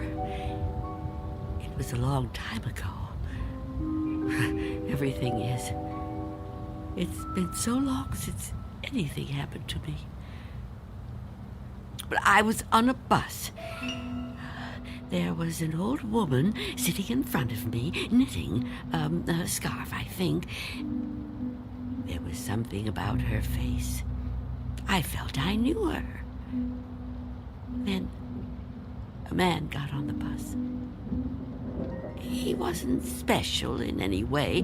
Not short, not tall, not fat. Just a man. I remember that there were empty seats, but he sat down right next to the old woman. He didn't say anything to her, but I felt that his being there upset her in some way. I couldn't understand why. He seemed like such a nice man. When the old woman dropped her ball of yarn, he bent down and picked it up, right in front of me. He held it up to her.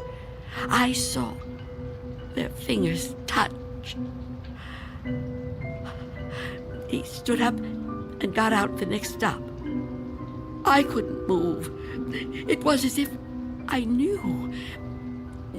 what had happened. But I couldn't do anything. I was just so frightened. When the bus finally reached the end of the line, the driver came over to the woman. He thought she was asleep. But I knew she was... What, dead? Dead. And right then and there, I knew it was his touch that killed her. Okay, but you said it yourself. She was an old woman. Okay, just because this man touched her... Mr. Death. Just because he touched her hand, it doesn't mean he killed her. Maybe what you saw was just what it looked like. A man trying to be helpful. I mean, the real cause of her death might have been, you know, a heart failure or a stroke or something. I don't know. No, he killed her. Okay, I'm a cop. I've seen dead bodies. I've seen people that were killed by guns, knives, but never by a touch, okay? The man being there when she died, that's just a coincidence. But I've seen him since then, several times. I've seen him in crowds. I've watched for him. Every time someone I knew died, he was there. He, the same man, the one on the bus. No. Once he was a young soldier, then a salesman, a taxi driver. Someone you wouldn't notice unless you were watching closely. But you could see him. Oh, yes. And I wondered why that should be. Why I could see him when no one else could. And then I knew. Why? It was because I was getting older. And my time was coming. I could see clearer than younger people, people like yourself. Now, do you understand? Oh, I know you don't believe me. That would be too much to ask of anyone. But do you at least understand? Please. I have to know. All right. Maybe. Maybe, okay? But if there is some Mr. Death who's able to visit all the people in the world like Santa Claus... Don't mock me. I'm not meaning to mock you, okay? I would never do that. I swear. But if he's real... He is. If he's real, then I don't see what the problem is. You don't see what the problem is? Oh, you must be joking. No, I mean, if you know what he looks like, what have you got to be afraid of? If you're right, and you can see death, I'd say you're kind of fortunate. Fortunate? Sure, yeah. I mean, you'd be able to see him coming. You could just avoid him. Oh, didn't I tell you his face is always different? He's different sizes, different ages, different races. I couldn't be sure. Well, how about when you go out? Out? Sure. Well, I know you said you don't have much contact with the outside world, but you have to go out sometime. I mean, to the shops or something, you know? Now, couldn't he touch you then, if he wanted to? No. Why not? I never go out. Never. Never. Oh, I haven't been out for years. I don't know how many. I don't keep count. That would be too depressing. But I suppose you can guess from the smell. You're too polite to mention it. But it must bother you as much as it bothers me. So what do you do about food? The boy at Mr. Fabian's store delivers it. But I never open the door to him. How can you live like this? Oh, don't think I enjoy it. So why do you do it? Because if I don't live like this, I won't live at all.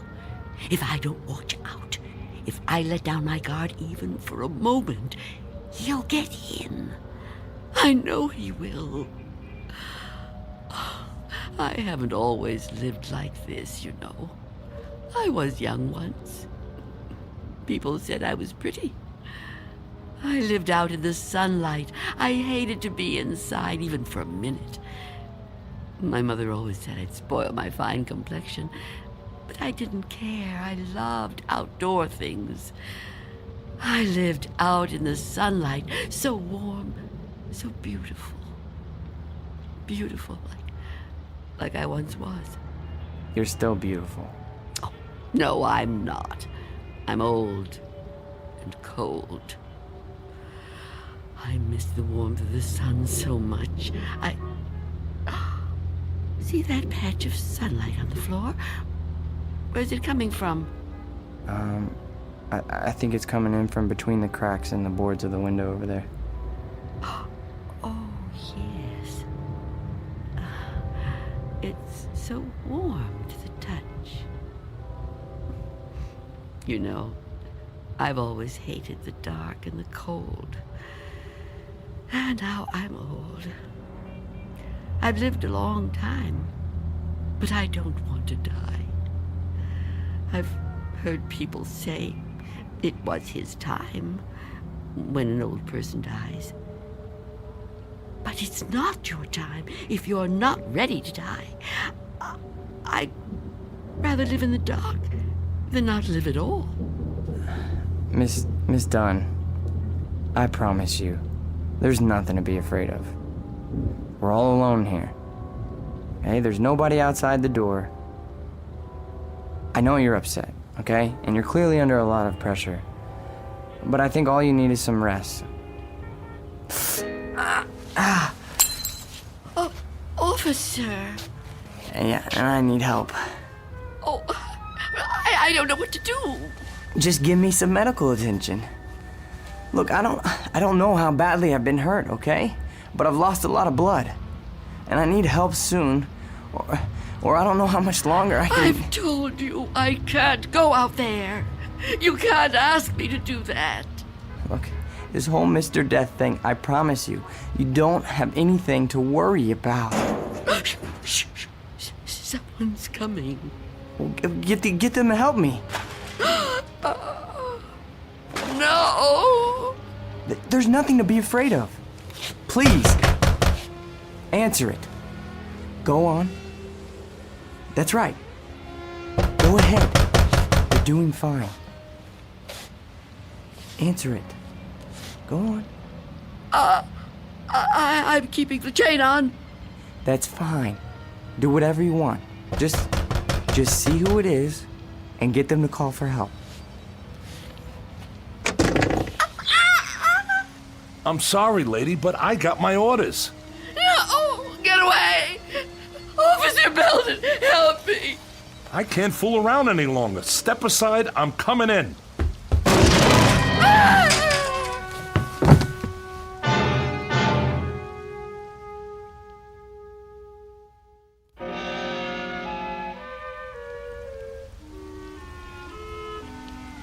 Take my hand.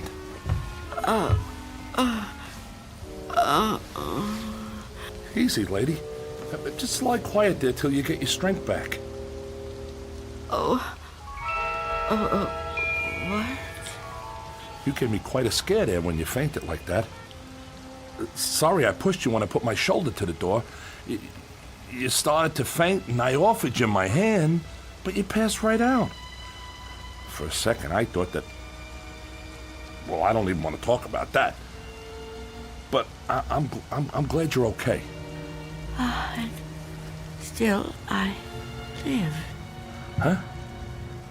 I told you I didn't mean to hurt you. It was an accident. You're not going to sue, are you? What do you want with me? Here, let me help you get up. Take my... I can get up myself. Look, you gotta understand, man. I don't get no pleasure out of busting indoors. Who would? Except maybe some thug, but I'm no thug. I'm just a guy doing a job. Your job? Look, you don't seem to realize how important this is.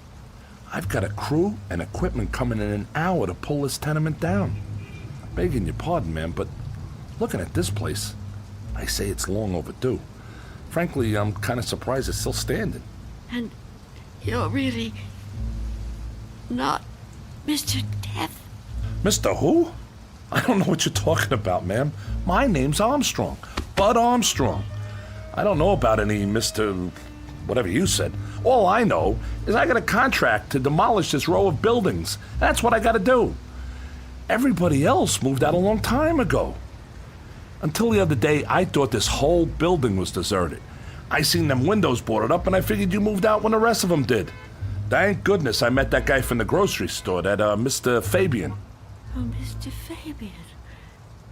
Then he was real, after all. Real? What are you talking about? I told him about my job down here, then he told me all about you, that he was worried about you. Told me he had a kid bring you your stuff. That was the first I knew about you, and it's darn lucky I found out. Well, you'd still be in here when the wrecking ball hits. Now, come on, we gotta get out of here. You want me to go outside? Sure. Didn't you just hear me? This place is coming down. You can't stay in here. You want me to leave here? You have to. I can't. It's Miss Dunn, right? Well, Miss Dunn, you were notified about the demolition job months ago. Look, I'm not out to bully you. I'm just trying to do my job here. These buildings were condemned by the city. Can't say I blame them. And I'm the one who's got to tear them down. Tear them down? Wow, can you? Look around you, ma'am. This building has had it. You can see that. I can see that. Anyone could see that. It's all worn out, dilapidated. All these buildings have got to come down. You seem like a nice person. A nice person shouldn't have to live in a place like this. Now let's the two of us just... Get away from me! Don't touch me! Please don't act like this. I ain't a monster, lady.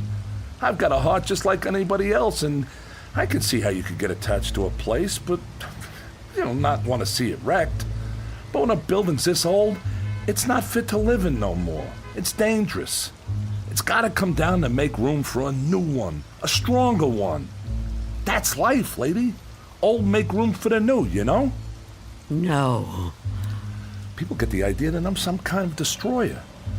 They think I get kicks out of tearing stuff down. But that ain't the way it is. No, that ain't the way it is at all. I just clear the ground so other people can build on it. In a way, I guess I kind of help them to it. Can't have one without the other, am I right? Look around you. It's just the way things are, like when a big tree falls in the forest and a new one grows right out of the same ground. Old animals die and young ones take their places. It's just nature. That's how it is. Even people step aside when it's time. I won't. When I finally kick the bucket or when I get too old to contribute, my son-in-law will probably take over the door! What about it? Oh, yeah. Sorry about that. I didn't realize the chain was on when I put my shoulder to it. Door's okay, but the chain's had it. You left the door open! Hey, there's no need Get to... out of my way!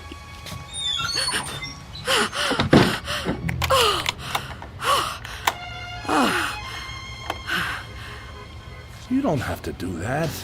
What's the sense of locking a door that won't even be here in an hour?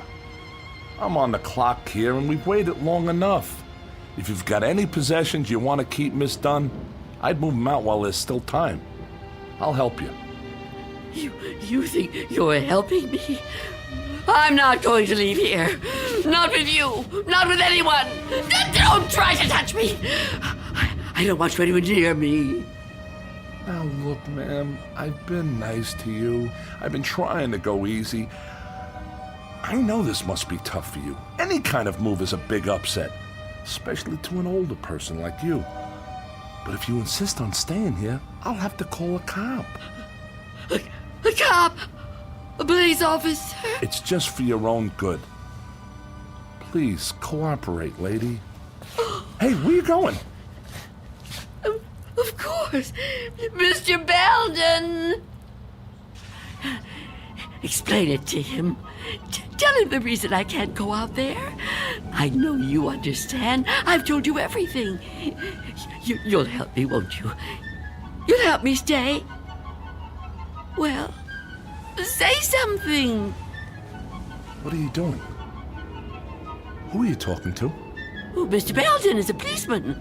Mr. Belden? Who the heck is Mr. Belden? Is he your pet? You got a cat in here? Please tell him. Lady, I think maybe you're sick. You should come with me. I'll get you to a doctor. I don't need a doctor. Mr. Belden, won't you tell him? Okay, I get it. I see how it is. Hey, I'm sorry, but if you're still here when the crew arrives, I'll have to call a cop. I'm sorry. I wanted to make you understand, but... Okay.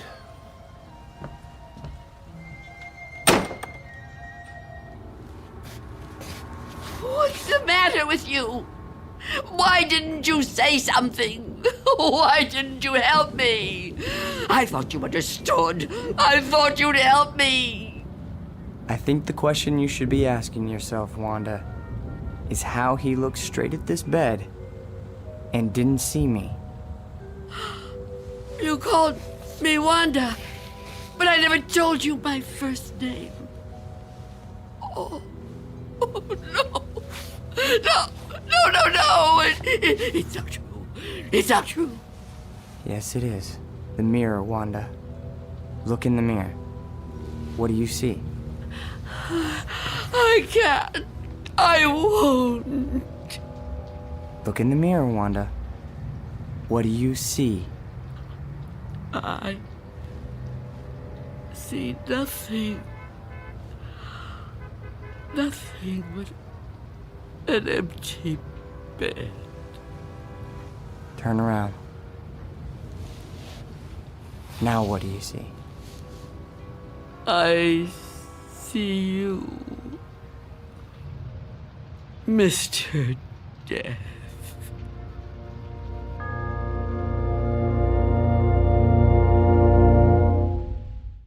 We'll be back to the Twilight Zone in just a moment. And now, Act 3 of Nothing in the Dark, starring Marshall Allman. It was you. It was you all the time. Yes. It was me. Oh, don't get up. You're still... Oh. You're not hurt. No. No, I'm not. But you were shot. Those men... Did you see me get shot? No, but you were bleeding. Do you see any bloodstains now? No. And the men? Did you see them? You were never hurt, were you? I can't be hurt. You tricked me. Yes, Wanda. I tricked you. It was all an illusion. One I created just for you. If it helps, I'm sorry. I would have preferred to avoid it if I could. But why? Why did you do it? The moment I let you inside, you could have taken me any time. Yes, I could have. But you were nice. You made me trust you. But I had to make you understand, Wanda. You see me now, and you've seen me before. Many times before. Starting with that day on the bus. Oh, I was right. It was you. The old lady's name was Iris. I knew then that you were upset. Upset? I thought it was important that you got to know me. What I said to you before, it was true. What you said? And you thought I was a policeman. You asked me why I did what I did. And you said there were some jobs that had to be done. That's right. That it was a kind of vocation. Actually, Wanda, you said that. But I suppose you're right in a way. Now ask yourself, am I really so bad? Am I really so frightening? You've talked to me. You've confided in me. Have I tried to hurt you? Well, no, but... Do you really believe I would ever hurt you? You don't look like someone who would want to hurt me. You see? It isn't me you're afraid of, is it? You know me now. You understand me. What you're afraid of, what you've really been afraid of all these years, is the unknown. That's right, isn't it? Yes. Don't be afraid. But I am afraid. You must be very tired, Wanda. I am. But the running's over now. It's time to rest. I'd like that, but Give me your hand. I don't want to die. Trust me. No. Mother, give me your hand. I will.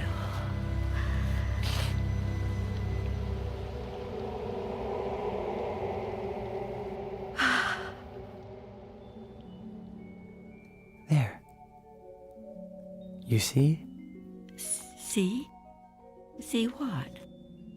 No shock, no engulfment, no loud thunder. What you feared would come like an explosion is like a whisper. What you thought was the end is the beginning. When will it happen?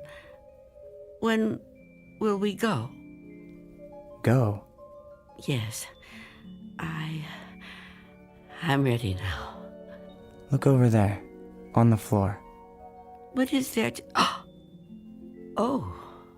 Now do you understand? It's me. It's you.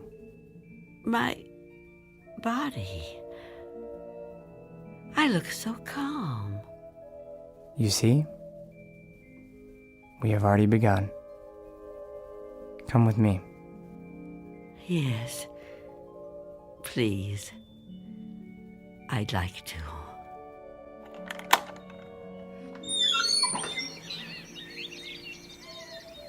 It's such a beautiful day. It is. It surely is. You know, Mr. Armstrong was right about a lot of things. What things? Well, for one, his son does take over the business when he dies. Will that be soon? Another 16 years. Oh, dear. It'll be quick. I'm glad to hear that. I'm afraid I was a little harsh on him. Now the son-in-law, he lives to be 102. 102? Oh, goodness. I know. It's remarkable, really. Of course, the oldest person I ever met was a lady in Tibet. Well, how old was she? Take a guess. Oh, I'm no good at guessing. Come on, take a guess. You'll never believe it.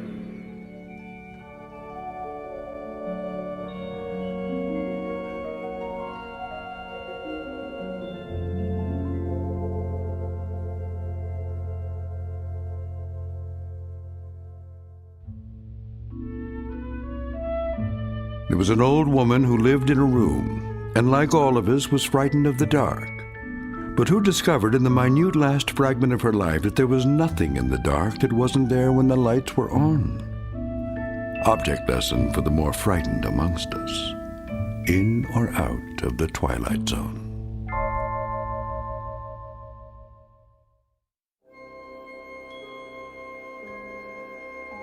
Hi, this is Carl Amari, producer of the Twilight Zone radio dramas. I'd like to take a moment to tell you about our official website at twilightzoneradio.com, where you'll get the latest news and information on these Twilight Zone radio dramas. Plus, at twilightzoneradio.com, you can digitally download 3 free episodes or any of our episodes for only $1.95 each. In this age of ever-changing technology, we've decided to make these episodes instantly available to you by making the Twilight Zone radio dramas a digital download-only series. This means that this series will no longer be offered on CD. The CD collections at our website are now being offered while supplies last at buy one, get one free. So be sure to get your favorites before they're sold out. Be sure to visit us often, and I'll see you in the zone.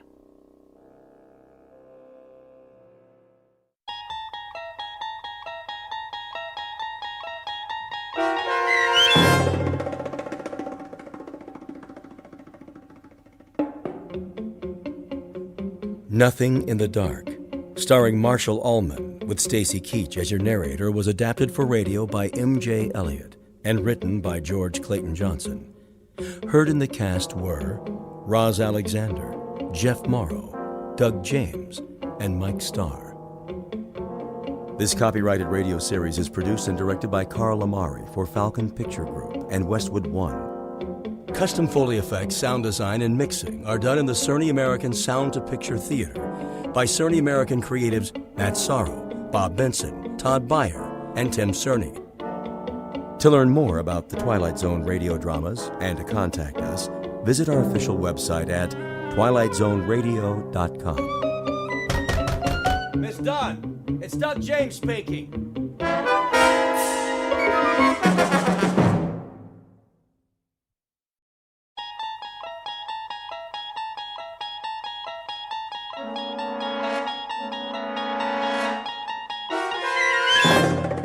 You unlock this door with the key of imagination.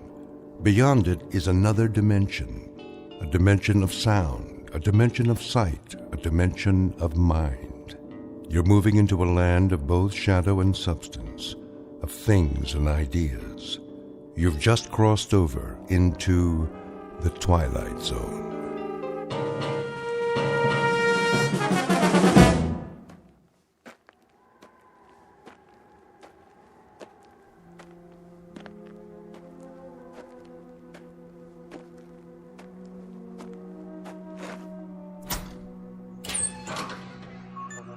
Hank?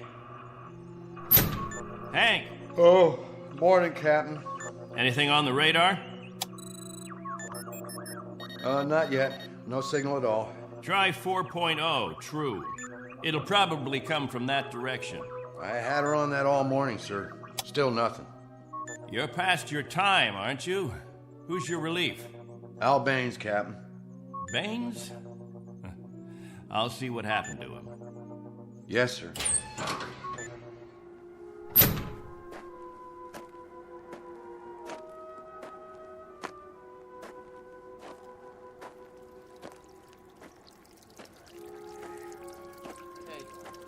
Morning, all. Anything yet? Afraid not. They lost, you figure? There's no telling. Okay if we fill our containers now? Go ahead, as long as the water supply holds out. Be a while till the next batch is ready. Julie, where's your husband? He was sleeping, Captain. Get him, Julie. Is something wrong?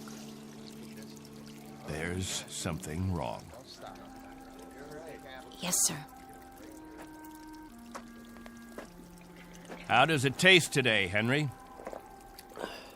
Same as always, hot, flat, and unforgettable. But wet. Suffer it a little bit more. 6 months from now, you'll be drinking chocolate ice cream sodas.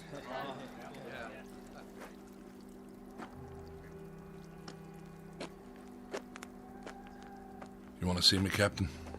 There's a man in the radar tower who'd like to see you, Al.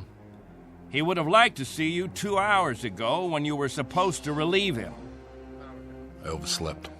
Tell that to Hank Parker up there in the tower. Tell him you overslept, and then be good enough to tell him, Al, that you'll stand his watch all day tomorrow. That's not fair, Captain. It doesn't happen often. Once is too often, Al. More than once is intolerable. And many more than once is a case history of Albert Baines who likes his sleep. I prefer it to a stupid game in the hot sun, both of them. A game, Al? What are we listening for? 30 years of 2 shifts a day. What have we ever heard? Wind noise. And what have we ever picked up on the radar screen? Dust particles? But anything to make you happy, Captain. You listen to me. There's a ship on its way, and when it reaches this atmosphere, it may want to be vectored in. They may want landing instructions, wind direction, ground temperature. And if Al Baines is in the sack, we may spend the rest of our lives here. Is that what makes you happy, Al? How do we know there's a ship out there, Captain?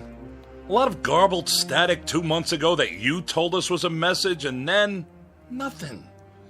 2 whole months, and you decide there's a ship coming here to take us back. You make the rules and set the watches and plan the days, and now you tell us the Messiah is coming. And you tell us to pray? The difference between you and me, Captain Benteen, is that I do my dreaming when I'm asleep. You do yours on your feet. There's a ship coming, Al. All of us believe it. Because he tells you to. And we believe him.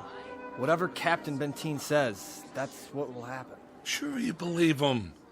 He tells you this is the best of all possible worlds, and by God, you break into song.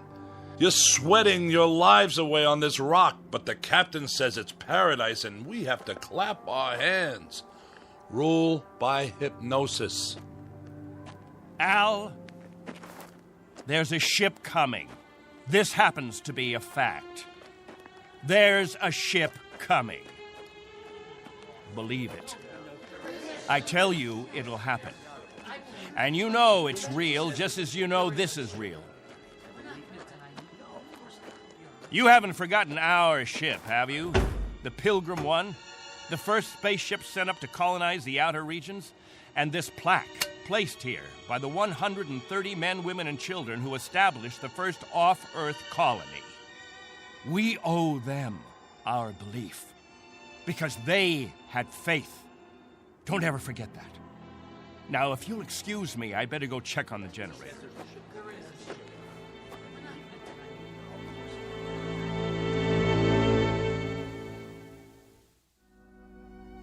This is William Benteen, who officiates on a small outpost in space. An outpost slowly disintegrating under the heat of two suns, with the holes, the cracks, the fissures that are the residue of despair. He tries to fill them with faith and to retain a faith of his own. This is a remnant society, a handful of people who left the earth looking for a millennium, a place without war, without jeopardy, without fear. What they found was a lonely, barren place whose only industry was survival. And this is what they have done for decades, survive. Until the memory of the earth, they came from what has become an indistinct and shadowed recollection of another time and another place. 2 months ago, a signal from Earth announced that a ship would be coming to pick them up and take them home. In just a moment, we'll hear more of that ship, more of that home, and what it takes out of mind and body to reach it. Because this outpost is located in the far reaches of the Twilight Zone.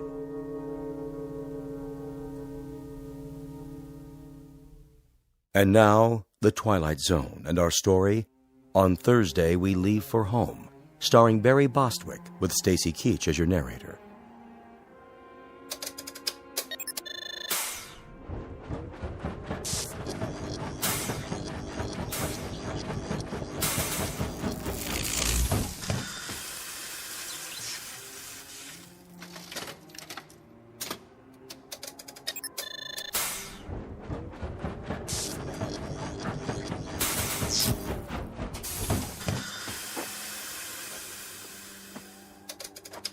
Can't keep the generator running, sir. No wonder. Look at these wires. They're rotten. That's all we got, Captain. No backup? This is it. Any insulation? That's all gone, too. We used it on the converter belts. Well, we have to get the current running somehow.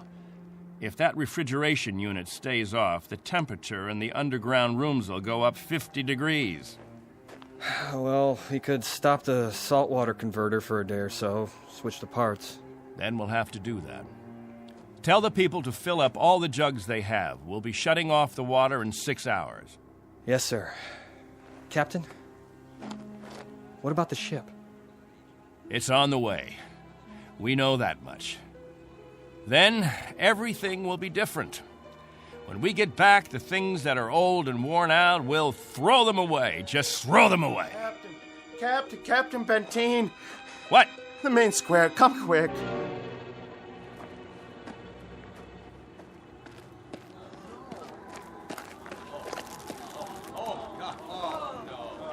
It's Mrs. Rodale. She's hanged herself. Cut her down.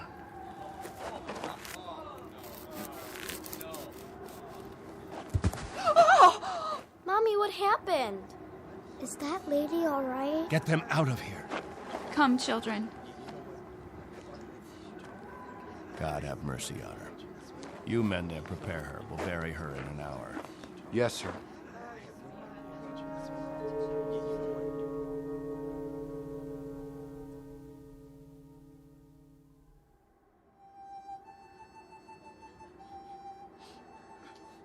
We now consign to this planet the remains of Mary Rodale. We ask God in His infinite mercy to give her the serenity and joy that she sought while she was with us. And we ask His forgiveness for her sin. Amen. Amen. We ask that this good woman be allowed to rejoin her beloved husband who preceded her in death 11 years ago. Bid your farewells now. Forgive her, Lord. Have mercy on her, Lord, for what she's done. A terrible thing. She didn't know what she was doing. She knew what she was doing. Better and clearer than the rest of us. This is a funeral, Al. The 9th funeral in the last 6 months. Nobody talks about it. We just let it go by. But there have been 9 people who thought that maybe heaven is a place where they can get a drink of water without salt in it, where they'll be able to breathe air without choking on the heat of it. If you want to talk blasphemy, Al, take it away from here. I'm talking truth, Captain Benteen. I'm saying that this woman and the others, they took their own lives because living became intolerable. And I say that dying was their right. Anything else? Just this question. I put it to everyone here. Al, please. No! Isn't living tough enough that we don't have to do it by the book? Isn't it hot and blinding and miserable enough that there shouldn't have to be rules? So that we shouldn't have to suffer by the numbers? Will anyone make the simple observation that there's far more happiness going into that hole than what's left above ground? There's more peace of mind in that dead body than all you mourners put together. All we've got here is anguish. Captain Benteen, let us live with it or die from it in our own way. Young Mr. Baines here wants us to lie down in the sun. Young Mr. Baines would have us give in to death when there is still life. He would end all the rules. He'd throw away the regulations. There'd be no standing in line for water. Let the strong take it away from the weak. No rationing of food. Let the young steal it from the old. And when that ship comes down to take us back to Earth, it won't find a society. It will find only a pack. There'll be no human beings left. Only animals. There's a ship coming. It's winging its way in now. It's on its way. Say it. Say it out loud. Let me hear you say it. There's a ship coming. There's a ship coming. There's a ship coming. There's a ship coming. There's a ship coming. There's a ship coming. That's right. There's a ship. A ship. Yes. A ship that's coming to take us. Hear that? Can you hear that, everyone? Do you hear? It's the... Meteor storm! It's a meteor storm! Find shelter. Get inside. Up to the cave. Get up to the cave.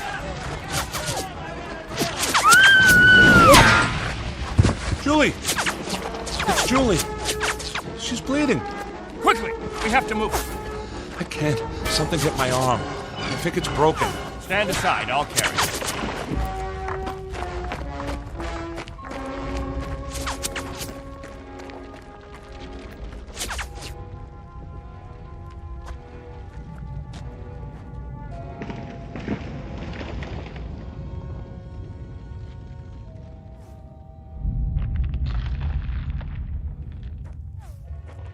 How is she? It's just a cut to the forehead, not very deep. But keep this bandage on it. Julie? Julie, honey? Can you hear me? Al? Don't let her move just yet. She may have a concussion. How's your arm? It's not broken. Must have been a rock that hit it. Captain, thank you. For a little first aid. No thanks necessary. I deliver babies, too. You might want to keep that in mind. Now, I'd better go see to the others.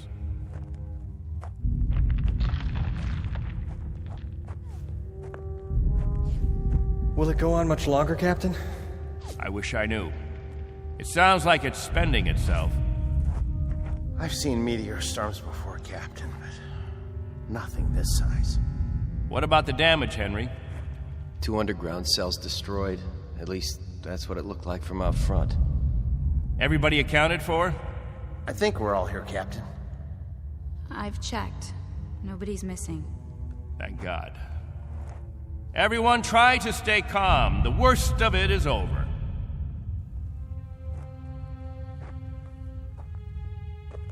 Jojo? Yeah, Captain? You're not scared, are you? Well, kinda. Now, we can't have that. Mind if I sit for a minute? We'll talk, you and me. Captain, tell me about the Earth. Would you, Captain? Tell us what you remember. Yes, do. Well, all right, I guess I can do that. We'd like to hear. You, over there, is that you, friend? Yes, Captain.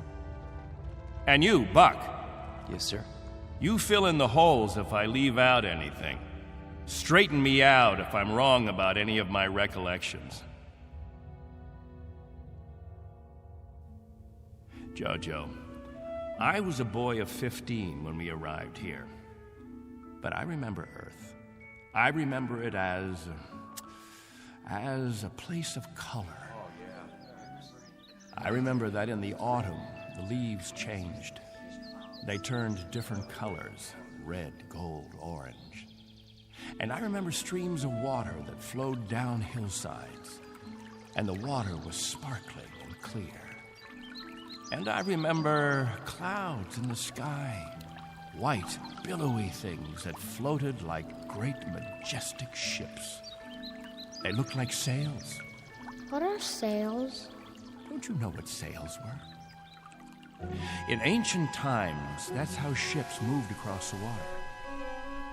There was so much water.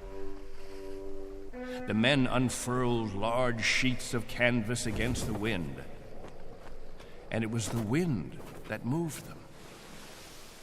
And I can remember night skies. Night. Endless black velvet with stars. And sometimes a moon that seemed to hang there as big as the face of an old man, looking down on us all. Captain, what's night? Why, that was the quiet time, Jojo.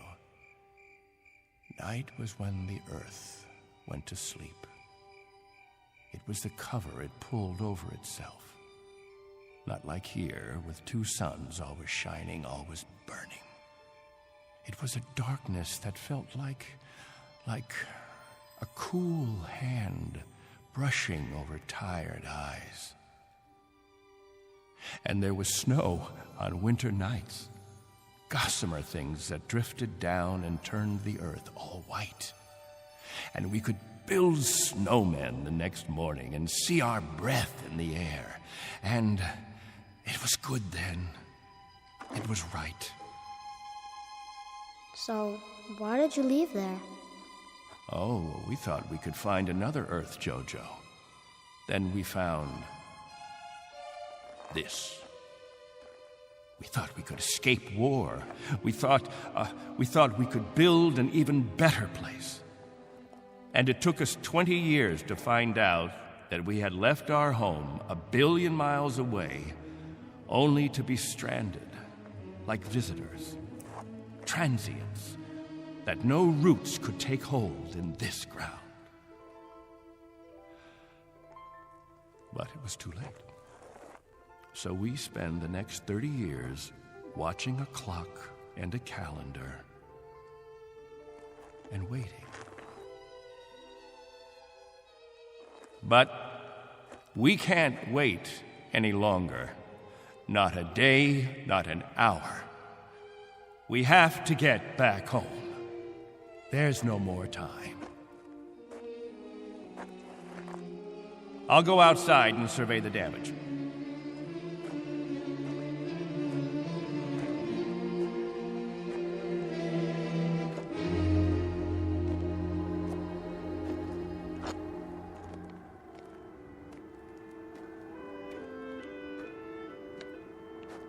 Not much harm. Radar tower's still standing.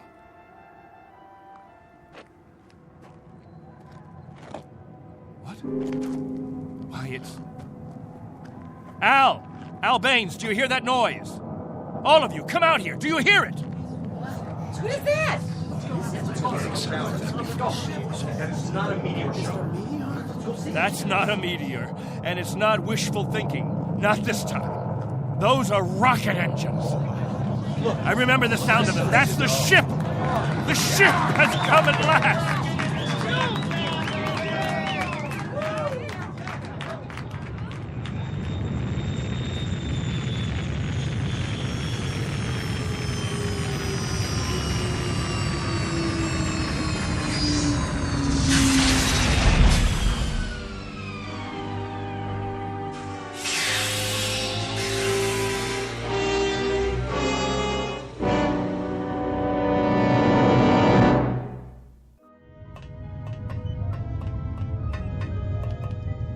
Wow, what a ship. How fast can it go? Oh, pretty fast. Watch your step. Looks like you got plenty of room for everybody. Do you have any water? Clean water? We have enough. Oh, doesn't that sound wonderful? Delicious. Careful. I better talk to your leader. You have one, don't you? Sure do. Captain Benteen. I don't see... He's standing over there. Hey, Captain, come see the ship.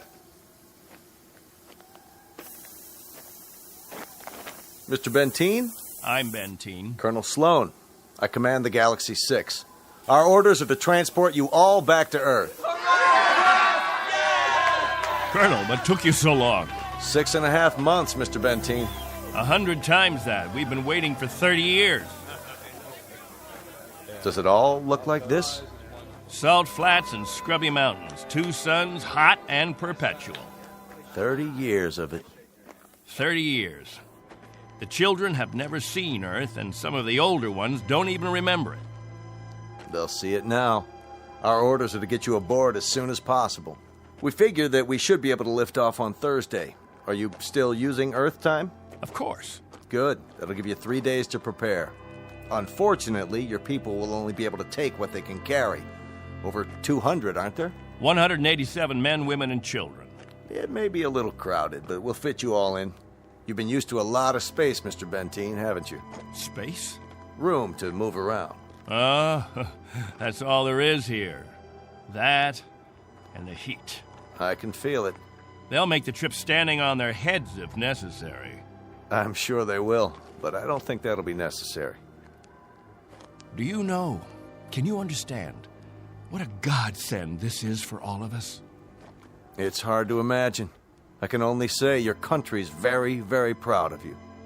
What of the Earth? Has it changed? Not too much. Still green? Still green. And the cities? The cities still stand. And war? As always, I'm afraid. One dies down, another one springs up. But through some miracle and the grace of God, we never had the big one.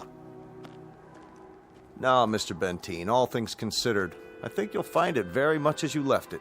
Captain Benteen. Captain? That's what the people call me. This place, their very lives, it's all been my responsibility. You've done quite a job, Captain Benteen. But you can rest easy. I'll take over the responsibilities now. No need. I'm used to the job, Colonel. The living quarters, they're underground? I was saying, Colonel, I'm used to the responsibility. I wouldn't quite know how to function without it. Is it cooler there, Mr. Benteen? I'm sorry, I didn't... Your underground rooms, are they much cooler? Yes, they're refrigerated. Captain. Morning, Captain. George. The best morning ever. We just wanted to say thank you, Captain. Why? For what? For keeping us alive all these years. That's right. Without the Captain, none of us would be here. That's not necessary. You better believe it, Colonel. I do. I do believe it. Captain Benteen. Go ahead, Colonel Sloan. That's all right. I'll see to the others.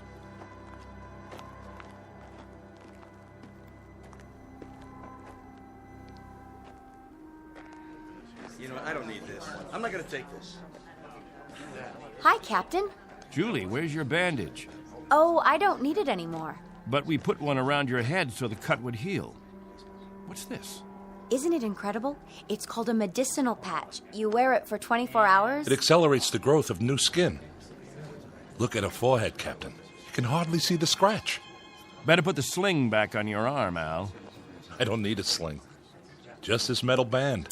It's magnesium. Colonel Sloan said my arm would be perfect by the end of the week. Well, I seem to have had my practice taken away from me. But while we're here, I'd use that sling. I'll bet I've fixed about 500 broken wings in my time, and the only way to be sure it heals properly is to keep the limb immobile. Where's Colonel Sloan? I want to ask him what to pack.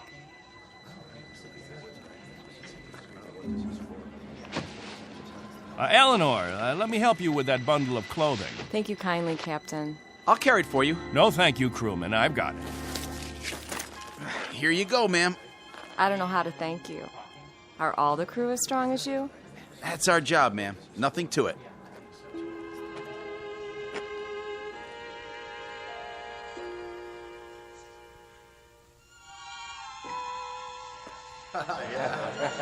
Hello there, Captain. Will. I'm so excited. How much longer? Not long. Be patient. May I have your attention, everyone? Good question. Quiet, please. What is it, Captain? As all of you know, we have less than 36 hours before we depart. And as I told you earlier, there is a maximum allowance of 14 pounds per person. Soon we'll begin weighing your belongings, and if we're over the limit, I'll make up a list of necessary items. I hope I'm not intruding, Captain. I was just telling them about the weight requirements. We'll handle all that tomorrow. I heard you'd called a meeting here in the cave, so I brought Lieutenants Engel and Rafferty with me. Everyone has so many questions about Earth, I thought perhaps this would be a good time. More questions? Actually, Colonel, the purpose of this meeting is simply to make some last-minute arrangements. Colonel, I used to live in San Diego. Is California still the same? Sunny and warm most of the time, but not this warm. Los Angeles has become the biggest city in the world.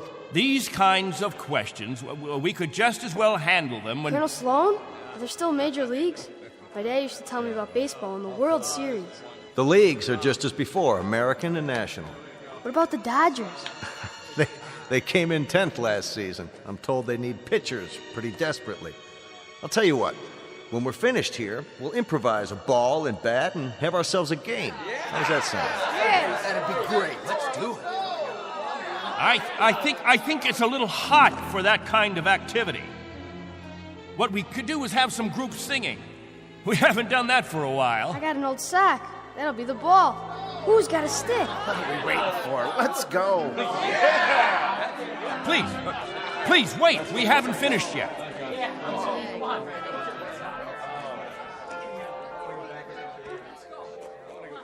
Jojo, I haven't told you a story in a long time.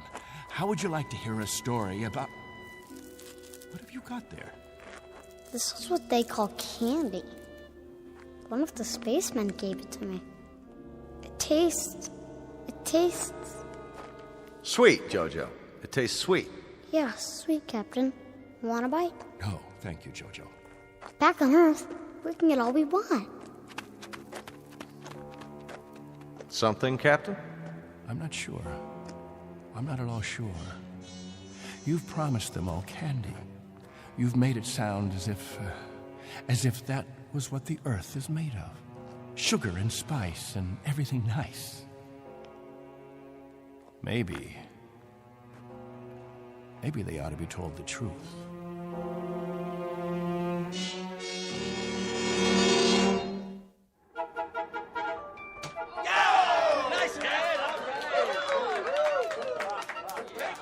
The universal language.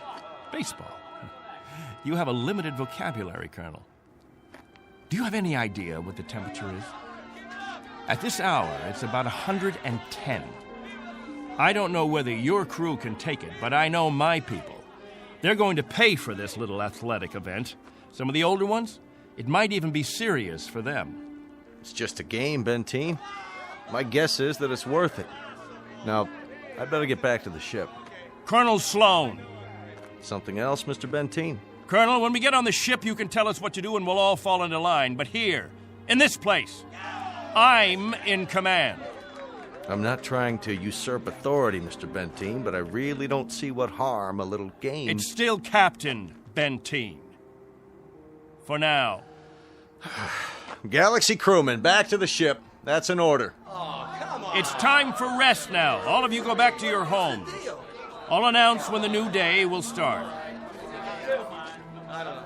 I guess it's suddenly illegal to have fun. You happy now, Captain? I was never unhappy, Colonel. I just happen to know what's right and what's wrong. I ask you to keep your crew in the ship during the rest time. I don't want my people distracted. You rule with a heavy fist. If it were 1 ounce lighter, no one would have survived. I've held these people together by will. They'd have died, Colonel, without someone they could hold on to. They'd have withered away. Not anymore, Captain. Relax. That's a luxury I've never been able to afford, Colonel. I've never been able to marry, to think only of myself, because of them. I've been a father figure, a governor, a confessor. I've been all those things. And if I hadn't been, there'd be no life here. These are my people. Understand? My people.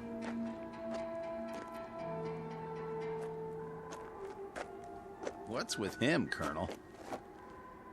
I'll bear with him a little bit longer, fellas. He's really quite a man. He's got just one minor aberration. And what's that? He believes he's God.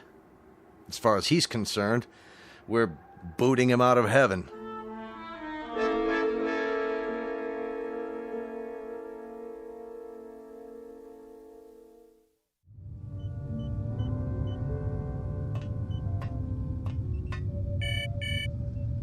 Yes? Mr. Captain Benteen is here, sir. Show him in. Very well, sir. Come in, Captain. Sorry my quarters are a bit cramped. Please, sit down. Colonel Sloan, this is a list of all passengers with their approximate weight and the weight of their belongings after each name. The scale we have is pretty beat up. My guess is that it underweighs by about 4 or 5 pounds. Fine. All I wanted was an approximation. We'll weigh them in on our own equipment before blast off. This is Wednesday, 12 midnight? I keep getting confused with the constant light. When do the people get up? About 2 Earth time. The hours from 7 until 1:45 are the hottest. That's when we try to stay indoors. Then we have our meetings at the cave about 2 hours afterwards. We've had to improvise our own schedule. You've improvised very well, Captain. I looked at the saltwater converter, your electro plant, the sun shields you put up over the crops. Very inventive. Necessity hasn't been the mother of invention here. It's been the father and the whole family. Well, you'll be able to give way to progress now. Though I wonder if all of it'll be to your liking. The way you'll be lionized when you get back to Earth. You're referred to in the press as the Lost Pioneers. They're gonna make quite a thing of you when we land. Oh? Wherever any of your people settle, there'll be keys to the cities, brass bands. I expect they'll scatter all over the U.S. The government's had inquiries by, well, it must be thousands of relatives. My guess is that they'll just about have time to look into a television camera and then get whisked off. Well, they won't be scattered, Colonel. They'll go as a group. We'll find a place where we can settle, and that's where we'll stay. I'm talking about when we get back to Earth, Captain. That's what I'm talking about. They won't be splitting up. Not my people. Captain, as a point of interest, did you ever ask them? Ask them what? Whether they'd want to stay together. That would be a ridiculous question, like asking a child if he wants some more ice cream. They're children, you see, Colonel. Oh, chronologically, they range from 6 months to 60-odd years, but socially, psychologically, they're children. I've kept them alive and functioning all this time. Once we're back on Earth, I'll simply continue the process. Captain Benteen, have you told them that? Have you told them that after 30 years of waiting, 30 years of living in a compound, they're going to travel 1 billion miles just to walk into another one? Have you? There's no need. They wouldn't have it any other way.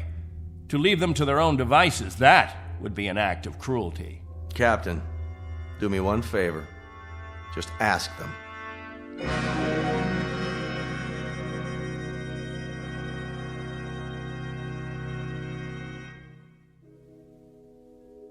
Naturally, we won't have to concern ourselves with the colder climates. The northeastern states, the upper regions of the Great Plains, will find an area much farther to the south, perhaps Florida or Texas. Southern California has a temperate climate. Captain, you better tell us about frostbite treatment, because I'm moving to Wisconsin. That's where my family settled originally. What about Oregon, Captain? That's where Joan and I plan to settle. I've heard about the forest there. New York. Please, wait a minute. You don't understand. Let me make this clear. All of you will have a chance to meet your relatives. I see no reason why visits can't be arranged, perhaps even for a week or more. But naturally, we'll remain together as a community in whatever land grant we obtain from the government, or whatever given area we can arrange. I can assure you of one thing, and I hope put all your fears to rest. I'll remain as your guide, your consultant. And I guarantee that no one will lack for my help or my advice. Captain, Julie and I were thinking of farming. Why, that's a fine idea, Al. We'll farm just as we have farmed, but much more easily. The rainfall back on Earth is so plentiful. And as I told you, there's only one sun, so you won't have to shield the crops. Of course we'll farm. Certainly, we'll farm. Julie's got relatives in the state of Washington. You couldn't take the cold. None of you could. But I guarantee that wherever we settle, the farming will be good. I'll see to that. What's the matter? Don't you understand? We don't plan to stay together. You don't understand, Al. You've never understood much of anything. If we split up, I seriously doubt that we'd survive. Al, explain it to him. Go on. We'll survive, Captain. If anyone wants to stay together, that'll be their right. But if they want to go their own way, that'll be their right too. Am I wrong, Colonel? You're not wrong. We're to take you back as a group. Once on Earth, you can do as you please. Colonel, let us settle our differences in our own way. There are no differences, Captain. There are differences. There are. Changes that have taken place on Earth. Things we aren't prepared for. Oh, the Colonel has made it sound like a big holiday. The good life just plucked off a tree. Well, friends, I don't want any of you disillusioned. Wherever men live, they grub, they scrabble.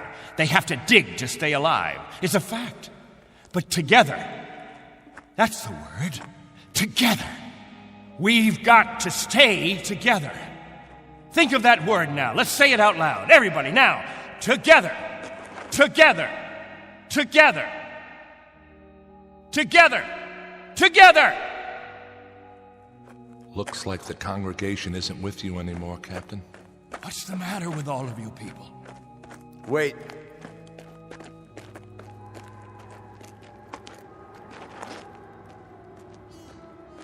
I've made the compartment assignments. I'd like to go over them with you. Assignments? There's not much time, and there's some things we have to check off.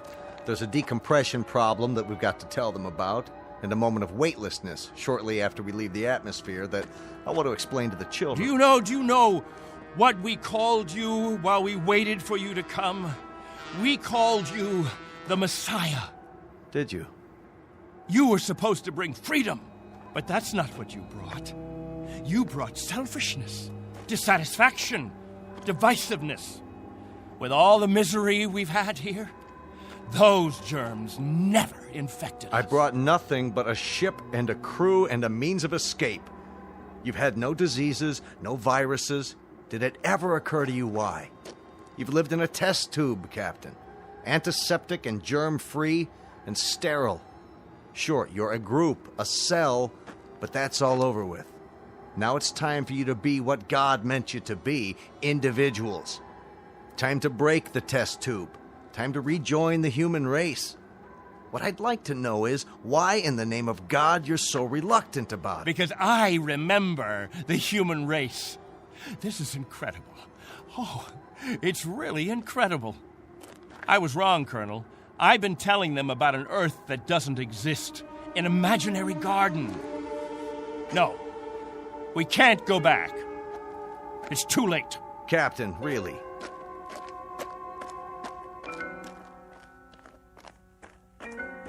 Everybody, gather around. I've got something to tell you. Listen to me, all of you. I want to tell you all. Listen to me, all of you. I want to tell you about the real Earth. Captain, are you all right?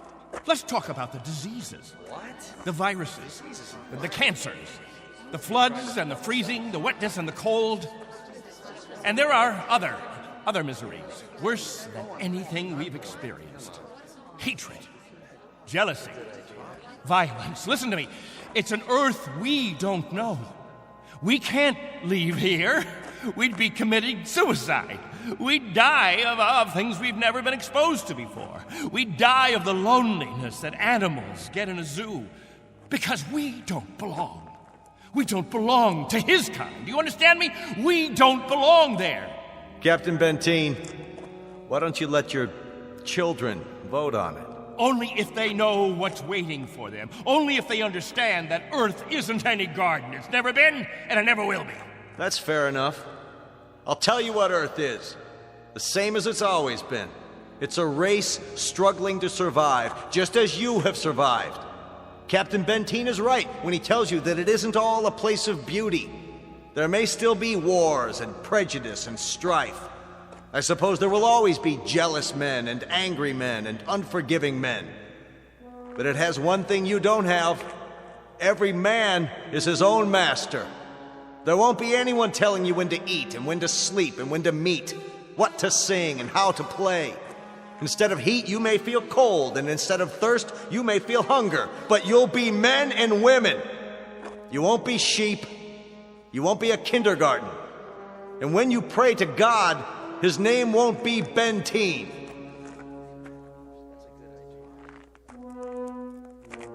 A vote now, Captain, and the majority wins. Those of you who want to be on the ship 10 hours from now, heading back to Earth, step forward.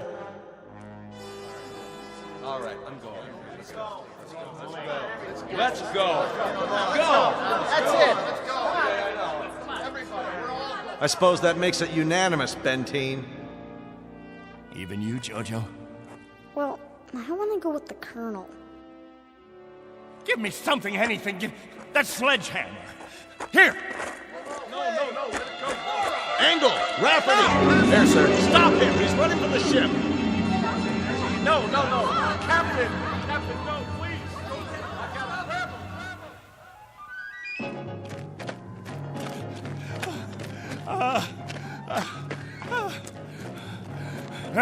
We'll see how far you get. Without a tail fin. Put it down!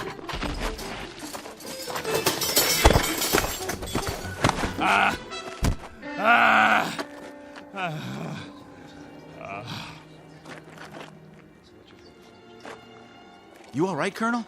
I'm fine. What about the ship? Just a couple of dents, nothing serious. Lucky you stopped them when you did. Captain Benteen, let go. For everyone's sake, loosen your grip and let go. God help you. God help you all. Tomorrow you think you're getting on a ship headed for paradise. What you don't realize is you're heading for hell. What about you? I'll stay here. That's right. This is my home. This is where I belong. This is where you belong. You just don't have the brains or the guts or the sense to know it. This ship leaves at 0800 tomorrow. If you're not on board... I want no special privileges, Colonel Slow. No special treatment. If you're to blast off at 8, you blast off at 8. As for the rest of you, you can go on the ship or you can remain here with me. I'll be at the cave. Any who want to remain can meet me there.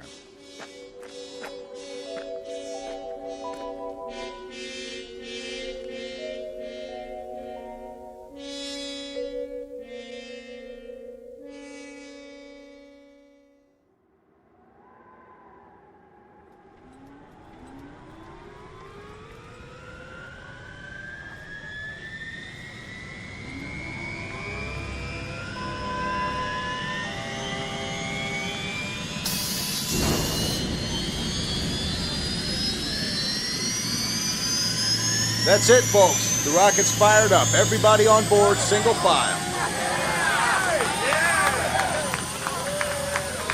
What about the captain? I'll give it one last try. Lieutenant Engel, see to the passengers. I'll be right back. Yes, sir. Where are you going, sir? To the cave.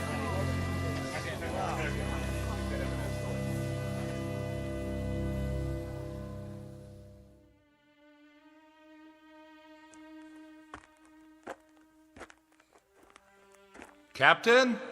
Benteen? Benteen, we know you're in here. Please, let us talk to you.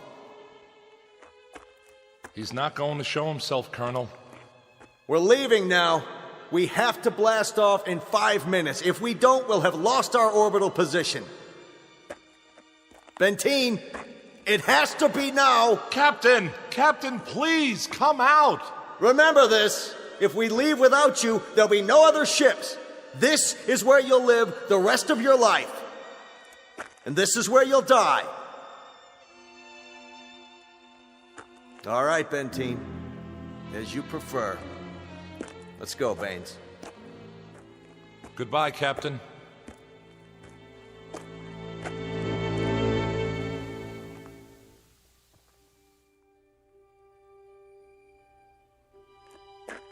Hello, hello, friends, all together at the meeting place.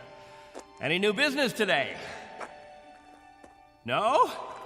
Jojo, I'll bet you want to hear about Earth, about the rivers and the seas, the blue skies, or the night, the stars and the moon. Which do you want to hear about this time? There's color on Earth, the change of seasons, and the wind brings the smell of the ground, the plants, the seeds, the roots, flower petals, sap from the trees, and the smell of the weather, the rain or the mist or the fog. And on the earth, there's green, the color green, the feeling green. There's something fresh about it, something living. Earth. It's called Earth.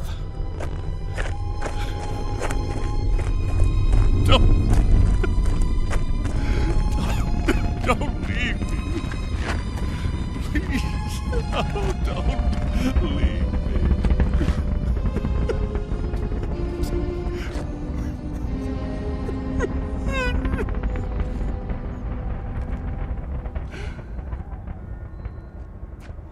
No! Don't leave me behind! Don't leave me.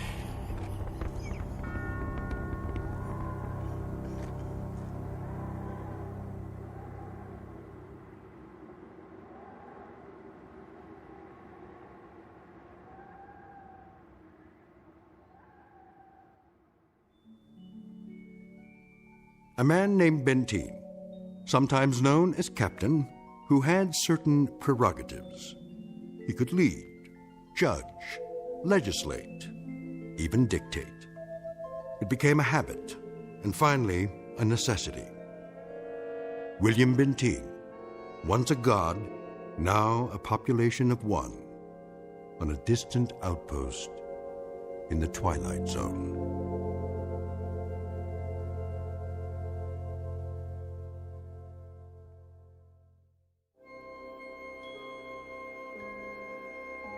Hi, this is Carl Amari, producer of the Twilight Zone radio dramas. I'd like to take a moment to tell you about our official website at twilightzoneradio.com, where you'll get the latest news and information on these Twilight Zone radio dramas. Plus, at twilightzoneradio.com, you can digitally download 3 free episodes or any of our episodes for only $1.95 each. In this age of ever-changing technology, we've decided to make these episodes instantly available to you by making the Twilight Zone radio dramas a digital download-only series. This means that this series will no longer be offered on CD. The CD collections at our website are now being offered, while supplies last, at buy one, get one free. So be sure to get your favorites before they're sold out. Be sure to visit us often, and I'll see you in the zone.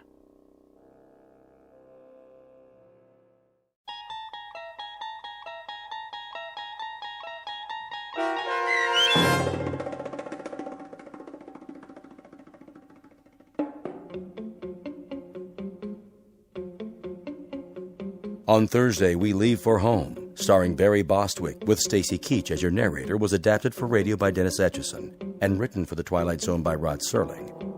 Heard in the cast were Mike Starr, Christian Stolte, Elizabeth Lido, C.J. Amari, Richard Hensel, Justin Kaufman, Kurt Nabig, Joby Cerny, Jennifer Joy, Meg Thalken, Tracy Hernandez, Jake Salins, Doug James, Jeff Lupetin, and Amanda Amari.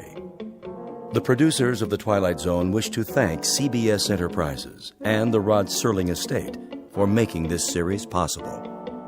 This copyrighted radio series is produced and directed by Carl Amari for Falcon Picture Group. Sound design and custom Foley effects for The Twilight Zone by Cerny American Creatives Bob Benson, Craig Lee, Michael Slaybach, and Matt Sorrow. To learn more about the Twilight Zone radio dramas and to contact us, visit our official website at twilightzoneradio.com. Doug James speaking.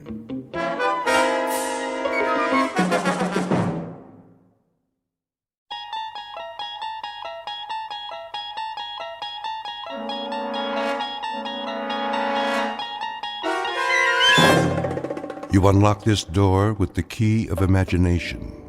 Beyond it is another dimension, a dimension of sound, a dimension of sight, a dimension of mind. You're moving into a land of both shadow and substance, of things and ideas. You've just crossed over into the Twilight Zone.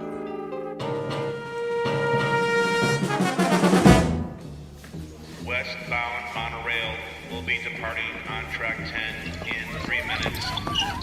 Hurry. We can't miss the monorail. Make way! Coming through!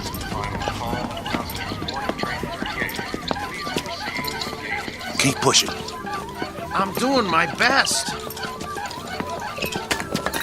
Ah, wait a minute. One of the wheels fell off again.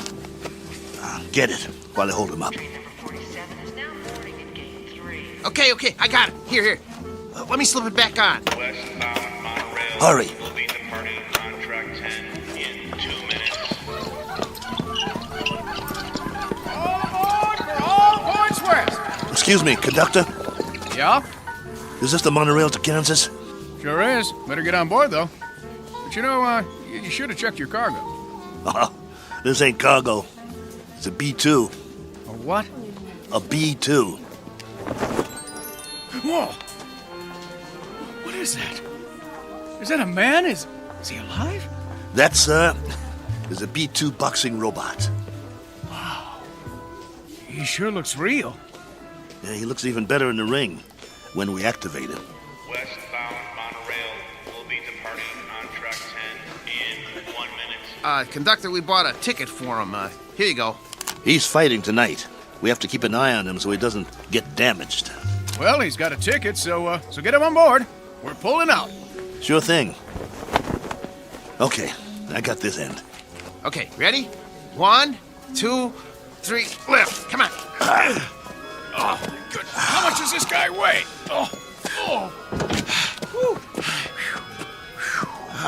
Next time, let's get a lightweight instead of a light heavyweight. All aboard!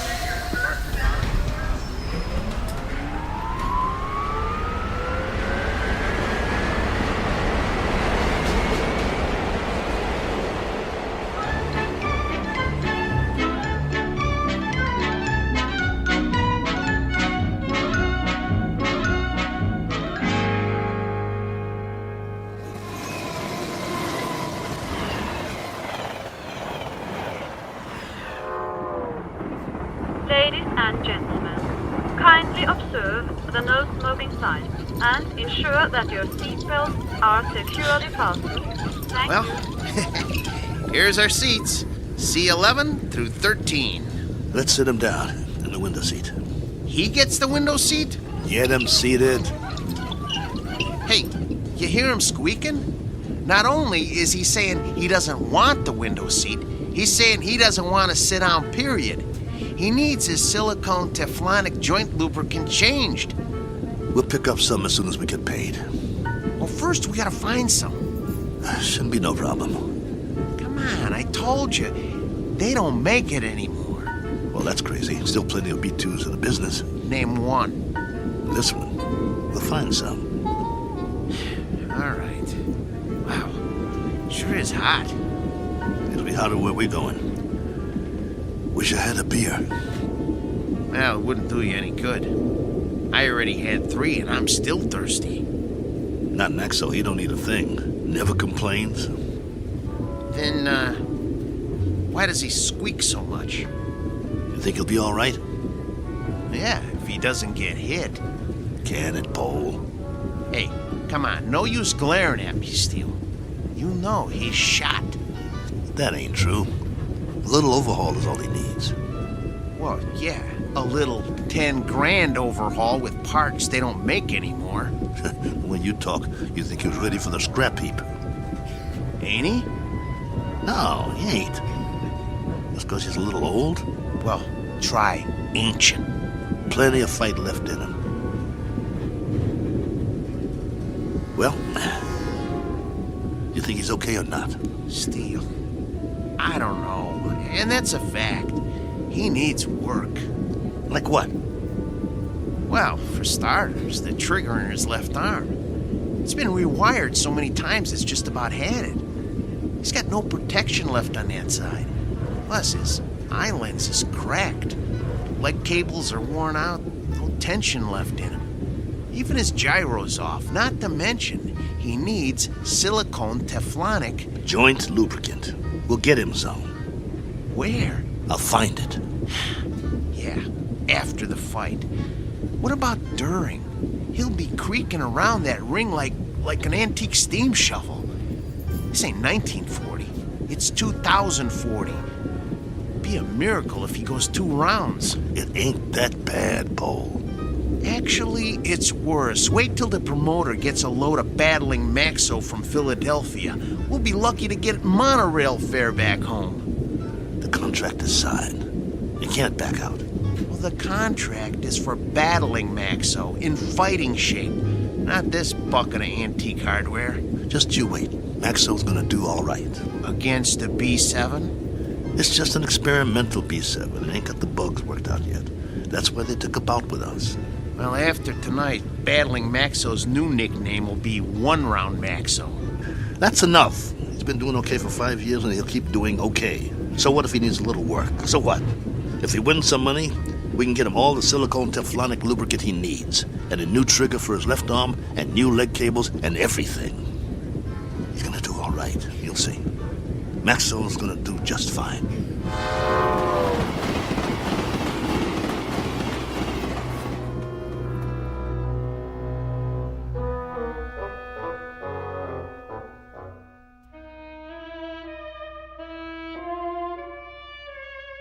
Sports item from the not-too-distant future. Battling Maxo, B2, light heavyweight, accompanied by his manager and handler on his way to Maynard, Kansas for a scheduled 10-round bout. Battling Maxo is a robot, or to be exact, an android, resembling a human being. Only androids have been permitted in the ring since prize fighting was legally abolished. This is the story of that 10-round bout. More specifically, the story of 2 men shortly to face the remorseless truth that no law can be passed to abolish cruelty or desperate need, or, for that matter, blind animal courage. Location for the facing of said truth? A small, smoke-filled arena just this side of the Twilight Zone. And now the Twilight Zone and our story, Steel, starring Lou Gossett Jr. with Stacy Keach as your narrator. You were right. It is hotter here. Told you. Hey, taxi! What are you doing? It's 6 o'clock already. We better get a move on. Well, we got no money for a taxi. We can't push him through the streets. We don't even know where the stadium is. What are we supposed to eat with then? We'll be loaded after the fight. I'll buy you a steak 3 inches thick. Hey, fellas, need a taxi? Thanks, pal, but no thanks. Oh, come on, where are you headed? Stadium. The stadium? That's 6 miles away. You can't push that thing that far. He's right. I told you, we ain't got the dough. Ooh-wee, what is that thing? A boxing robot. Oh, man. He is something. I've never seen one up close. Come on, I'll drive you to the stadium for free. It's on my way. You want a hand with it? Careful. He's got a bum wheel on the bottom. He's real heavy.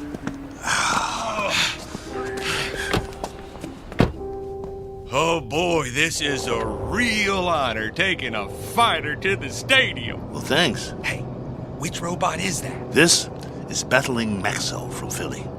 Maybe you heard of him?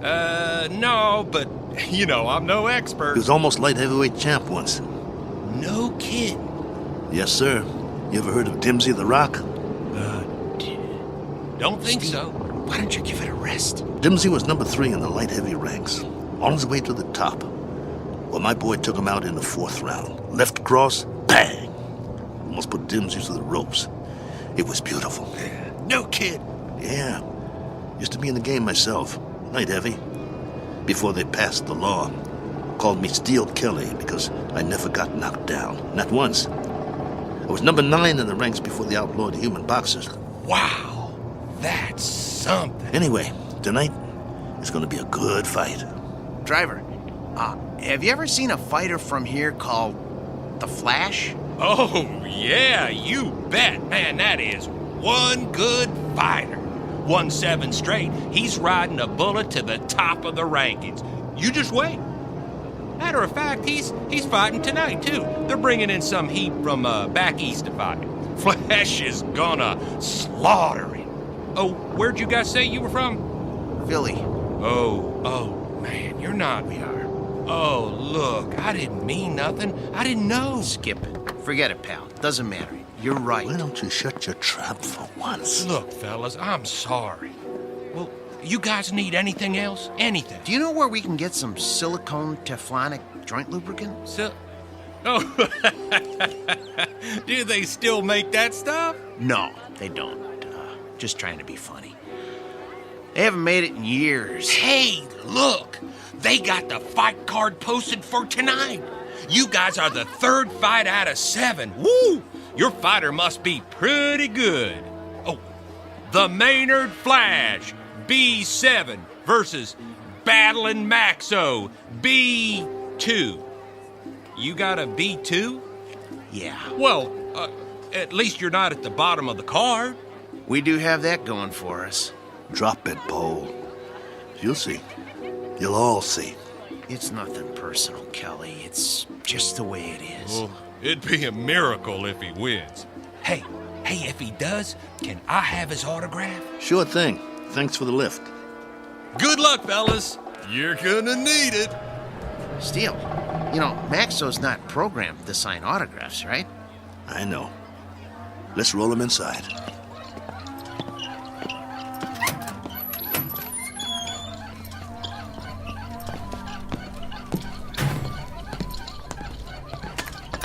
The wheel fell off again. I got it. I got it. Keep pushing. Put it back on. Well, what's the point? Put it back on. The office is just down the hall.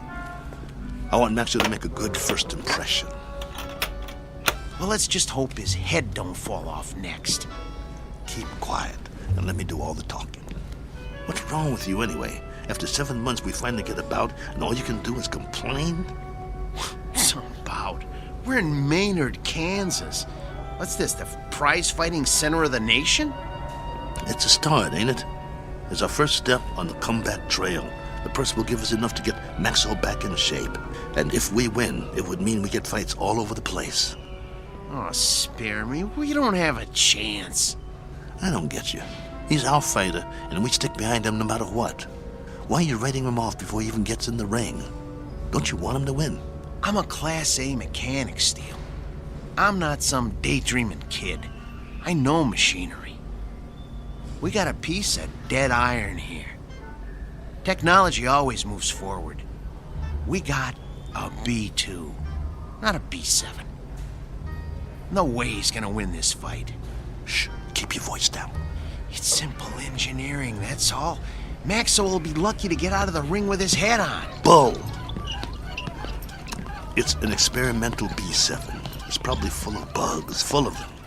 They always are. That's why they take a first fight in the middle of nowhere. We've got a chance. Yeah, sure we do.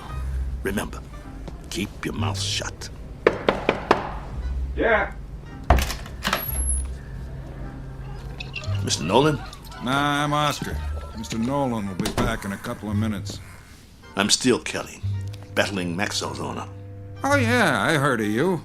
You were one of the last human fighters. This is Paul, Maxwell's mechanic.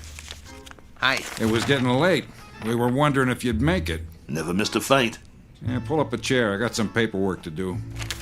Thanks. What was that? It was this folding chair. Okay. Sign on all the X's. You heard of my fighter, Mr. Oscar? What's his name? Battling Maxwell. You must have heard about him. Can't say as I have. He knocked out Dimsey the Rock, a ranked fighter in his prime. Uh-huh. Sign here, too. It was all in the East Coast papers. New York, Boston, Philly. Got quite a spread. Biggest upset of the year. Good. Initial here. And here. And a couple more here. Right here. And over there. He's the B2, you know. That's the second model Malling put out. The B2 is one of the best fighters they ever built. The best in my opinion. Maxwell is still going strong. I don't go for these new ones, you know. The ones made out of steel, aluminum with all the doodads. Too flimsy. Nothing solid. Nah, Malling don't make them like Maxwell anymore. Oscar, who are these guys? Mr. Nolan, I'm Steele Kelly, and this is... Is that your fighter? Yes, sir. Battling Maxwell. Fighter in shape? You bet. Prime condition. Paul, my mechanic here, is a Class A mechanic, and he took Maxwell apart and put him back together just before we left Philly. Oscar, cigar me. Yes, sir. Ain't you forgetting something? Huh? Light me. Yes, sir.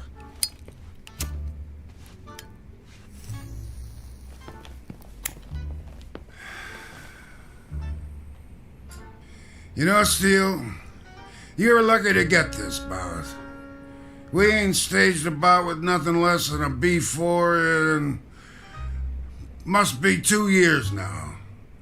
The fighter we had scheduled got run over by a truck in a loading dock at a stadium in Detroit. I needed somebody on short notice. So that's the only reason you're here. You got nothing to worry about, Mr. Nolan. My fighter's in shape. He's the one that knocked out Dimsey the Rock in Madison Square Garden a few years ago. Maybe you... I just want a good fight. And you'll get it.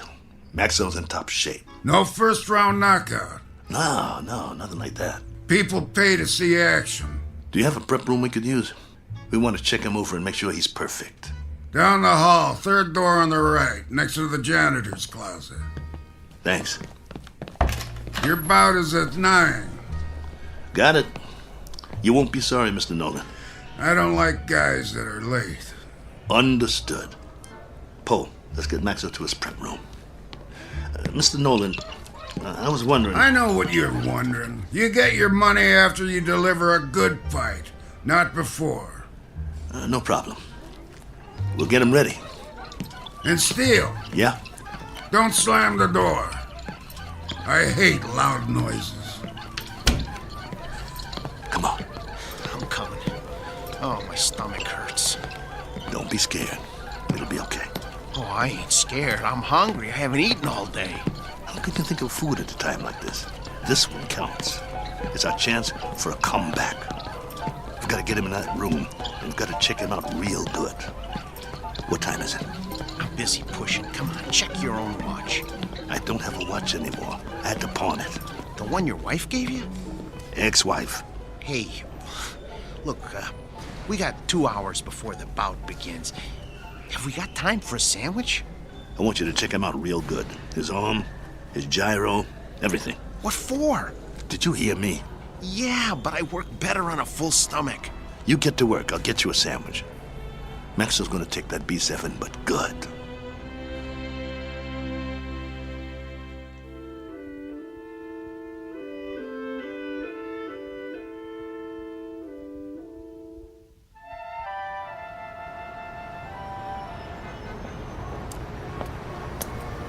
Excuse me, sir. Do you know where I can get a Philly cheesesteak? Try Philadelphia. Just kidding you. Oh, there's a nice little place around the corner, but I doubt they'll have something like that there. You new in town? Yeah. Where you from?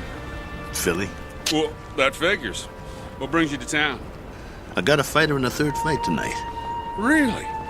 Well, you must have one good fighter if you brought him halfway around the country for a fight. He's a great fighter. He's fighting an experimental B7. A B7 fighting a B6 could be interesting. He's not a B6. A 5 might stand a chance. He's better than a 5. He's a classic B2. A B2?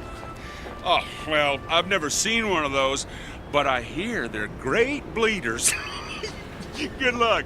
Oh, by the way, at the diner, I recommend the roast beef on rye. Bloody rare.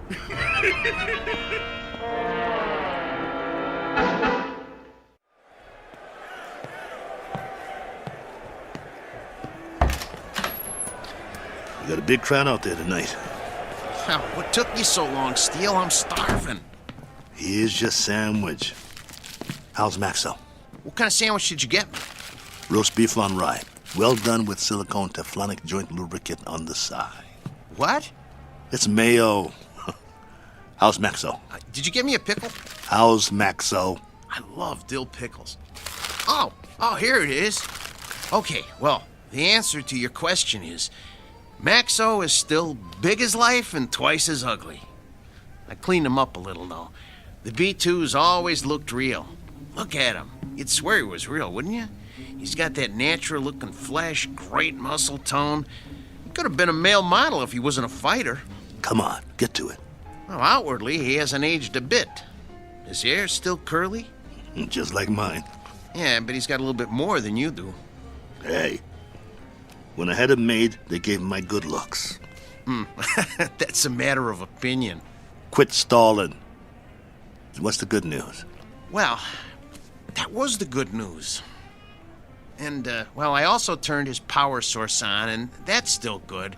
So I ran a diagnostic check. And? And everything that was bad when we left Philly is still bad.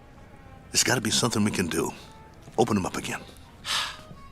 You got a thing for bad news, don't you? Come on, Pole. Earn your keep. That's what you're here for. I'm not a miracle worker. I'm just a mechanic. Well, what do you want to do, retire? Oh, fat chance of that. Then quit stalling and open the control box. All right. Let me power him up first so we can walk over to the table. He's too heavy. Okay, come on. Atta boy. There you go. All right. Okay. Here, help me get him up on the table.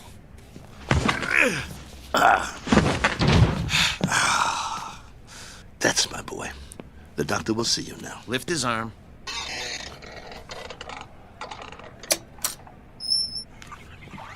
What's all that corrosion around the access panel? Dried sweat. All the B2s sweat like bulls. It's nothing to worry about, though. You hear that, Maxo? Nothing to worry about. We'll get you cleaned up. Hand me that probe.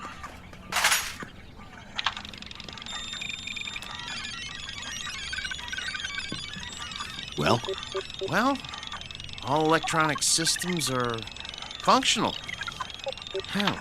Well, I hope the circuit board doesn't blow. Why should it? Well, if you recall, he got knocked out of the ring in the last fight 8 months ago.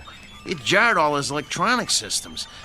The connections are all still operational, but boy, I wish I had more time to manually double-check the connections. Well, you don't have time. Sometimes you just have to suck it up and have some faith in your fighter. All right, then. Okay.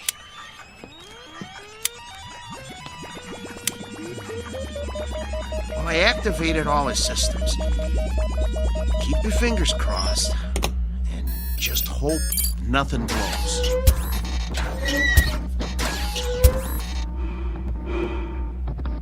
See, his breathing sounds good.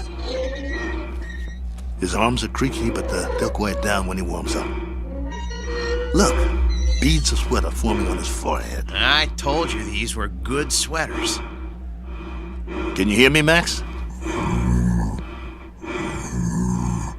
Relax, boy. Let him warm up good, Paul. I'll tell you, the mechanical part is what worries me. I need to check his reflexes. Look, Steele, go put on the gloves, will you? Let's see if he can zero in on you, okay? Maxo, get your legs loosened up. Move around a little. Loosen up your jab, big boy. Don't rush him. If it don't work now, it won't work in the ring. All right. Just enough to check the jab. Set his controls so he doesn't counterpunch. Good idea. Okay, hold still, Maxo. This won't hurt a bit. Okay. That's as low as it'll go. I don't think his systems like it, though. You know, if that cracked eye quits, he'll be very vulnerable. Look, Steele, start circling him and see if he can follow you. Come on, Nexo. Look at me. I'm moving in. I want to get you. Block my punch. Oh, man, they're gonna hear that in the back row. That's good enough for now. We know it works. Steele, he's gonna get more than one punch thrown at his head. He'll outdance him to keep clear. Give him more power to his legs.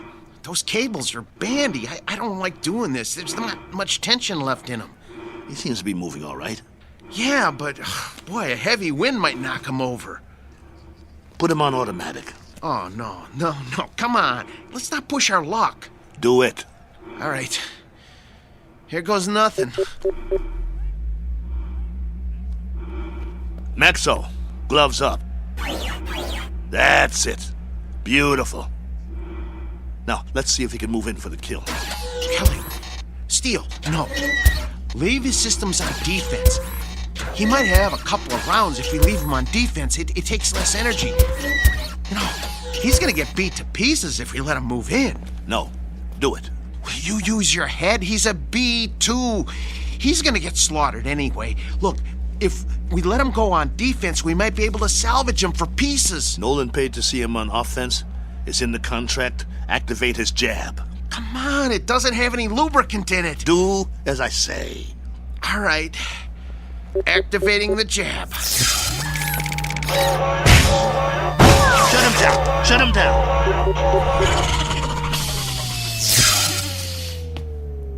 What did you do? What did I do? I told you to take it easy. It was on the lowest setting. I told you to check the arm. What's the matter with you? So help me if you broke that arm. If I broke it? Yeah, you. Look, Steele, I kept this heap running on borrowed time for 3 years now. Before we left Philly, I told you we needed to fix things and replace parts. We couldn't let this chance go. Please, open him up and see what you can do. Steele, you know, try finding another mechanic that could have kept this antique working as long as I have. I dare you to. Please, see what you can do. Hold the arm up. Oh, man. Oh, no. Ugh. Come here. Take a look. You see that? The trigger spring came right off. Can you reattach it? I can try, but You know, it's just gonna pop off again. That's what happens when a joint doesn't get enough lubricant. Well, I'll try to stretch it.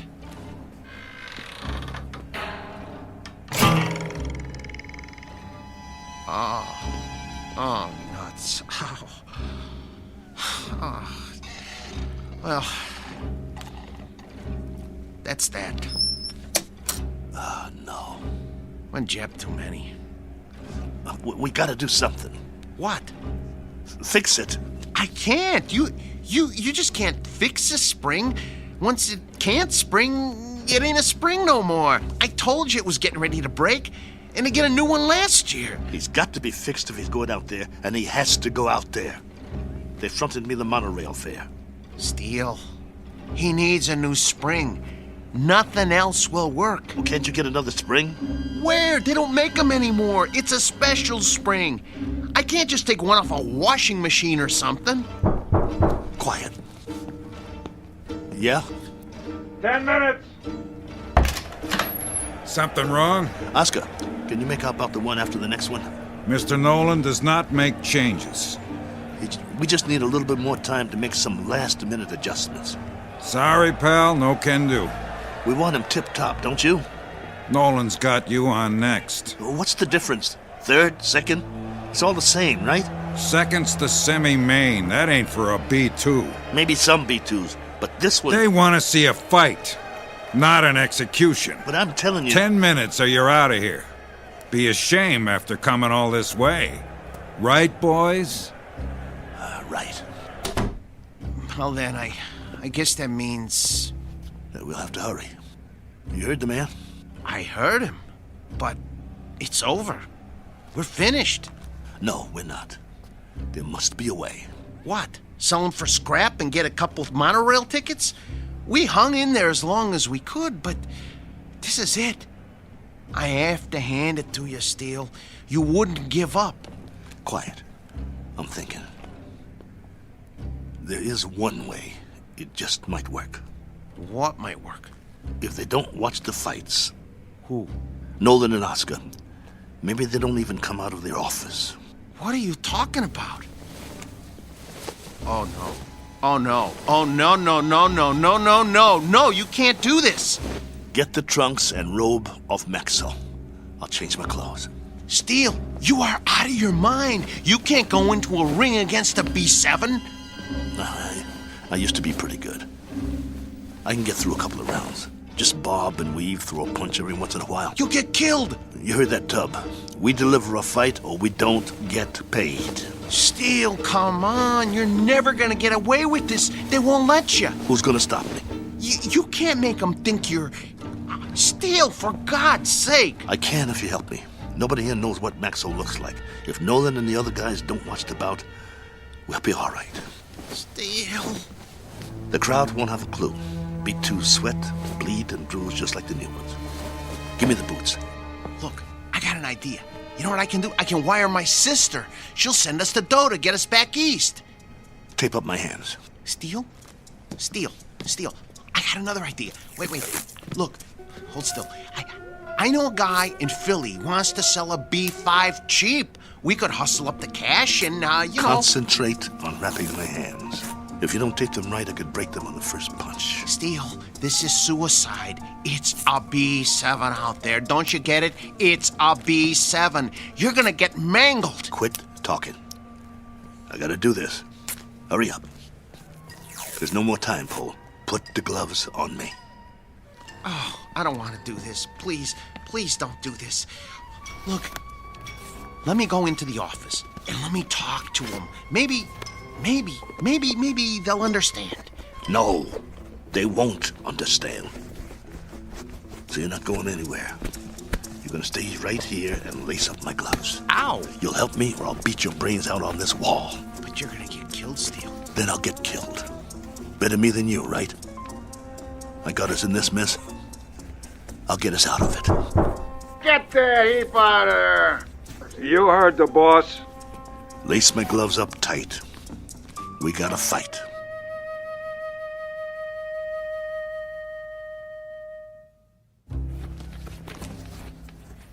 That's it, Bull.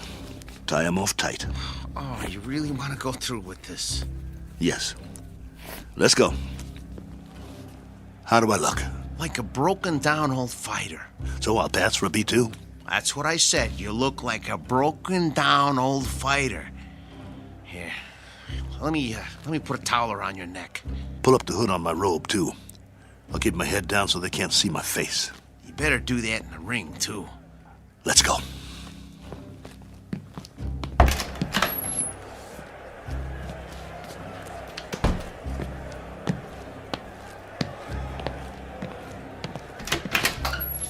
You're late. Just gamesmanship, Mr. Nolan. Making a late entrance, trying to get Maxo the edge. Just like the old days, huh? Maybe I underestimated you guys. Nice robe. It's old school, you know? Genuine satin. No more stalling. I got a full house out there. Right. Come on, Maxo. Let's show him what you can do. Hey! What?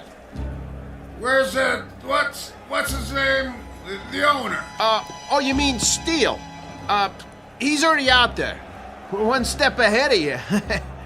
I didn't see him pass my door. Well, he went a few minutes ago. He likes to check out the crowd. You boys better put on a good show. Yes, sir. Let me know when we get to the stairs. I got sweat in my eyes. I should have told him. If you had, I'd killed you. Okay, first step. Careful, Steele. Grab my waist. Wipe my eyes. Can't see my feet. Geez, Steele. You're already sweating like a pig. You'll have to towel me off between rounds, just like a real B2. Between what rounds? You won't last long. Whose side are you on? Steele, you're not up against some punch-drunk fighter. You're up against a machine. I said shut up. You're not gonna get away with it, though. They ain't seen a B2 in years. Nolan said so. Steele, you're never gonna pull this off. This is your last chance. Just get me to the ring.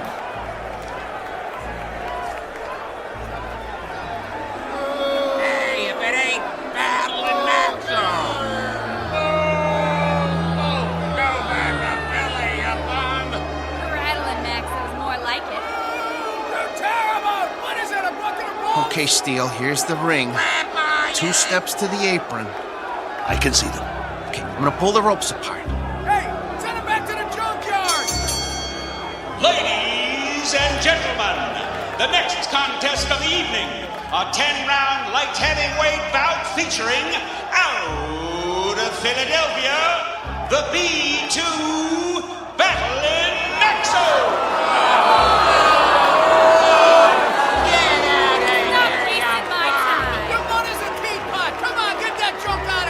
I'm gonna take your rope off now. Keep looking at your shoes. Try not to blink. Stay in my corner. Of course I will. Breathe through your mouth. Come on. Little breaths. Come on. Breathe. Not too fast. I need a drink. Sorry. The water bottle is filled with B7 hydraulic fluid.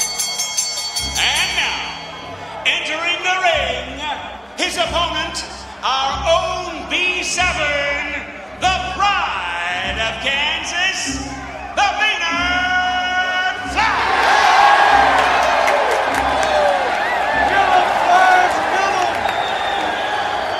What's he doing? He's jumping up and down on his toes. I never saw a robot do that before. Must be a new gimmick. Big deal. Well, this ain't kickboxing, so he's not scaring me. You should be scared, Steele. Come on. Get out of the ring now while you still can. You get out, pal. See you at the end of the round. Steele, stay away from him. And there's the bell. The fighters come out of their corners quickly. They size each other up.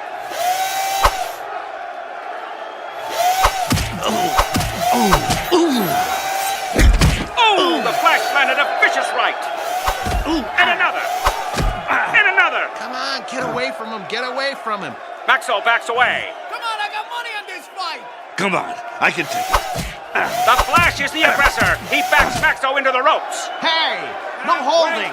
Get your B2 off the ropes. See how you like this? Bring it, you bum. I can take it. There's thunder in those punches.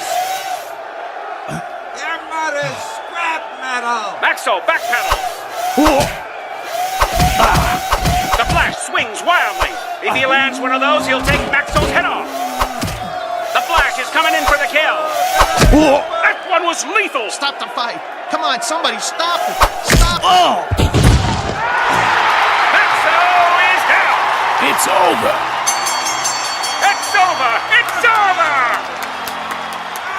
Come on, stay down. It's over. Just get me up. I've never been knocked down. I'm Steel Kelly.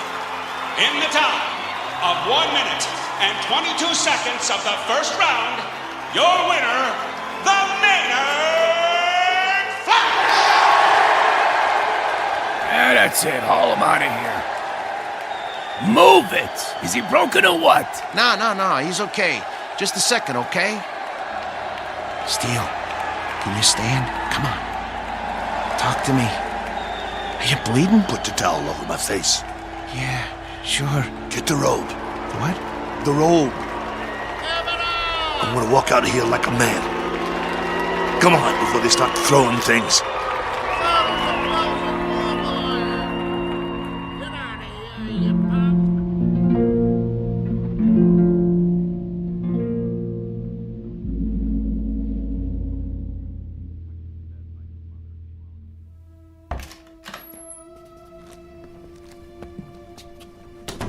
Come on.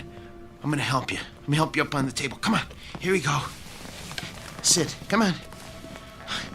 Steel, I'm gonna try and get you some ice. Forget it. But your eye. It'll be all right.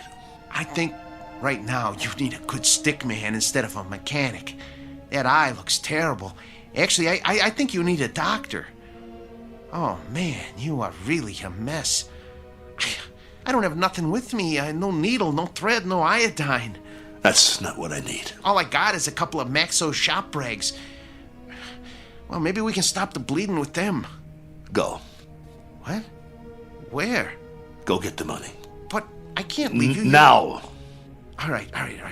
Look, but just lie down. I don't even try to move, okay? I'll be right back.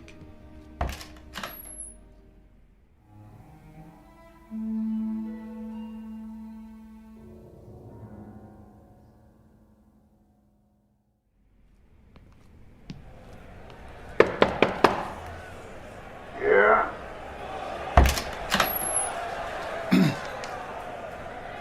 Mr. Nolan?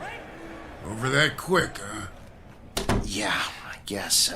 Maxo did the best he could, though, Mr. Nolan. Your strategy didn't work. Did you really think arriving in the ring late would upset a robot? Well, you never know.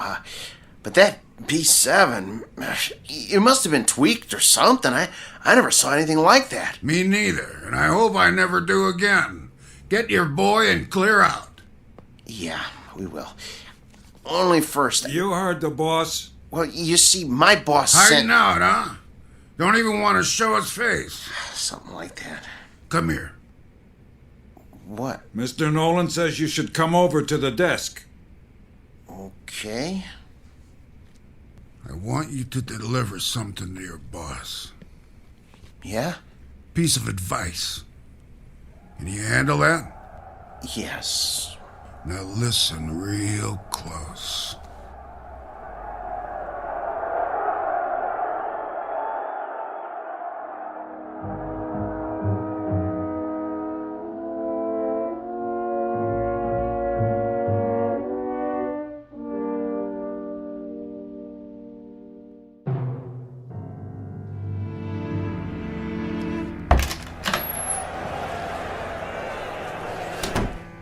You get it? Steel. Well? Here. This all he gave you? Where's the rest? Well, that's what he gave me. This is just enough for monorail fare back to Philly. Well, he said he wouldn't pay for a one-rounder. What do you mean? Come on, take it easy. No. Here, Let me see your hand. Oh, man. Did you break your wrist? He can't do that. Steele, that's it. He's got a bunch of thugs in that room now. I'll go in there. You can't. If he sees you, he'll know what you done. But the contract says... I'm supposed to deliver a message to you, too. He said to tell you. You're lucky he doesn't run us out of town on a monorail. And if you ever show your face in town again, he said you won't be so lucky the next time. Help me up. Just stay seated. I'll get you a drink of water. I don't need water. That's all there is. Look, we gotta get that wrist set. I can make you a sling. For now, just try not to move it. We'll go back by bus. By bus? Come on, you're not listening to me. Look, just hold still. If we go by bus, we'll save money. We'd have enough to get Maxo a new trigger spring and a lens for his eye and some silicone Teflonic joint lubricant. He'll be good as new again. All right, Steele. Anything you say. Then we'll be all set. Maxo will be in shape again and we can get us some decent bouts. That's all he needs. A little work, huh? That'll shape him up. We'll show him what a top B2 can do. Old Maxo will show him. He'll show everybody. Right? Right? Sure, Steele. Sure. Now let's get out of here. Take it slow. I can walk. I know you can. You're a tough guy. But put your hand on my shoulder. That's it. Don't worry about Max. I can pull.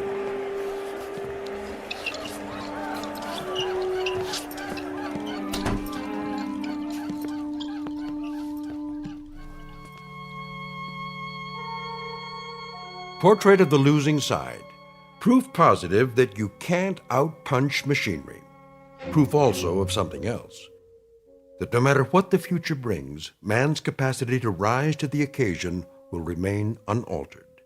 His potential for tenacity and optimism continues, as always, to outfight, outpoint, and outlive any and all changes made by his society. For which 3 cheers and a unanimous decision rendered in the Twilight Zone.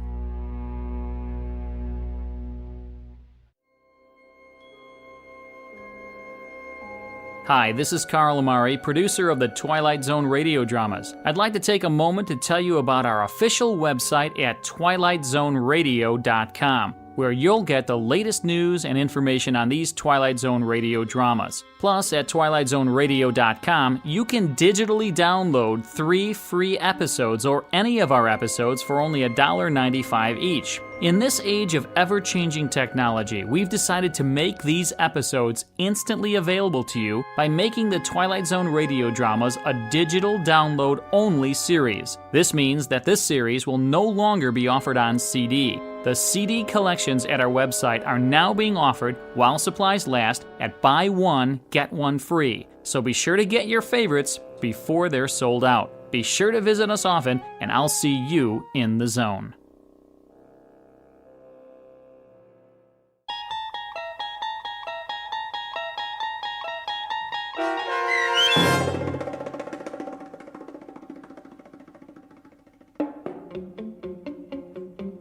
Steel, starring Lou Gossett Jr. with Stacy Keach as your narrator, was adapted for radio by Dennis Etchison and Joby Cerny, and written for The Twilight Zone by Richard Matheson.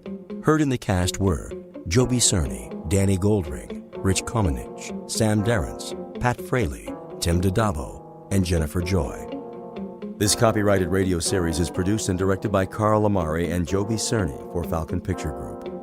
Custom Foley effects, sound design, and mixing are done in the Cerny American Sound of Picture Theater by Cerny American creatives Bob Benson, Matt Sorrow, Tim Cerny, and Todd Beyer. To learn more about the Twilight Zone radio dramas and to contact us, visit our official website at twilightzoneradio.com. Doug James speaking.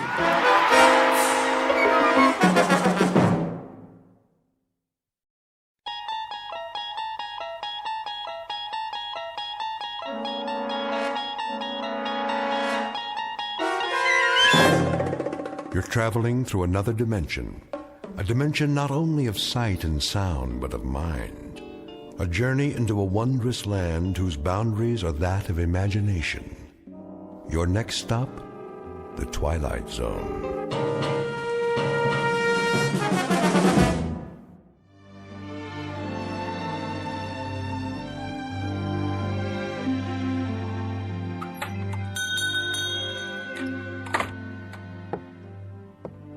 Morning, Mr. Castle. Hello, Ned. Any mail today? Got it right here. Where's my registered letter? Registered? Oh, I didn't see one. The one that says I won the Publishers House sweepstakes. Oh, well, I'll keep an eye out for it. I entered that one myself. Instead, I get only bills. Yeah, the check's in the mail, Mr. Castle. Say, maybe tomorrow, huh? Maybe. See ya.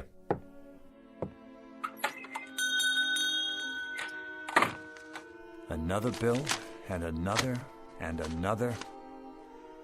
Edna, what about the gas and electric? What? The gas and electric bill. How many months is that? 2 months. That's one you'd better pay. That's the one I can't pay. Mr. Castle? How are you, Mrs. Gumley? Just fine, Mr. Castle. Good. Glad to hear it. How have you been? Oh, can't complain. Been having a lot of rain, haven't we? What? Oh, yes. Quite a bit of rain for this time of year. Well, it's good for the flowers. How's that? Good for the flowers. The rain, that is. Yeah, very good for flowers.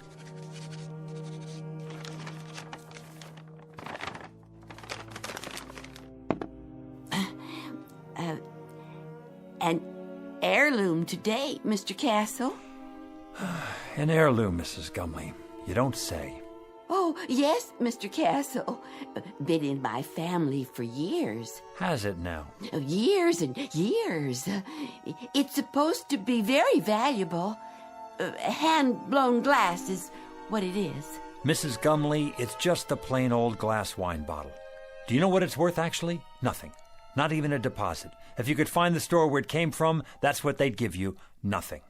I could let it go for $1. Mrs. Gumley, if I could spare $1, I'd give it to you. Believe me, I would. But things have been rough here. The pawn shop business isn't what it used to be. I'm so in debt myself. I see. Wait a moment. Yes.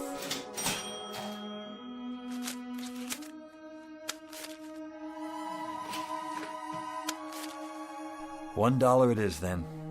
I wish it could be more, Mrs. Gumley. I really do. God bless you, Mr. Castle. I could kiss you. Stop that now. It's nothing.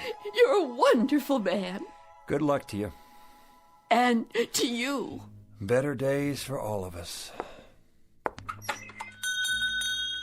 Mr. Castle, it's not an heirloom, you know. I found it in a garbage can. It's just a dirty old cheap glass bottle. Please forgive me for lying to you. That's all right, Mrs. Gumley. Who knows? Maybe it'll turn out to be an heirloom. We'll just have to wait and see.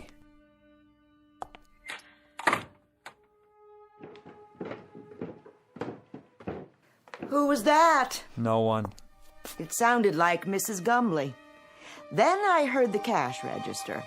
What did you buy this time? Edna. Oh, a bottle. Gorgeous. She said it was an heirloom. Is that right? She has to eat, doesn't she? And you don't? That's not the point. Arthur, we're a couple of weeks away from bankruptcy. Don't you think I know that? Then you'd better start rubbing that bottle and pray, Arthur. Pray that a genie appears, because that's about the only hope we have left. Oh, Edna.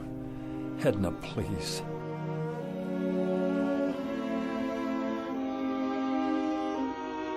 Mr. and Mrs. Arthur Castle, suspended in that brief fragment of time before fate comes out of a bottle. Mr. and Mrs. Arthur Castle, gentle and infinitely patient people whose lives have been a hope chest with a rusty lock and a lost set of keys. But in just a moment, that hope chest will be opened, and an improbable phantom will try to bedeck the drabness of these two people's failure-laden lives with the gold and precious stones of fulfillment. Mr. and Mrs. Arthur Castle, standing on the outskirts and about to enter the Twilight Zone.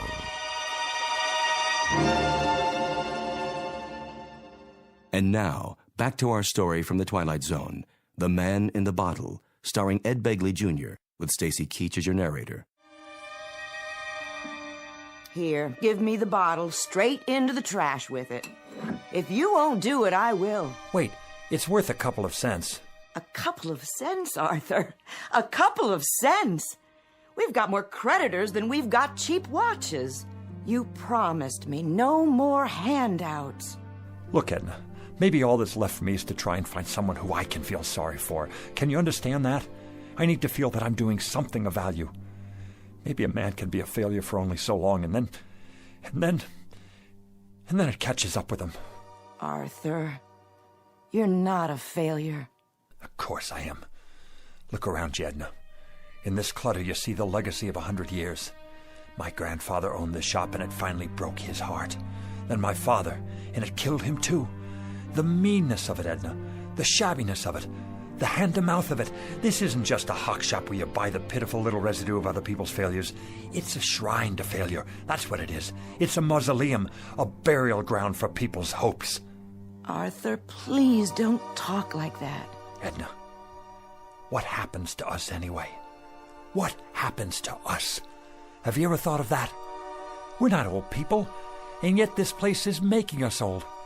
There should be years ahead of us, years without having to make do, scrimping and counting and picking over checkbooks and budgets and final notices and old bills and... Careful, Arthur, you're knocking things over. I don't care about the bottle. I'm trying to explain...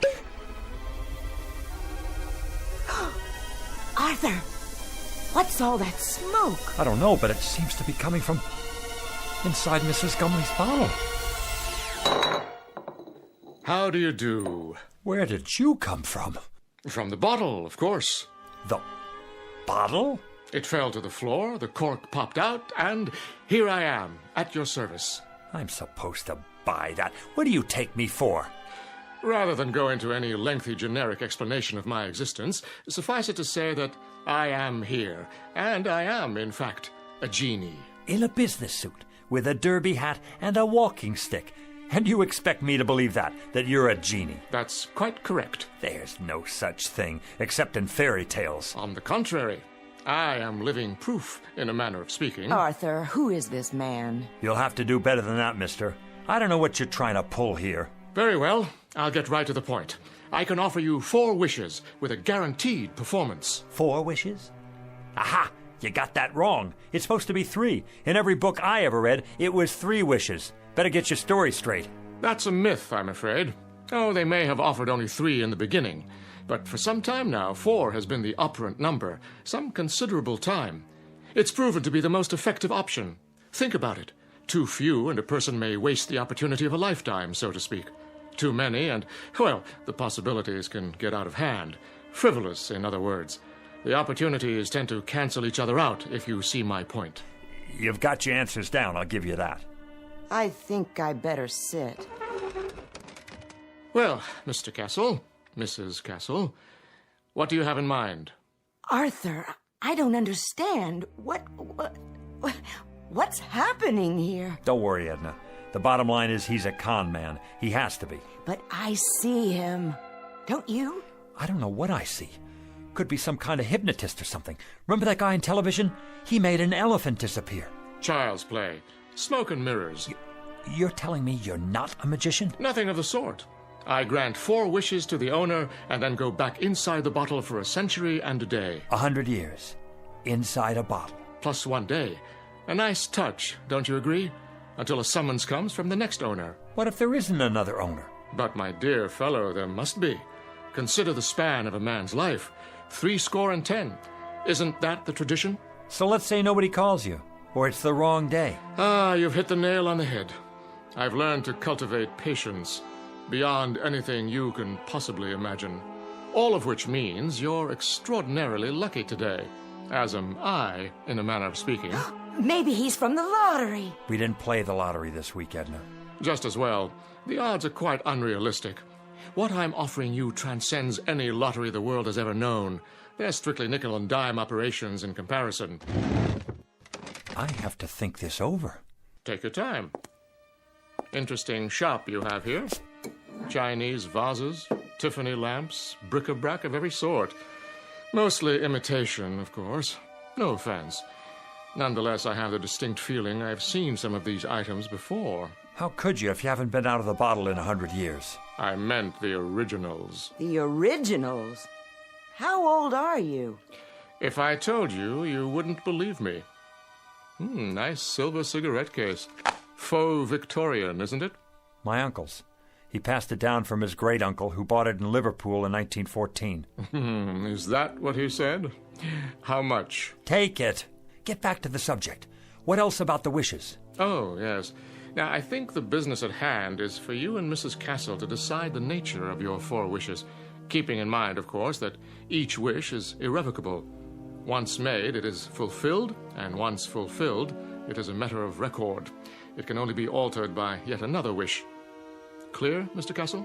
Clear enough. I think we better call the police. Why not wish for them?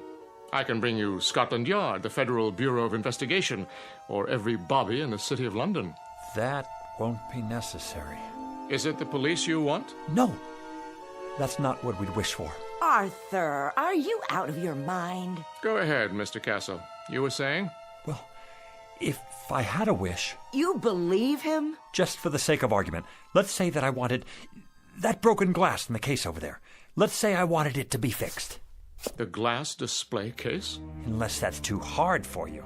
I broke it cleaning up the other day. One whole side is cracked. Is that all?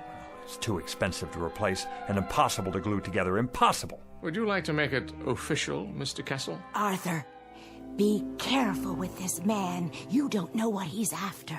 Well, Mr. Castle, is that your wish? Yes, that is my wish. I want the glass in the case to be repaired. Very well, then.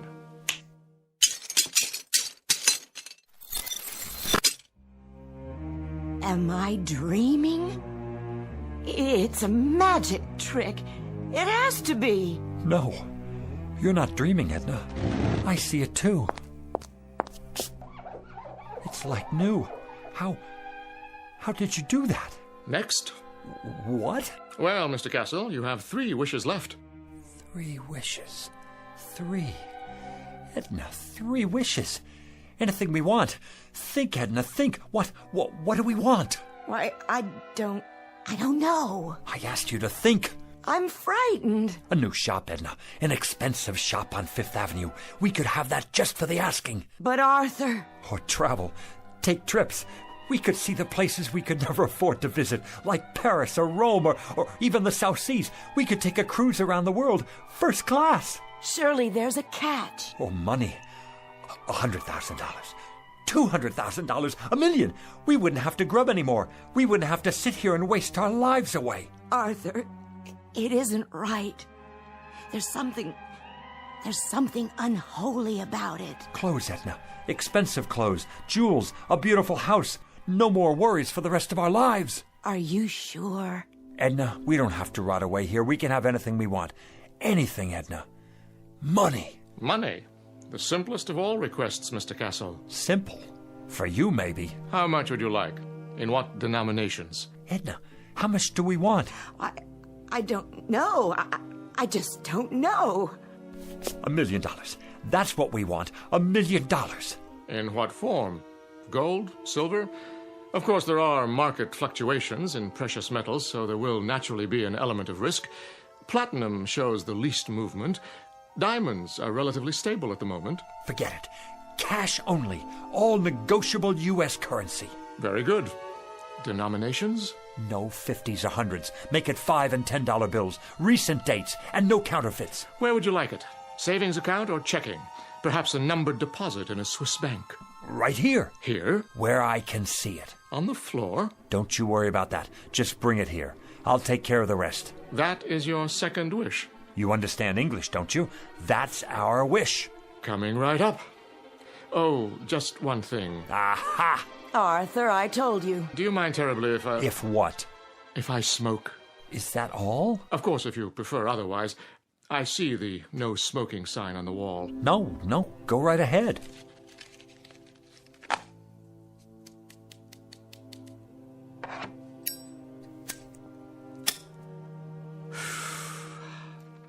Very well. Now then, Mr. Castle, where were we? Ah, yes, I was about to say, ask and you shall receive. What's that? Where's it coming from? What is it? It's money. Look at it. A rain of money.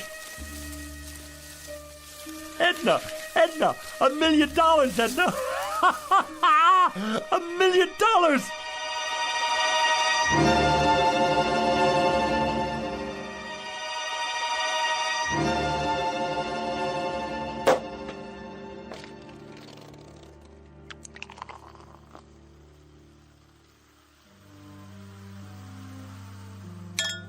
There you are, Edna. Champagne. I think I've had more than enough. I suppose you're right. How can I work if I have a hangover? Well, you could take the day off. Edna, you're a genius. Why didn't I think of that? We both could. Close up the store and... And what? I wouldn't know what to do, would you? Well, let's see now. It's a beautiful day. We could take a walk together in the park. Oh, Arthur, I'd have to get dressed up, and I don't have any comfortable shoes. Or we could go to a restaurant.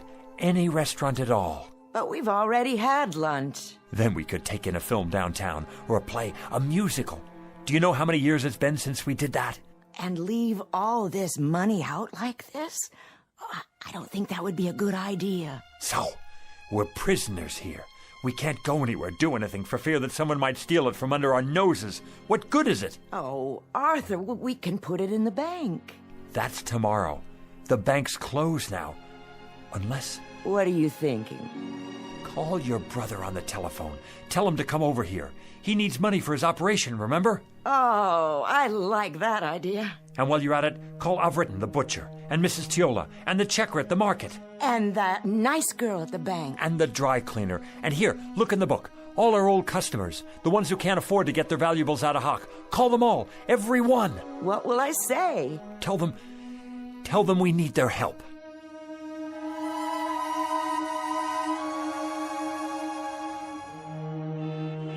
It's a miracle, that's what it is. I couldn't believe it when they called. Where did they get it all? They're such wonderful people. And so generous, too. Hey now, what's going on here? Hello, Officer McLaurin. The line's halfway down the street. Yes, it certainly is. They're having a fire sale in there, or what? It's that nice Mr. Castle and his wife. What about them? They're redeeming things. What things? All kinds of things, as long as you've got your pawn ticket. Even if you don't, they remember. They're redeeming us. That's what they're doing.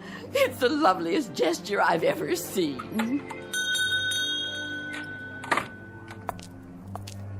Hi there, Mrs. Gumley. Beautiful day. Indeed it is. Your turn, Mrs. Gumley. Go on in. Hold on. Where'd you get that fistful of money? Right inside, officer. From Mr. and Mrs. Castle, bless their souls. What are they doing, running numbers? Nothing like that. Strictly legit. You're telling me they gave it to you? Sure did. Enough to pay off their tab at the butcher shop and then some. Plus the next 10 years in advance. And whereabouts did they get this bankroll? Don't ask me. But their ship sure must have come in big time. The horses, was it? Or the lottery? I heard it was the sweepstakes that came in the mail. No, it was their cousin. He died and left them a fortune. Well, we'll just have to see about that. They're not breaking any laws. I haven't had my turn yet. You're not going to arrest them, are you? Maybe not, but I'll keep a close eye on the situation. In the meantime, I know someone who might be real interested in all this. Don't you people go blocking the sidewalk now.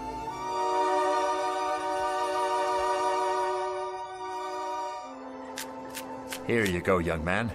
Pay off that mortgage now. I will. And then go have yourself a ball, you and your lovely wife. I don't get it. Why are you doing this? Do I need a reason? Every time I come in your gas station, you look under the hood. Oh, that's nothing. Check the air and the tires, all of it, without my asking. I say that's worth something. It's worth a lot these days. Oh, thanks, Mr. Castle.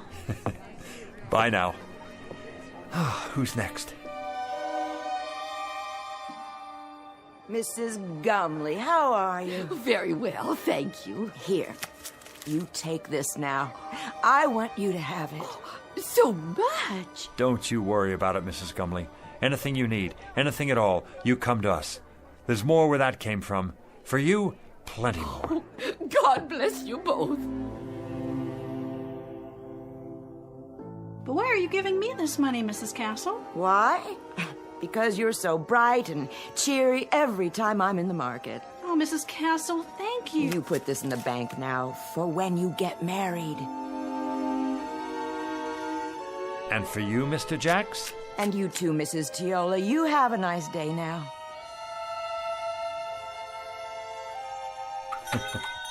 Don't mention it. Buy a round for everybody. On me. Is that all of them? Oh, for now. Put the close sign in the window, would you please? Of course, dear. Whew. Now that's what I call a day's work. You did wonderfully well, Arthur. I'm so proud of you. You know, Edna, I don't care how we spend the rest. I feel so good right now, seeing all those happy faces. I know. It would be nice to get away for a while, though. I agree. Some time in the sun, nothing fancy. How much do we have left? Look in the box. It's still practically full. We didn't put a dent in it. Your father would be proud. Rest his soul. And your grandfather. Tell me your opinion about something, Edna. If you like, dear. I'm wondering, do you suppose I still need to carry on the family business? Well... We don't have a son or daughter. I'd say you've more than done enough, Arthur. All these years. Even if we did have kids, I'd rather leave them money to start their own business. Something with a future. What about your cousin's children? Oh, that would be a wonderful present. And what about you? You've been so patient all these years. What would you like? Well, first, of course, you're going to retire. No ifs, ands, or buts. And then, wherever you'd like to live, Arthur, as long as we're together. Of course we'll be together. You think I'm going to take up with a young floozy? Oh, no, I don't think that. You wouldn't. It's not in your nature. But you're tired. You need to rest. We both do. Rest and live.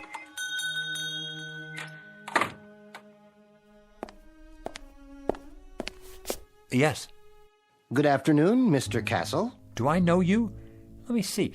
Harry Joy's son. I don't believe we've met before. Wait. Stu Wintner's nephew. That's it. Not quite. Are you from the life insurance company? Because if you are, we've got your payment right here. Just let me count it out for you. In cash. Is that all right? That's not necessary. Or we could write you a check just as soon as we make a deposit.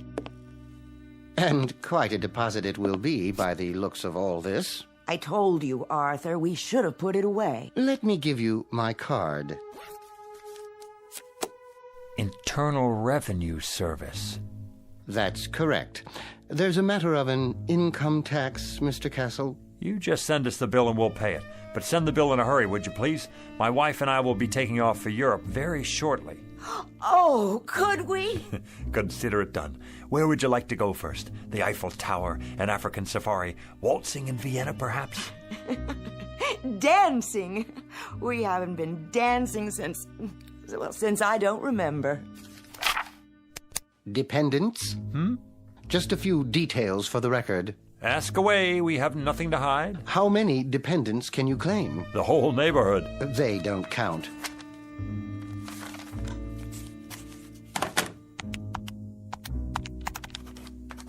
Wait. What's that figure? The one you just wrote down?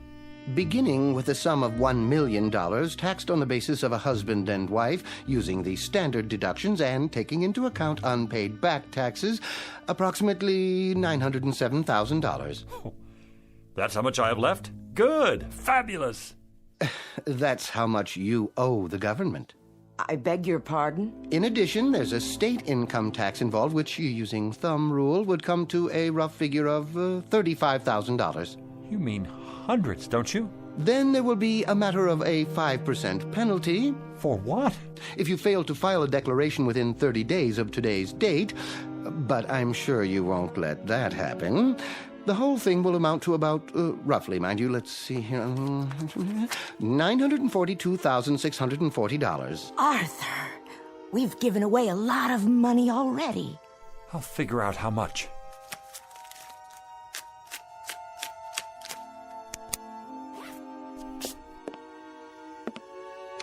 Fill out this form and send it to us with your check. It should be self-explanatory.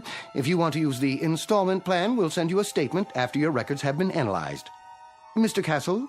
Yeah. Send us the bill. We'll be seeing you.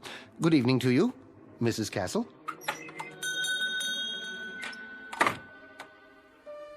I wonder if we can appeal it. Help me, Edna. You take this pile. 76, 77, 78... Oh, Arthur, where's the genie when we need him? Well, how much is there? $910,535, $910,540. We gave away almost $60,000, and this goes to taxes, leaving us with this. One $5 bill. That's our entire profit, Edna. $5 whole. That was quite a wish, Arthur. Quite a wish. And we haven't even paid the bills yet. If you'll recall, it was my suggestion that you reflect very carefully, Mr. Castle. Very, very carefully. Now he shows up. Had you made a wish that took into account the taxes involved... Look, you. Plenty of sweet talk and promises and the whole thing. And all the time, you're nothing but a con artist, after all. This time, I want the $1 million, but I want it after... Arthur, no more money. You've got to wish for something else. Oh, something else, then. A new store. A chain of stores. They could burn down 1 hour after we get them. Success? Be careful, Mr. Castle. Success is a pretty broad term. He's right. You can't wish for success. I've got it. How about 10 more wishes? Or 20, or... Very clever, Mrs. Castle, wishing for more wishes. But I'm afraid that isn't permitted. Frankly, I'd be afraid to have you try it for fear of the consequences. What consequences? Why do you have to keep losing your temper? Why can't you think about this thing carefully and then come up with Well, you're no help to me, that's for sure. Here we stand in the middle of this crummy little pawn shop with the whole world out in front of us and anything to wish for that we want. Anything. And you just stay on my back and... Stop it! This doesn't sound like you. Not like the man I married. Not at all. Edna, what's happening to us? What's really going on here? Oddly enough, this is the normal pattern that seems to be generally followed. Great excitement, great emotionalism, and strangely enough, hard to believe though it may be, only a modicum of happiness. Well, you've got cheap customers here. Our price is no longer so high. We're people who haven't had much happiness. People who've carried a crummy hawk shop on their backs all their lives. What, Edna? Tell me, what do we wish for? I don't know, Arthur. I just don't know. What about it? What can I wish for now? What can come to me without tricks? Without tricks? I question the semantics here, Mr. Castle. There are no tricks involved. There are simply normal and understandable outgrowths and conditions that go with any windfall. No matter what you wish for, you must be prepared for the consequences. What sort of consequences? Nothing more than cause and effect. Consider, for example, what happens when you throw a stone into a lake. The stone sends out ripples in the water. After a while, these ripples reach the shore. The bigger the stone, the bigger the ripples. And if the stone is large enough, you'll get a wave of water, even a tidal wave that could sweep you off your feet. It all depends on how much you disturb the way things were to begin with. Now do you see what I mean about consequences? Then I need something without consequences. I'm not sure that's entirely possible. Something dead sure, at least. Something anchored, something airtight. I must agree, that would be the ticket. Is there such a thing? Sit down now. You'll give yourself a heart attack. Edna, I think I've got it. I think I know what it is. What, Arthur? Power, Edna. Power, prerogatives, to be in charge of something, to be a boss, to be a leader, with respect and the freedom to live as one likes. We could wish for that. Possible. Very possible. President of a corporation? that sort of thing? We could be sued, go bankrupt. Warden of a prison. That's idiotic. Mayor of a city. We could get voted out of office, and then what? Wait a minute. I know what. Head of a country. Ruler of a whole country, that's it. Who can't be voted out of office. What about it, Jeannie? I want to be the head of a country who can't be voted out of office. Is that your wish? Do you want to be more specific than that? Hold on. Let me give it to you this way. I want to be the head of a foreign country who can't be voted out of office, but it must be a major country, well known, not some poverty-stricken third world place, and not in ancient times either, in modern history. How do you define modern? Within my lifetime, and developed. A fully industrialized country with millions of educated people where I'm very popular and can't be voted out of office. No problem. You sure? Of course I'm sure. I mean, what about the consequences? Consequences, Mr. Castle? I've already told you. You run the risk of consequences no matter what you wish for, like the ripples in a stream. There's no predicting, at least not with absolute certainty, where they'll lead. All right, then. Go ahead, Arthur. Wish for that. The thing you said. I want to be the head of a foreign country, just as I've described it. Now it's your turn, Jeannie. Take over. As you wish, Mr. Castle. As you wish.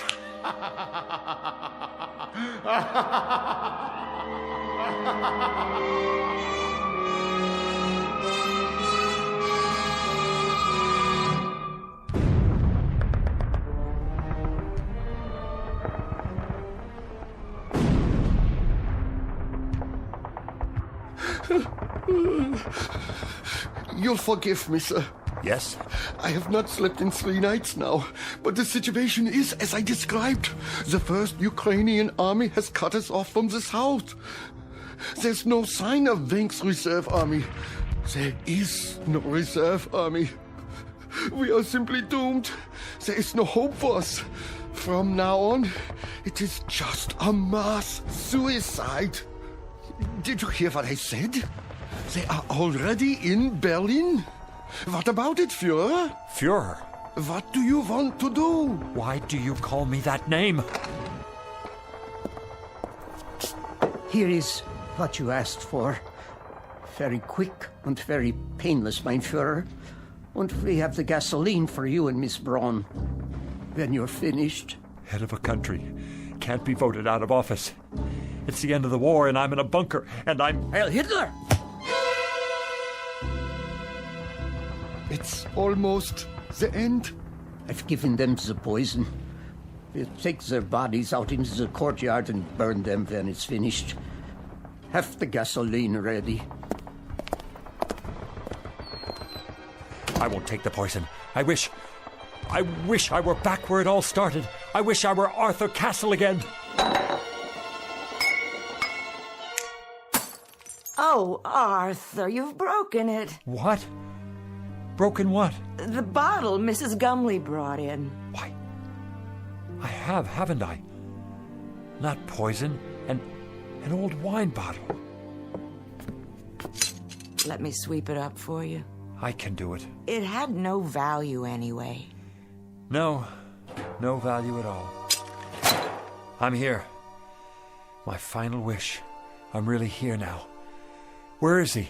Where is who? You know who I mean. The... And why would he be here? You've had your 4 wishes, remember? No, yeah. Well, I guess I'm a 4-time loser. What do you expect? I just wish he doesn't come back. I wish... There you go, wishing again. Right. Why should I? Why did I? Look at what we have here, Edna. We have a business that's been in my family for 3 generations. And each other. We have each other. I'm going to stop wishing for a while. You know, Edna, I can't afford a brand new life. Neither can I. I think I'll just give the old one a new paint job. You know something, Arthur? I think that's a very good idea. What is it? Look, your first wish, the glass case, it's not broken. It's still repaired.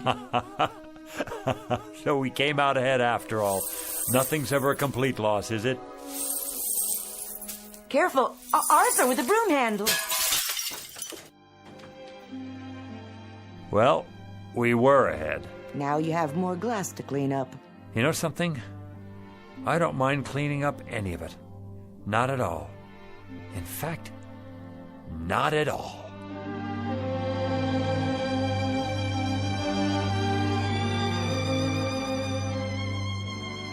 A poet named Lowell said it, something to the effect that granting our wish is one of fate's saddest jokes.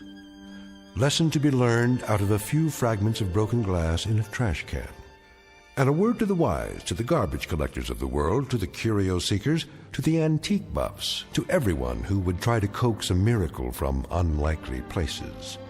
Check the bottle you're taking back for that deposit, because the genie you save might be your own. Case in point, Mr. and Mrs. Arthur Castle, fresh from the briefest of trips into the Twilight Zone.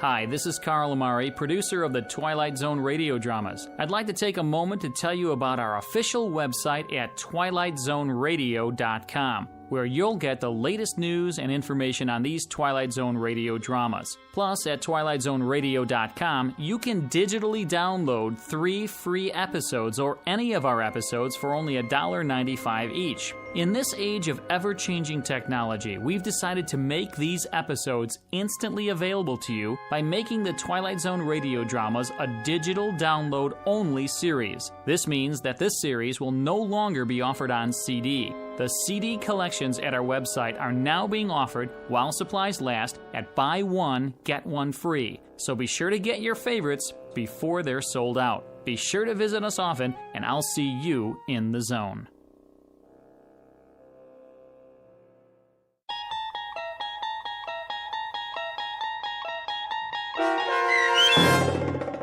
The Man in the Bottle, starring Ed Begley Jr., with Stacy Keach as your narrator, was adapted for radio by Dennis Etchison and based on a script by Rod Serling.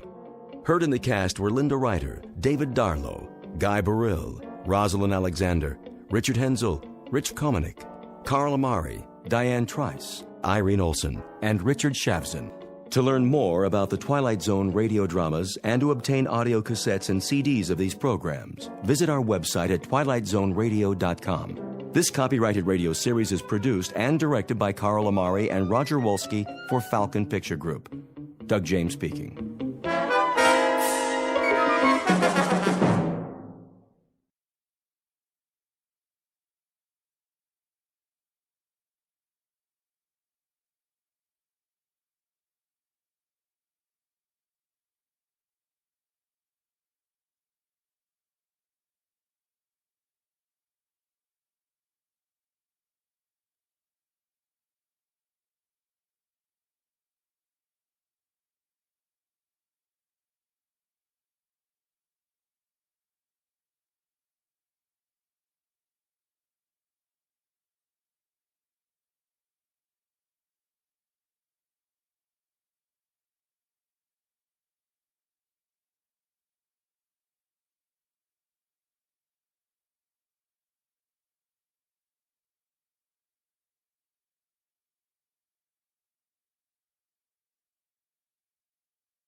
Tune in to nostalgia.